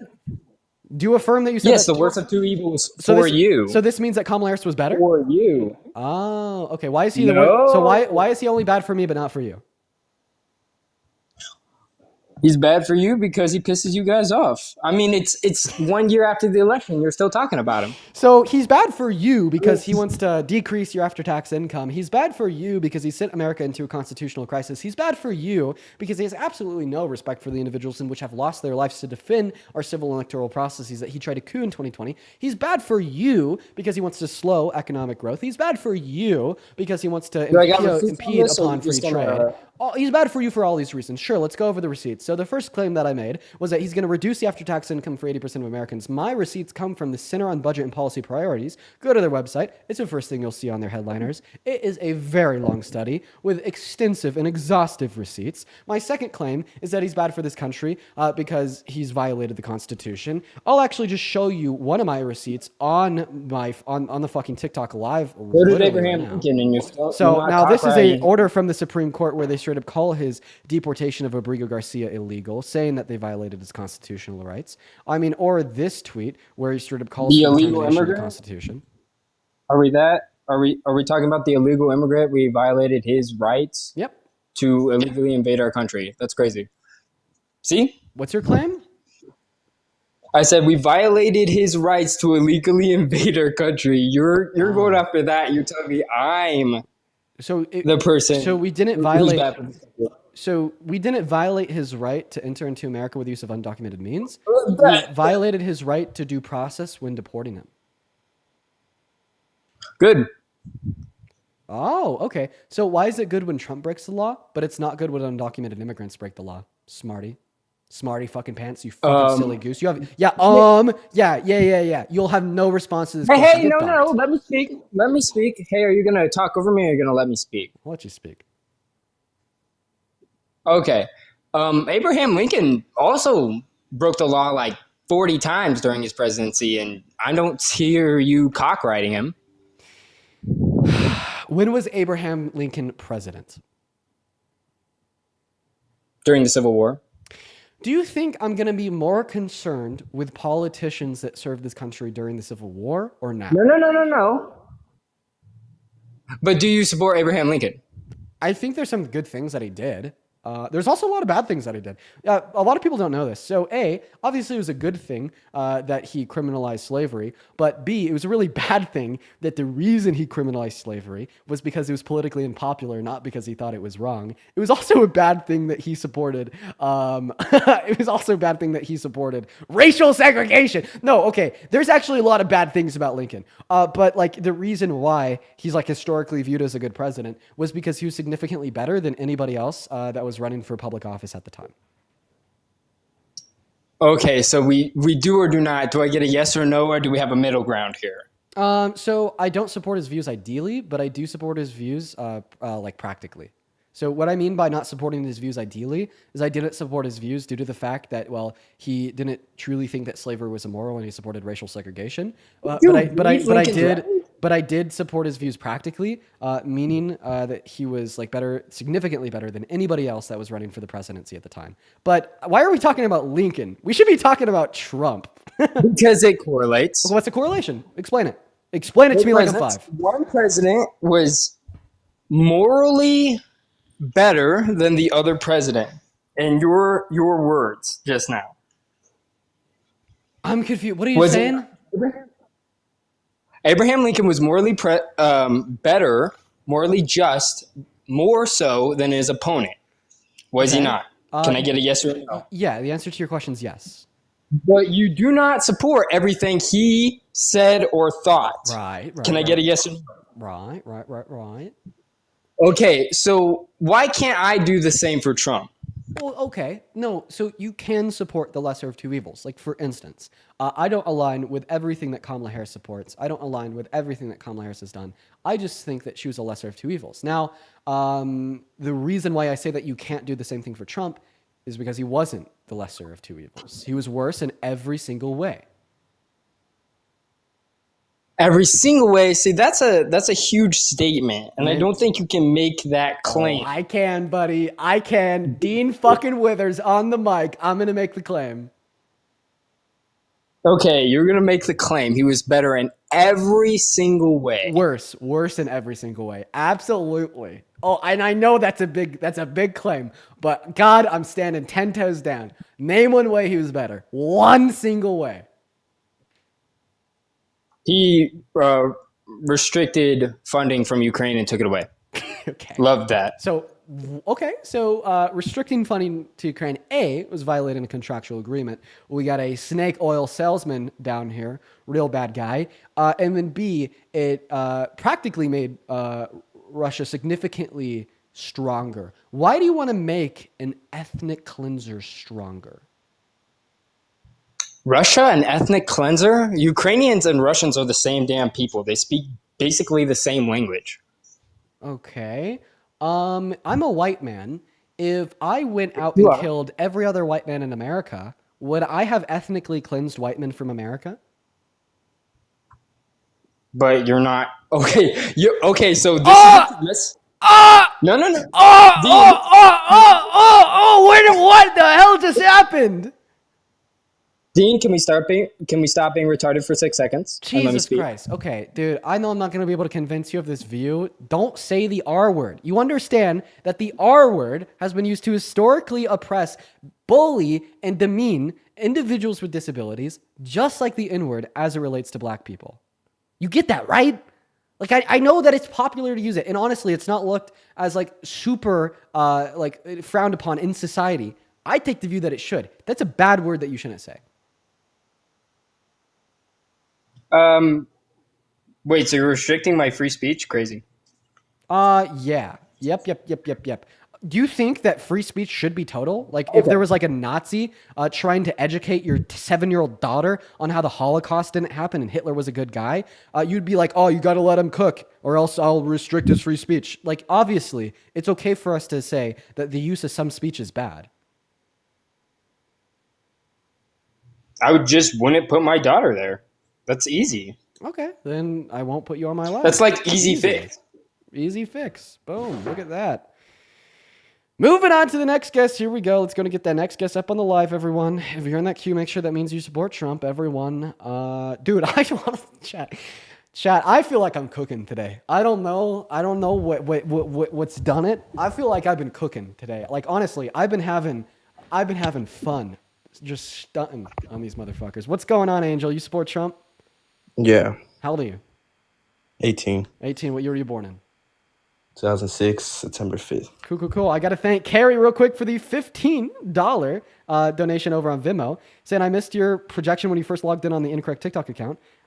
Could you repeat what my projection of the future is? Oh, just a massive switch to liberalism, a massive increase in progressivism and support for progressivism in America, 110%. I mean, we already see the pendulum swinging.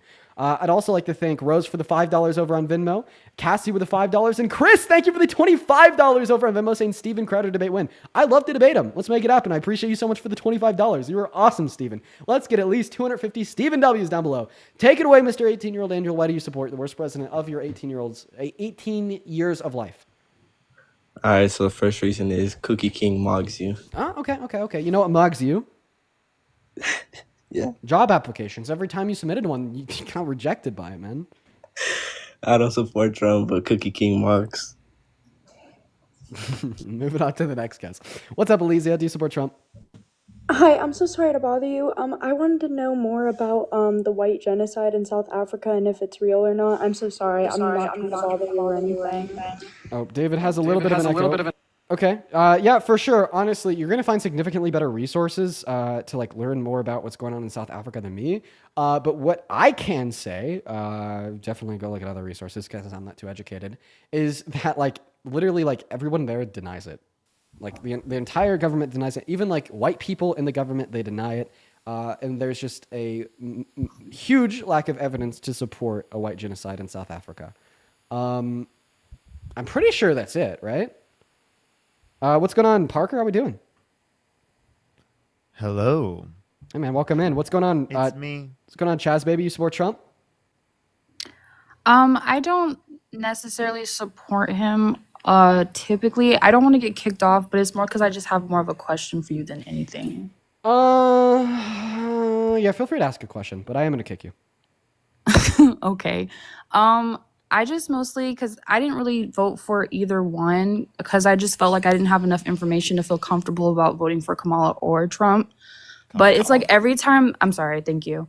I feel like every time that I ask somebody that did vote for her, they can never give me like a solid reason as to why they voted for her. So I was just Yeah. more wondering what your reasonings were. Yeah, for sure. I mean, listen, at this moment in time, it is like really irrelevant for me to sit here and tell you why I voted for Kamala Harris. You are about 6-7 months too late, but I'll do it anyways. She had significantly better character, foreign policy, and domestic policy. As it related to character, she wasn't a rapist 34-count felon that perved on little girls in their changing rooms and boasted about to Howard Stern. She also didn't advocate for a total complete shutdown of all new Muslims coming into America, and she also didn't like literally want to send America into Gaza to finish ethnically cleansing the 1.3 million Palestinians that remain. And that's all on top of Donald Trump being a raging racist, racist, and just absolutely delusional old guy. I mean, 3 days ago, he literally said that Biden was executed in 2020, then replaced with a robotic clone. Now that we've gone over character, her domestic policy was better because she fought for women's rights, fought for the rights of the average American, wanted to increase the purchasing power of 100 million American workers in the middle and low class, as well as she supported proactive long-term a border policy that would have essentially attempted to remove the incentive that undocumented immigrants have to enter into America with use of undocumented means. As it related to foreign policy, we already went over Gaza. Basically, she was a lesser of two evils within that respect. Slightly better for Palestine, as well as significantly better for Ukraine. I mean, Donald Trump is Putin's fucking puppet. And yeah, there's a little bit of an overview. But honestly, if you want like a larger, extensive lists of reasons, what I'd recommend is to like look up my name and then find videos that either I posted or other people posted about me from like October or November of last year. Thank you, Dean. Of course, of course. What's going on, Demon C? Do you support Trump? I was up here before. I asked you if you would debate my mom. She is here now. Oh, okay. Yeah, for sure, man. Yo, put the mother on the mic. By the way, what is your name? Mom. I am Devin. I was up here before. I said I wanted you to debate her on my birthday. It's my birthday today. Well, Oh, first happy of all, birthday. happy birthday, man. And sure, let's speak to your mom. But I'm gonna have to send a request drop because my phone is being weird. I can barely hear you. Okay, all right. I'll keep an eye out for you, Parker. Help me keep an eye out for them, okay? All right. I'll look. All right, we're gonna keep an eye out for you, man. We're gonna keep an eye out for you, man. Because we love to talk to your mom. We'd love to do it. Absolutely love to. Let's go to get that next guest up in the box right now. Real quick, Ken, thank you so much for the $25 on Venmo. Shout out, Ken. Ken says, teaching MAGA every day. Unfortunately, they're slow at learning. I agree, but I love what I do nonetheless. And Ken, thank you so much for the $25 over on Venmo. Let's show some love to Ken down below in that comment section, as well as Michelle with the $20 saying, Dean, I love you and everything that you've been doing here trying to educate these ignorant MAGA morons. Keep cooking. I'll never stop cooking, Michelle. Thank you for your kindness and the $20 donation. As well as Zachary with the $10 saying, I used to be conservative, but then my brain started developing. Base W Zachary? I really appreciate you guys. If you're watching and you want to support me, my Venmo and my PayPal can be found in the link tree in my bio, as well as in the pinned message over on the YouTube stream. I keep 100% of those proceeds. And if you send something and attach a message, I'll read it off on live. Ain't that the truth? What's going on, CRH? Are you MAGA? Yeah, I just had a quick question about your sentience view. I feel like there's a contradiction. Real quick, how old are you? 28. 28. You want to address my pro-choice view? Okay. Sure. I mean, I guess say something, but we're more so looking for people to tell us why they support Trump. I mean, if abortion comes up, it comes up, and we could have a back and forth. But I mean, is that your reason for voting for Donald Trump? Yeah. No, it's not my sole reason, but I did vote for him. So. Okay. Well, maybe you could ask at the very end of this question first, like what specifically is like the motivating reason as to why you voted for Donald Trump? Yeah. I mean, I guess there's a lot of them, but abortion probably would be an important one. I just had a quick question about your sentience view. Yeah, whatever. Feel free to ask it. Okay. Maybe you could just clarify it. So you're saying you don't value a fetus until it has the capacity for sentience, right? I do not begin valuing a fetus until it has the ability to deploy subjective experiences, any level of them. So yeah, right. So you don't care like if it's unalive before that because Well, I guess what I should say is that I don't think it's wrong to kill the fetus before that point, not only because it doesn't have the capacity to deploy subjective experiences, but also because it is ingressing upon the mother's bodily autonomy. Mhm. Okay, so I guess my question is, so let's just say like you and your girlfriend, your wife, whatever, when you plan to have kids. Right. So like when she gets pregnant, and check and correct me if I'm wrong, usually you can find out like what, 1 month, 2 months, something like that. So, and you're both wanting to have kids. Are you upset if like what's your emotional state? She tells you you're pregnant. She tells you Okay, you're she tells me that she's pregnant. We're planning on it. yes, I'll be very happy. but why? Because like she got pregnant and we planned on her getting pregnant. But Woo! wouldn't she Celebrate. only be happy once it reaches sentience? Like that's kind of what No, wait, whoa, let me clarify this. What? My car in my garage makes me a very, very happy man. I love my car. Mm-hmm. Does my car have moral value? No, because I place extrinsic value on it. So if my girlfriend got pregnant, I would be celebrating from the moment of conception. I'd be as happy as is, and I would probably place a lot of extrinsic value on that fetus, just like But I why? place extrinsic value on my car. But why? Like that's my question. Why Well, would you? like similar motivations to why I'd place extrinsic value on my car. Just my preferences, the fact that this is something that we had planned for, the fact that this is something that we had wanted, maybe like a future in which we could see. There's going to be a multiplicity of reasons why I place external value on the life of the fetus before it has the ability to possess internal value. For the same reason that there is a multiplicity of reasons that I place external value on my vehicle, on my car. Like think about it. Think about it. How happy do you think a 80-year-old professor of art would be if he got to personally touch, see, and have the Mona Lisa for 24 hours? Oh yeah, for sure. I mean, You'd be very happy, right? Yeah. Now, does the Mona Lisa have any like intrinsic moral value? I would say no. No. But that professor is placing a buttload of extrinsic value onto the Mona Lisa for like a plethora of reasons relating to his priors, his expectations, his goals, his preferences, etc. Okay, well, now we understand why me and my girlfriend, if she was planning to get pregnant and she did, would place buttloads of extrinsic value onto the life of a fetus, even though it doesn't possess intrinsic moral value such as the Mona Lisa or a car. Yeah.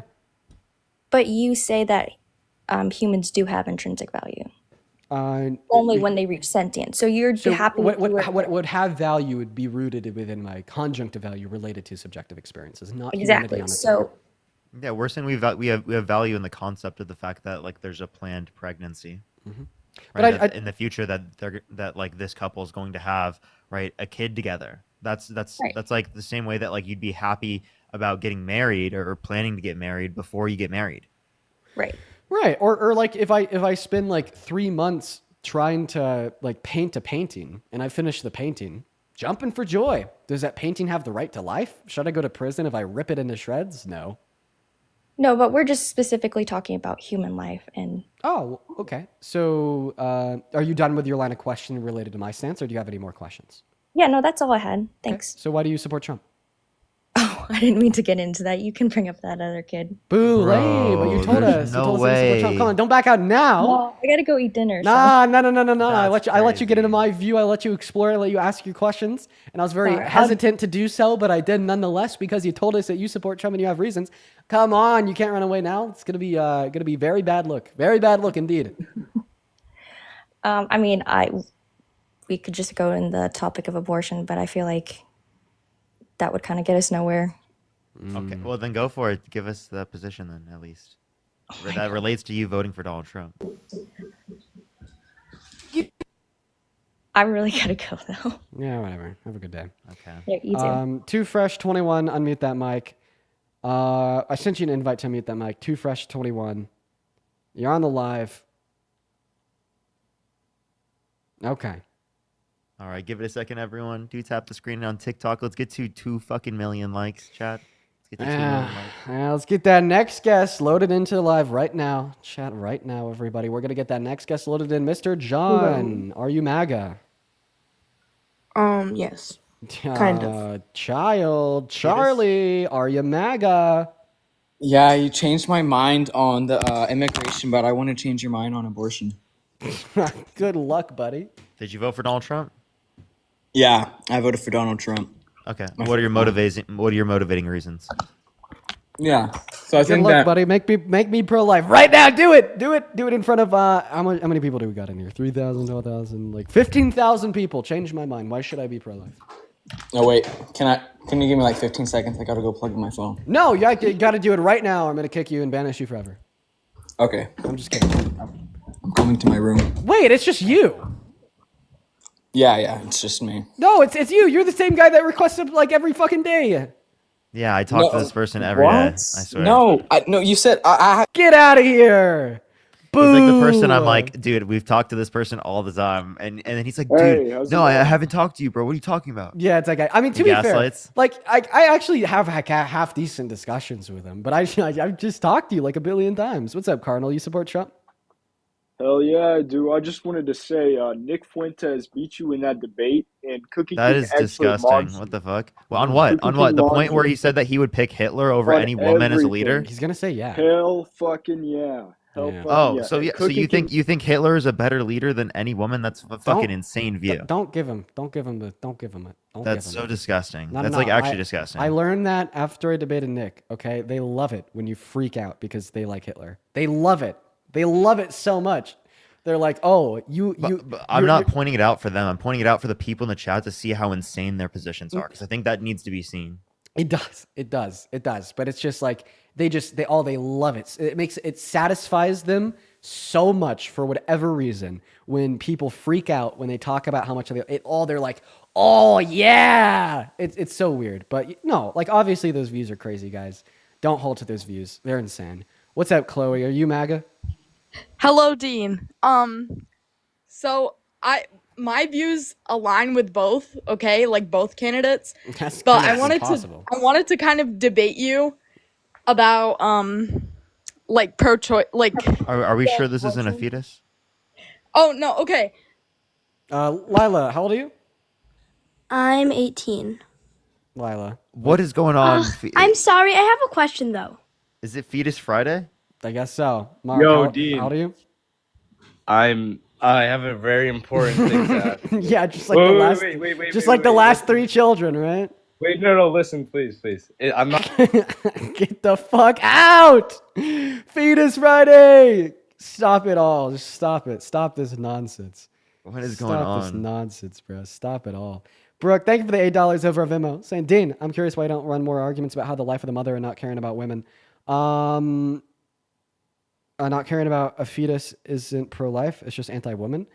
Well, like they're convinced that the view is like pro-life, like they're caring about the life of the fetus. But now, when we do have people that will come up here and like run a pro-life argument that isn't related to the value of the fetus, but like rather to like an obligation that the mother has because she decided to engage in intercourse, then of course I run that view. In fact, I love it when I'm able to dunk on people about that. Kevin, what's up? How old are you? What's up? 20. 20. You support like the worst president ever, dude? Donald J. Trump?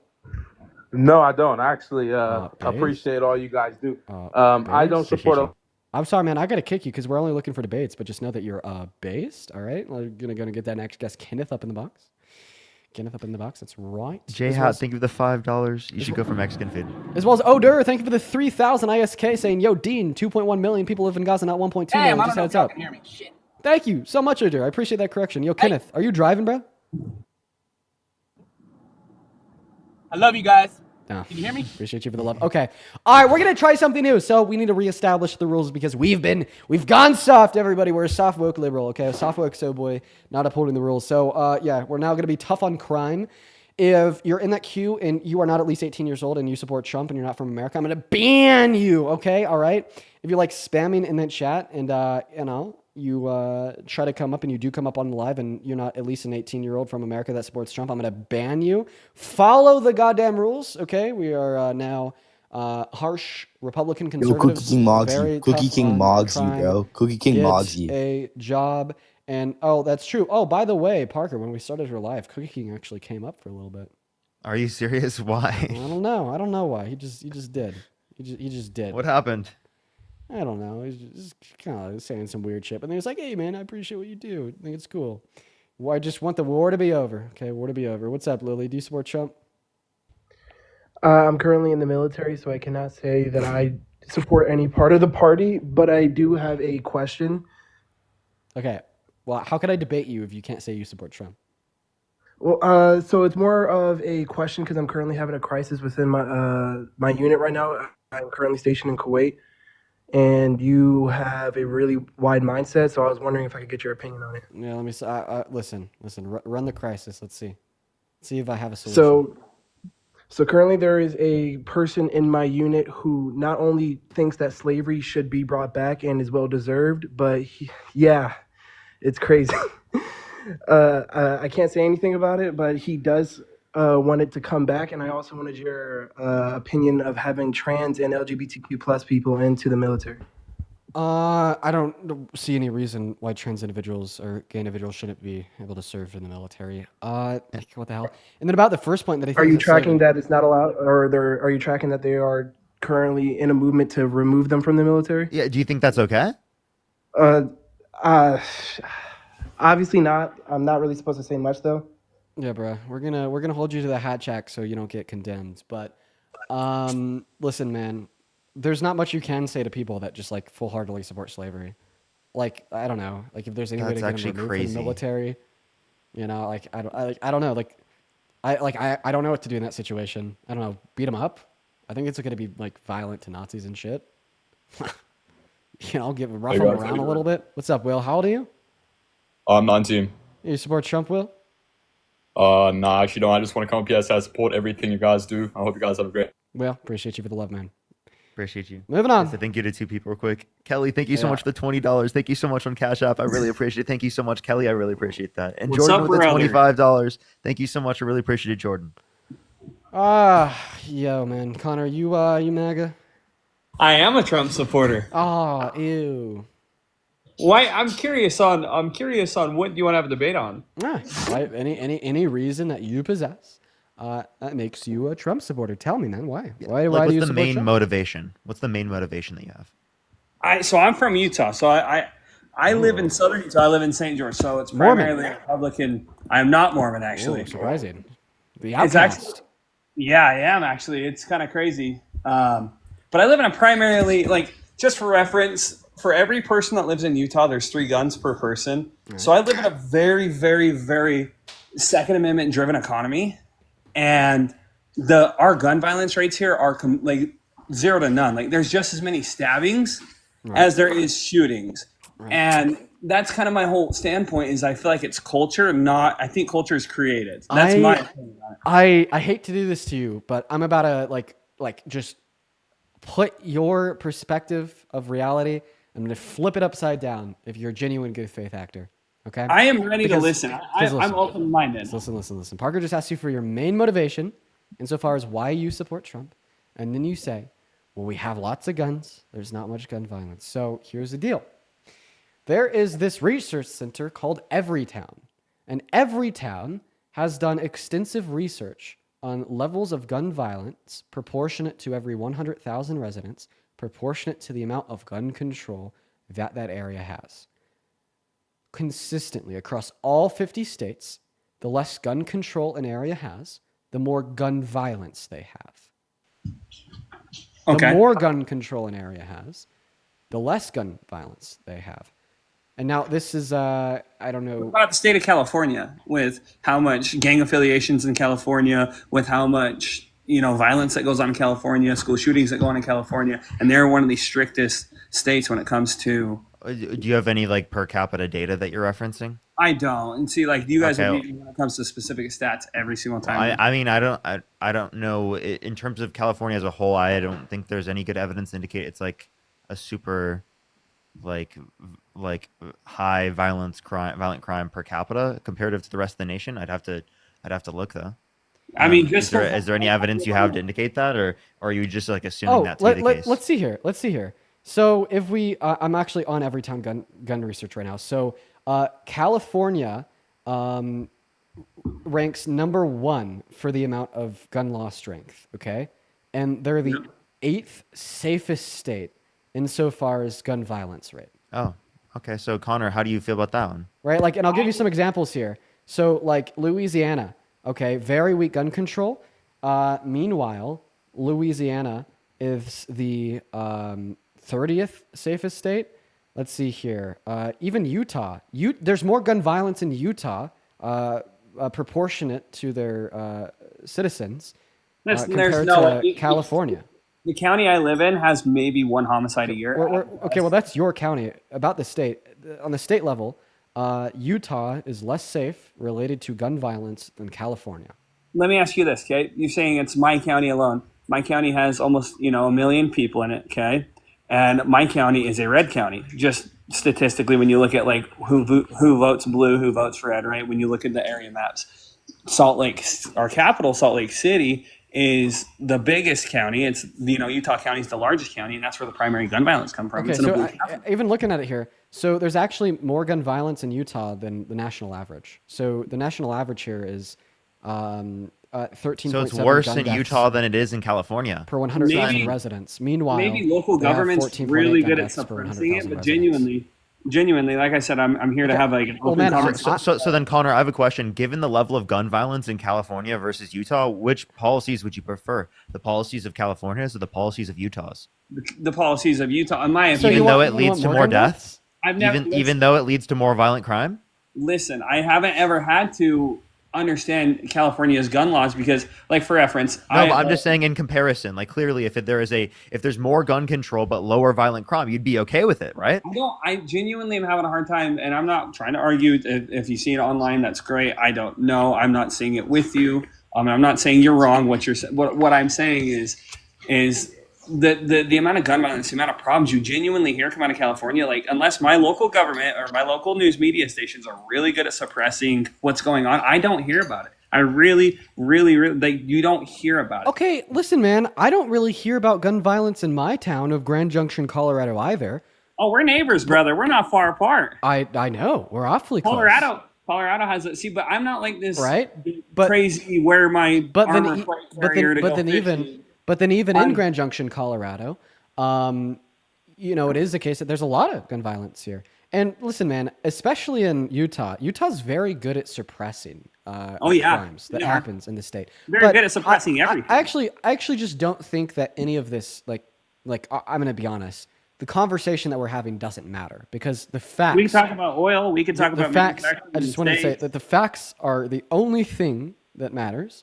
Right. And the facts tell us that on the scale of the totality of the state, there is more gun deaths per 100,000 residents in the state of Utah than there is in the state of California. There's like 2 million people. Connor, I just want to clarify. Just because you haven't learned about something in the particular area they're in or you haven't heard about it, doesn't mean that like it's not true. All right. Right. So, but I guess my question is to you. So you guys' whole entire point, I mean, I brought up gun violence. I brought up Second Amendment rights. I'm the one who brought these points to play. My question is what are your genuine standpoints on them? You think that American residents shouldn't be allowed to bear arms? Like, do you think the Second Amendment's invalid? Why are we arguing this? I think if we can determine a piece of gun control legislation will lead to less deaths, then I would be okay with it, right? Given that we have other means of self-defense. Do you guys own guns? Do you guys own guns? I don't. No. I'm in the process of getting strapped right now. Getting strapped? Yeah. That's crazy. That's a California slang, or that's that damn Colorado slang, brother. Connor, so like again, the point is that we're not against your like right to self-defense. We're saying that if it's not necessary for your self-defense by any means, or even like going to be necessarily pretty useful, right? I don't see it to be like a good enough reason as to why you would justify like more people dying or there being higher rates of gun violence. I think violence in general, I think we live in such a modern world that I think violence by weapon and military standpoint, personal standpoint, and all standpoint is just absolutely outrageous. I agree with you guys. I just don't think there should be as much violence. I think So Connor, if there was a piece of gun control legislation that didn't get rid of your guns, but it did reduce violent crime, would you be in support of it?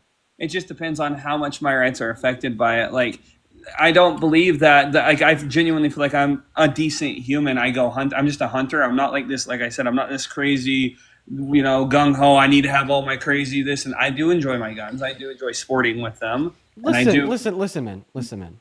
Oh wait, this guest is joining. Connor, I may have to sideline. Listen, man. Oh wait, this guest is joining. You need to mute it real quick. So Connor, real quick, man. Here's the thing. You and me are probably inclined to have more agreements than disagreements as it relates to your personal perspective on how cool guns are and my personal perspective on how cool guns are. All right? I think guns can be cool. I think it can be really important for a lot of people to be a gun owner. I think it can be really important for a lot of people to even have like a CCW, concealed carry permit, right? And that might surprise a lot of the people watching, but that's how I feel. Now, how does this relate to my stance on the policy? I think that it's fine for good actors to own guns for self-defense, to keep themselves safe, to protect their households, in some circumstance hunting. That's sick, right? But, our goal with gun control legislation should be to try to keep guns out of the hands of bad actors who will use those weapons to do bad things. Right? So I'd say that the issue of gun control through legislation is one that needs to be treated with loads of delicacy and one that needs to be very important to every single one of us because the leading cause of death in our use is firearms, right? So that's why I support common sense gun reform. That's why I support ensuring that every time anybody is going to buy a gun, they should have to go through the most extensive background checks, and the person selling the weapons has to go under background checks as well, and have more checkups than fucking restaurants, as well as I would even hypothetically support, if you are going to buy a gun in this country, you have to get a license beforehand to own any firearm, just like you have to get a license to drive on the roadways.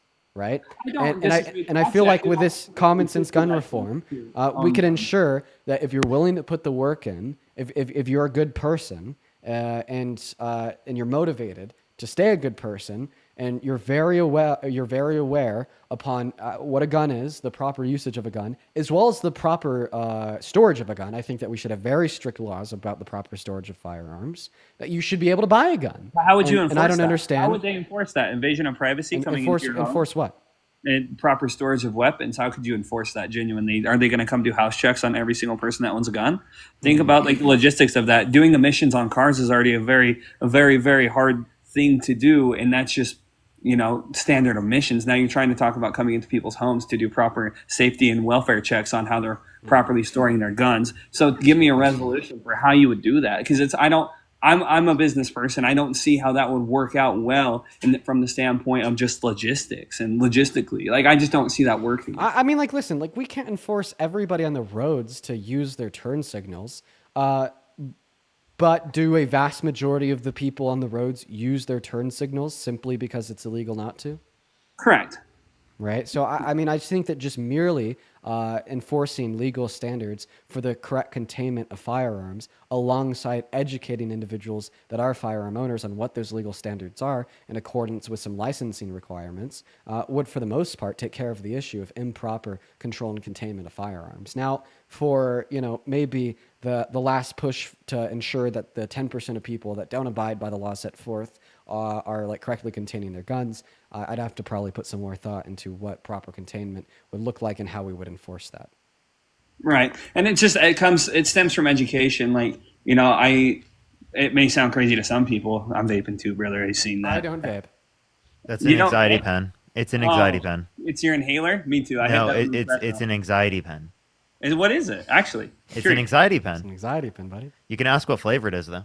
Yeah. What flavor is your anxiety? Oh, I see. Lavender We don't. caramel. Okay, yeah, I got you. Any Hooser. My whole entire point of voting for Trump, to be honest with you, that's just always the biggest Republican versus Democrat debate. Okay, so I've actually just kind of entertained the conversation about guns because I don't know. I'm in a good mood today. I want to explore my thoughts on different things, and you'd be surprised by how much these debates could help me hone in my own positions. But at the end of the day, I'm just going to hit you with a gotcha. Out of the last two administrations, what's the only administration to pass gun reform? A Republican, correct? Right. Trump. What's the only administration in the last two administrations, not just to pass gun reform, but unconstitutional gun reform? The last administration tried to do an unconstitutional change upon. Have you ever heard of rare breed triggers, an FRT? No. It went to Supreme Court. They actually put a cease and desist on their company over it. It was a whole thing. What are the the Biden administration did this? What did the Biden administration do? The Biden administration didn't pass anything that then later was shot down by the Supreme Court. Donald Trump did pass something that was then later shot down by the Supreme Court. All right. Okay. We're particularly talking about the bump stocks. Yeah, like Donald Trump passed a bump stock ban that was later shot down by the Supreme Court as it was in violation of your Second Amendment, right? So Donald Trump has literally violated your Second Amendment. And also, I just want to clarify. I actually think that's an example of a good ban. Like, I actually think that should be banned, and the Supreme Court, right, did something wrong there. I mean, I just think that if you're not going to allow full auto, but you are going to allow bump stock, like, Jesus Christ, get your shit together. But bump stock's crazy too, because I have an AR that's I built. It's just I built it by all the practical standards of Utah that are legal to my state laws and regulations, and it has like a 3-ounce trigger on it, and I can get it to bump fire with a standard stock, standard barrel length, standard. I am allowed a 50-round mag from a Glock mag. It's a stick, as the young generation would call it. Correct? So the thing is, there's work. Wait. How does this inform the reasons why you voted for Trump? That's the point. Is I actually want to touch back to that. I just wanted to get into a silly debate based off Republican versus Democrat. No, I get it. I guess I don't do that. For Trump, because I want to bring manufacturing back to America. I want to bring money back into our states. I actually want to decentralize the dollar bill. I think it should happen. I think that we should go towards more of a universal form of payment. I personally do believe we should bring oil back to America. Like Donald Trump specifically came to Utah and bought up the government came and bought up a bunch of land. And I'm a hunter. That's my BLM land that I had access to hunting. If anybody should be offended, it should be me. But they bought it up for oil reserves for, fossil fuels. And I think it's great. I personally... I'm sorry, we get it. I'm sorry for interrupting you. You're kind of starting to yap. But you're a nice guy, so I say that politely. You're good. So the first point that you made was investment in American industries and bringing more money back to America. So here's a graph from the FRED, Federal Reserve Bank of St. Louis, sourced from the U.S. Bureau of Economic Analysis. This graph would indicate levels of business investment in American manufacturing. So under Donald Trump's first term, it was relatively stagnant. Under the Biden-Harris administration, it went boom! It exploded, all-time highs because of how good they were for the American economy. Donald Trump wins the election in November of last year. Then he has the first financial quarter of 2025 under his belt, under his presidency since his inauguration. And guess what? Investment in business went stagnant. So seemingly, Donald Trump is actually not as good for the American economy or putting money into the American economy through investment in American manufacturing as you paint him to be. Do you not recognize the stock market bull run that happened right after COVID when Biden administration came into office? Do you not recognize that to be a little? Are you saying that the boom in business investment under Biden was just a bounce I'm back not saying from it the was. pandemic? I'm not saying it was all a fluke or all an accident, but I do believe that some of the social statistics on business do come from what happened with COVID. Well, I mean, okay, how would COVID cause a super okay? Why would this boom stop when Donald Trump won the election? Why would this boom stop when Donald Trump gains the presidency? I think with everything. And why would this bull run represent a bull run that we just simply never seen before? Yeah, you got me there. I have no clue. Yeah. What caused the new trend? Honestly, I don't have an answer to that question, to be honest with you. It's because he's not that good for the economy. His economic policy is shit. And guess what? So what do you think his goals are? You tell me. Listen, actually, I want to cook real quick. His economic policies are shit. And I finally feel, oh my God, I feel so vindicated. Because before the election, I was talking about how shit his economic policy was, how bad it was for the average American, and how much it would cost for a national debt. And guess what? Yesterday, Elon Musk vindicated the hell out of me because he recognized everything that I've been preaching since last October to be true. He left the Trump administration, then called Trump's big, beautiful bill absolutely fucking abhorrent, disgusting, dog shit puke, right? Because it redistributes wealth from the poor to the rich. It reduces the after-tax income for 80% of Americans, and it's going to cost our government $3.8 trillion to do so. And this is Donald Trump's big economic accomplishment. I think that this shows that Donald Trump is an absolutely incompetent leader, right? And if this doesn't prove it, I mean, hopefully him 3 days ago saying that Biden got executed in 2020 and replaced with a robotic clone proved it to you. Yeah, I don't know about all that. That's crazy, right? the robotic shit. I mean, don't get me wrong, but was Biden like severely declining as like just cognitively as a person? Sure, maybe. But you know, as we all know, he doesn't get to. Can we agree that like it's like fucking nuts to say that Biden was executed and then replaced with a robotic clone? It's the whole Kanye stuff and the Diddy stuff and cloning people. And like, at what like point are you those going to things. draw the line and be like, the guy that is president of the United States is not fit to serve? In the same way that you did so with Biden. Yeah, but I mean, how long do you give someone to change bills? I mean, the thing is No, big change can't happen listen. overnight without- Trump is nuts. He's absolutely nuts. He has no fucking clue. He's one of the most insane people. He said that windmills were causing whales to die in numbers never seen before. He said we should possibly nuke hurricanes to fight against them. He said we should I've look actually into seen using science on no. that. Listen here. Listen here. He said we should look into using disinfectant by injection to fight COVID-19. Okay, are you serious? This guy is completely out of it. Dude, you think this guy knows what he's doing? Yeah, he still thinks he won the 2020 election. Like, okay, Grandpa, you know, thinks that Biden was killed and replaced with a clone. Like, okay, that's crazy. All right, like, what about dude? Conspiracy Grandpa is literally in the position of presidency. Yeah, like he absolutely, like, dude, he belongs in the nursing home, Connor. I mean, Biden belonged in a nursing home long before Trump ever. Oh, did. no. Dude, I his actually brother couldn't reject even that. ride a bicycle. I actually reject that. Wait, whoa. He fell off of his bicycle because he had fucking clips on the end of it and his foot got caught up and he tripped. My father, like, damn near professionally rides bicycles and that's happened to him before. You can't say because his fucking foot got caught in the clip and he fell that he's therefore this incompetent old man with 0 brain cells and no fucking contribution to What about society the would be stuttering? better off pissing and shitting in a diaper for the rest of his life in a nursing home. That's crazy. Stop being so hyperbolic. Oh my God. The partisan brain rot is like truly destroying this country. Let me ask you this. I mean, Donald Trump do did we both shart agree- in a debate on do we stage. both- Did you do we- hear about that? Can we both agree on this one point? Is the simple fact of in the last 8 years, it has brought more.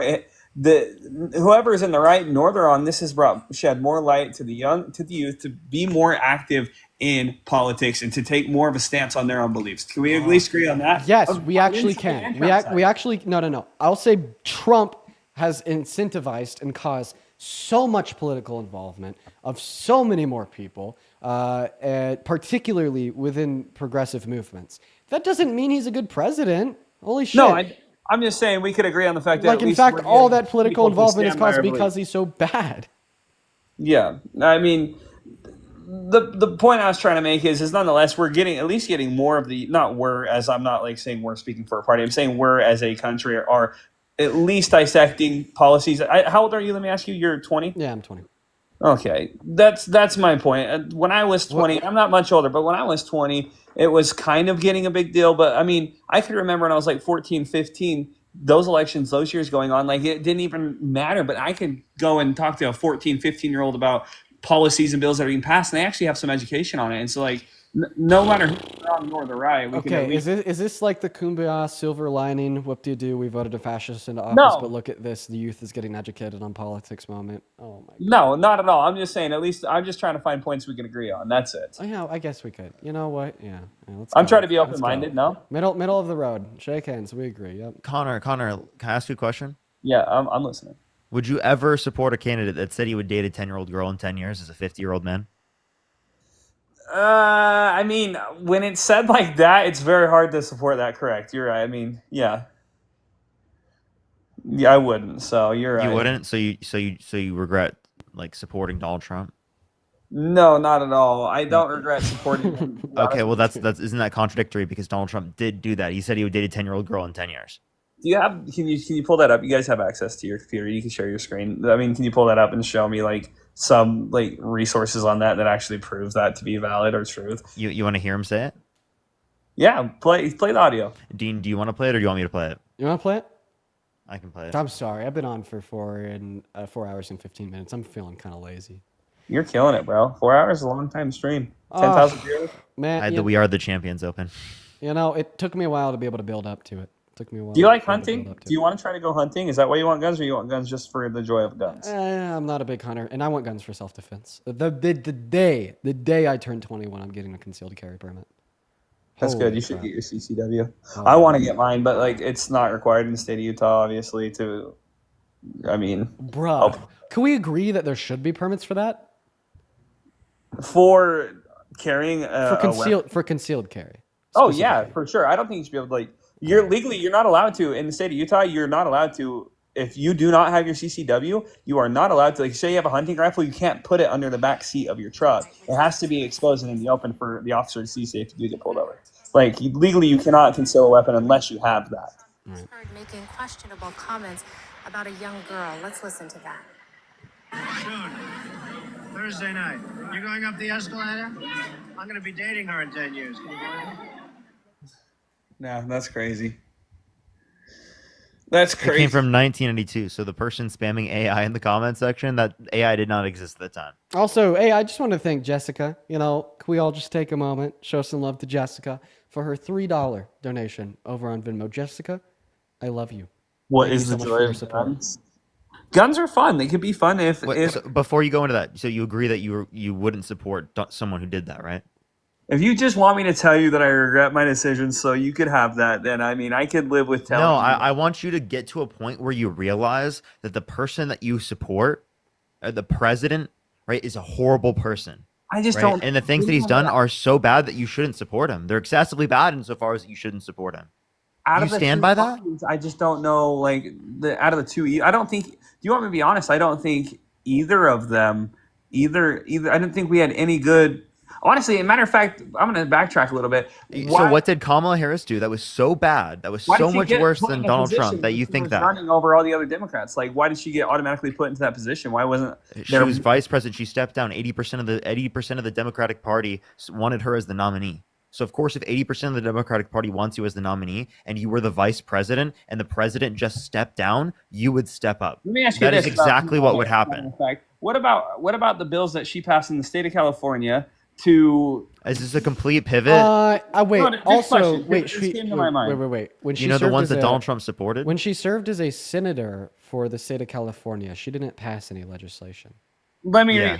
Well, what He's, about? he's trying to say Also, earlier in his career. No, or- even earlier in her career, AG and DAs, they don't. Her, I they- meant to say her. I didn't mean They're to they're say not his. they're not a part of like the state Congress. They don't pass legislation. Yeah, she didn't pass a bill. She tried to get bills passed and tried to introduce bills and stuff like that, but she didn't. And that's actually a critique that a lot of people have tried to bring up.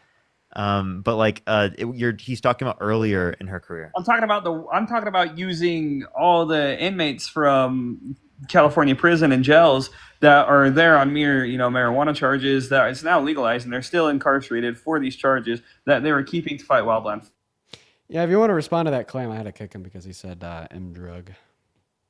Yeah. So is he saying that that's worse? One, Donald Trump actually funded Kamala Harris specifically at that time, right, for like the positions that she was in, right? Actually, he agreed with her. Secondly, I just want to acknowledge that any critique that you would have in terms of Kamala Harris's past does not at all come close to Donald Trump saying you dated a 10-year-old girl in 10 years and bragging about walking into the changing rooms of girls in Miss USA because he quote unquote owns the place to inspect them without their consent or being held civilly liable of sexually abusing women. But JH, how old are you? Hello? No speaky. Let's go to move on to the next guest. Hey, for everybody watching, how have you guys enjoyed the debates today? Let me get y'all's takes on the live stream. Honestly, I've enjoyed the day. It's been, it's been very fun. It's been very fun. Hello, Landon. Are you MAGA? Hey, what's going on? Yep. Oh, how old are you? I'm 19. Oh man, why do you support Trump? What can I say, man? He's just an extremely intelligent individual. Dude, he said that Biden. Okay, are you joking? No, I mean serious. Okay, so do intelligent individuals like say that Biden was executed in 2020 and he was replaced with a robotic clone? Well, this is the thing about that, right? Yeah. Tell me the thing, Landon. Everything's possible, right? Like in the grand scheme of things. Okay, then You're trolling. I don't believe you're real. Okay, if everything's possible in the grand scheme of things, then everybody alive is fucking Einstein because no matter what you say, everything's possible. Hey, I mean, I'm not going to discount you. I mean, I think anything is possible, but Landon, is it possible that you're the dumbest person on the planet? I mean, yeah, it's true. I mean, nothing's been proven, but I mean, I would take you up on that. Yeah. Get the hell out of here, Landon. You're a troll. You're a troll, buddy. Get the hell out of here. We're gonna gotta move on to the next guest right now, y'all. Let's go, dude. Holy shit. Let me see here. Alexia, thank you for the $20 over on Venmo. Oh, they say first time listening while driving home. Don't recommend Denver traffic plus Trumpers talking equals crash out. Oh, that Denver traffic is crazy, Alexia. I feel so bad for you. Thank you for the $20 5 donation. As well as S, thank you for the $25 over on Venmo. Allie with a 10. And Jessica with another 15. Thank you for the love, Jessica. Jessica says, I love your debate lives and your personality is cool too. Hey, Jessica, I appreciate that. You're a boss. Shout out to Jessica down below in that chat. And Carl, Karklye, thank you for the $3. You guys are the best. You guys are the Can I best. say thank you to 2 people real quick? Lovey, thank you so much for the $25. Thank you so much on Venmo. I really appreciate it, Lovey. Thank you so much. I really appreciate it. Thank you. Of course, Lovey. Thank you so much. I really appreciate it as always. As well as Sid with $100 on YouTube Super Chat. Can we get some W's for Sid in the comment section right now for the $100 on YouTube Super Chat? Thank you so much, Sid. As always, it's always good to see you. She said, hi, y'all. Happy Wednesday. Good to see you as per usual. Of course. Always good to see you, Sid. All right, guys, we're going to get that next and last Trump supporter. This next guest will be the last guest of the day, and then I'm going to hop off. What's up, Christian? Let's try to get that next guest up here. Yo, what's going on? You MAGA? Okay. You're light. You're a billion light.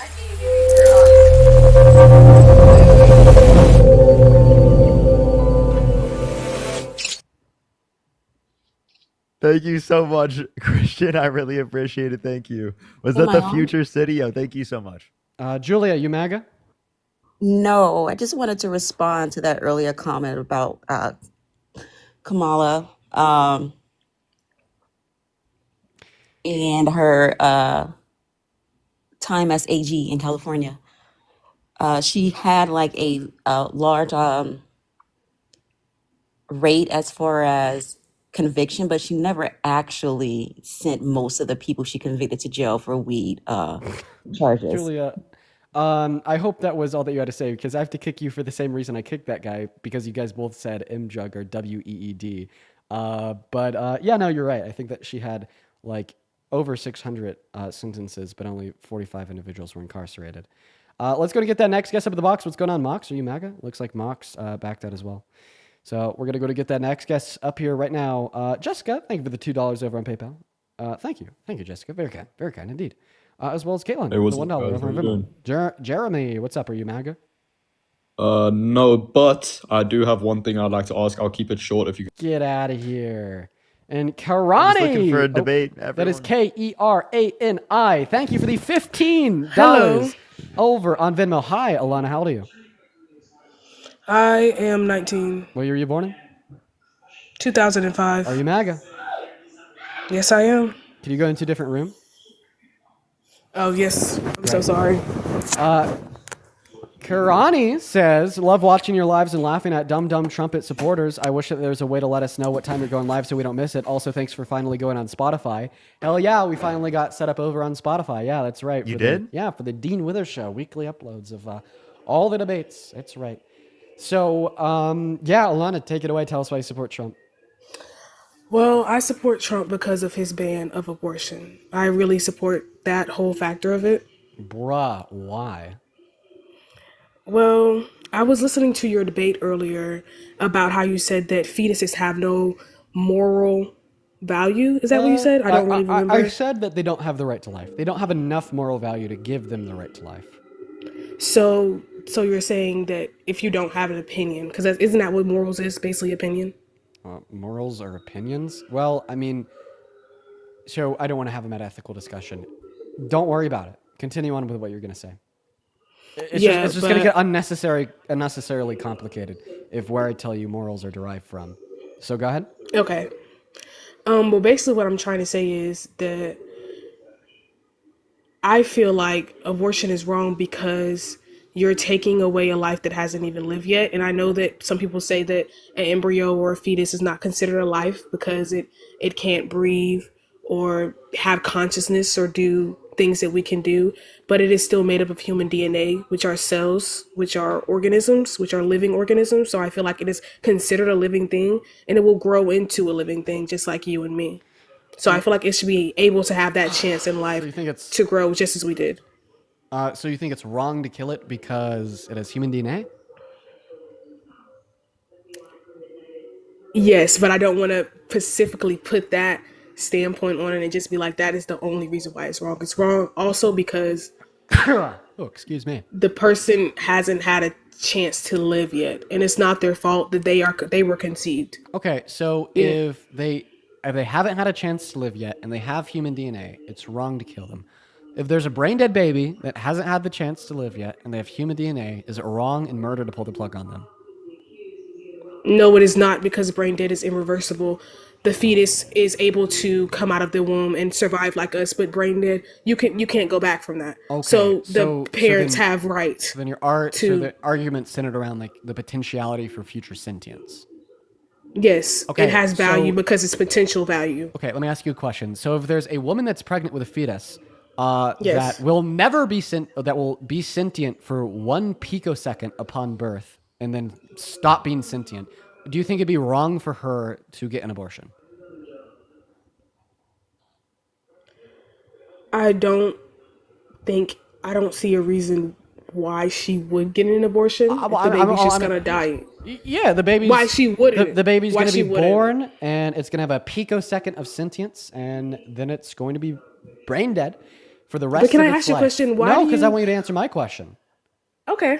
I feel like it's not wrong because the baby doesn't have if has the future doctor's sentience. clear, but it's only a picosecond. All right. So how much future sentience does it need in order for it to be morally valuable? But why do you come up with such crazy scenarios that would never happen to Well, I could justify like, test your my logic. argument? Because like we're Test having my logic, but that's not logic. That's not really reality because that would never happen. So you're testing something that would never happen against my argument. Can I ask you a question real quick? Yeah, sure. Did you eat breakfast today? No, I did not. Okay. What would you have felt like if you did eat breakfast today? Probably avocado toast. No. What would you feel like? You would feel full, correct? Oh yeah, I thought you said like, what do I feel like eating? I'm sorry. Oh, you're good. But isn't that a hypothetical that didn't happen, right? Yeah, I would probably feel full if I ate all of my breakfast. Exactly, and you can engage in that hypothetical even though it didn't happen. Right. Right. Like if you were responding the same way you just did, you would say, "Or that's a ridiculous hypothetical. I didn't eat today." But that's a reality because I eat every day. Humans eat. It's not a reality for a person to have sentience for 1 picosecond. That's not something that would actually happen. But it would actually happen. It would actually occur that I would eat breakfast because that occurs every morning. You see what I'm saying? So he's basing something off that's not going to happen. Yo, so I gotta- what you're saying, I gotta hop you're in not here. disputing its logical possibility. You're just saying that it's not going to happen within our typical world. Is that what you're just saying? Okay, I gotta that's hop not in. that's not a critique of a hypothetical because he's still demonstrating a concept to you. So Go real for it, quick. But not a relatable concept. I'm sorry. Not a I'm concept that I sorry. can relate I have to. to have you stop talking. Harrison, over on the YouTube stream, you should right now type in the chat what your TikTok handle is. I'll happily let you onto the live, like literally right now. Like tell us. Harrison's like 12 years old. I'm pretty sure. How do you know who it is? They've been trolling me for a while, and Sid. Oh, it and is because about they would that. get mad at Sid donating to me. And it is about that. Okay, I guess they're 12. Oh, and that guy's left. Okay. Let's see here. Jennifer, with the $10 over on YouTube Super Chat. Being forced to continue pregnancy when a fetus has absolutely no chance of life is the literal definition of cruel and unusual punishment. That is torture for the mother. I would agree. I hope nobody would disagree. I fear that's common sense. Uh-oh. Sorry, turn my flashlight on. Chat, I did not kick her. Don't kick guests unless they slur. Like, really. Okay. All right. Well, I guess it's going to be the end of my streams for the day. How long have we been live on YouTube? Let me see. Yeah, man, we've been live for a minute. We did a longer stream today than we usually do. Cool. That's nice. Yeah, so I'm going to hop up. But before we do, College, thank you for the $20 over on YouTube Super Chat, saying this is money that should have been spent on Harrison's daycare, but I want you to have it instead. You guys are some funny motherfuckers, let me tell you. Let me tell you, you guys are some funny motherfuckers. Alexis with a $5 on Super Chat as well. Now Tori's in the chat saying Trump is better. Oh, Lord, get a load of this Joker. Oh my gosh. Okay. What a stream we've had today. Oh, Cyphex with the $20 on Super Chat saying, not only that, but the ban of abortion is also a ban of making that choice for ourselves. It is. Indeed. Okay. Devin and his mom. Yeah, I was looking in that queue for Devin. I never saw him again after he came up on that live the first time. Yeah, Devin, you can pop up into my stream. All right. If you do, I'll probably see you in the box. All right, as well as Bandy. Thank you for the $5 on Venmo. I read your message there. You're very kind. All right. I'm going to go ahead and hop off for the evening. For the 9,000 people in here, if you're still fiending for some debates, I obviously won't be able to deliver them to you. I am hungry and I have a migraine and I need to get off. So Parker down here, he's going to go ahead and continue the live. He might even be live on my account, given that I could figure out the login. We'll have to. If I could FaceTime you right now, I could do it right now. Okay. You could do like the little the QR thing. Yeah, that's what I'm thinking. That's what I'm thinking is that I'll just have you sign in with the use of the QR. We can just do that for tomorrow, or if you want to do that like right now, we can. Well, I mean, do you want to go live on that account right now or tomorrow? I would, but like I mean, if it would be hard for you to do it like right now, it's fine. No, I don't mind just setting it up real quick.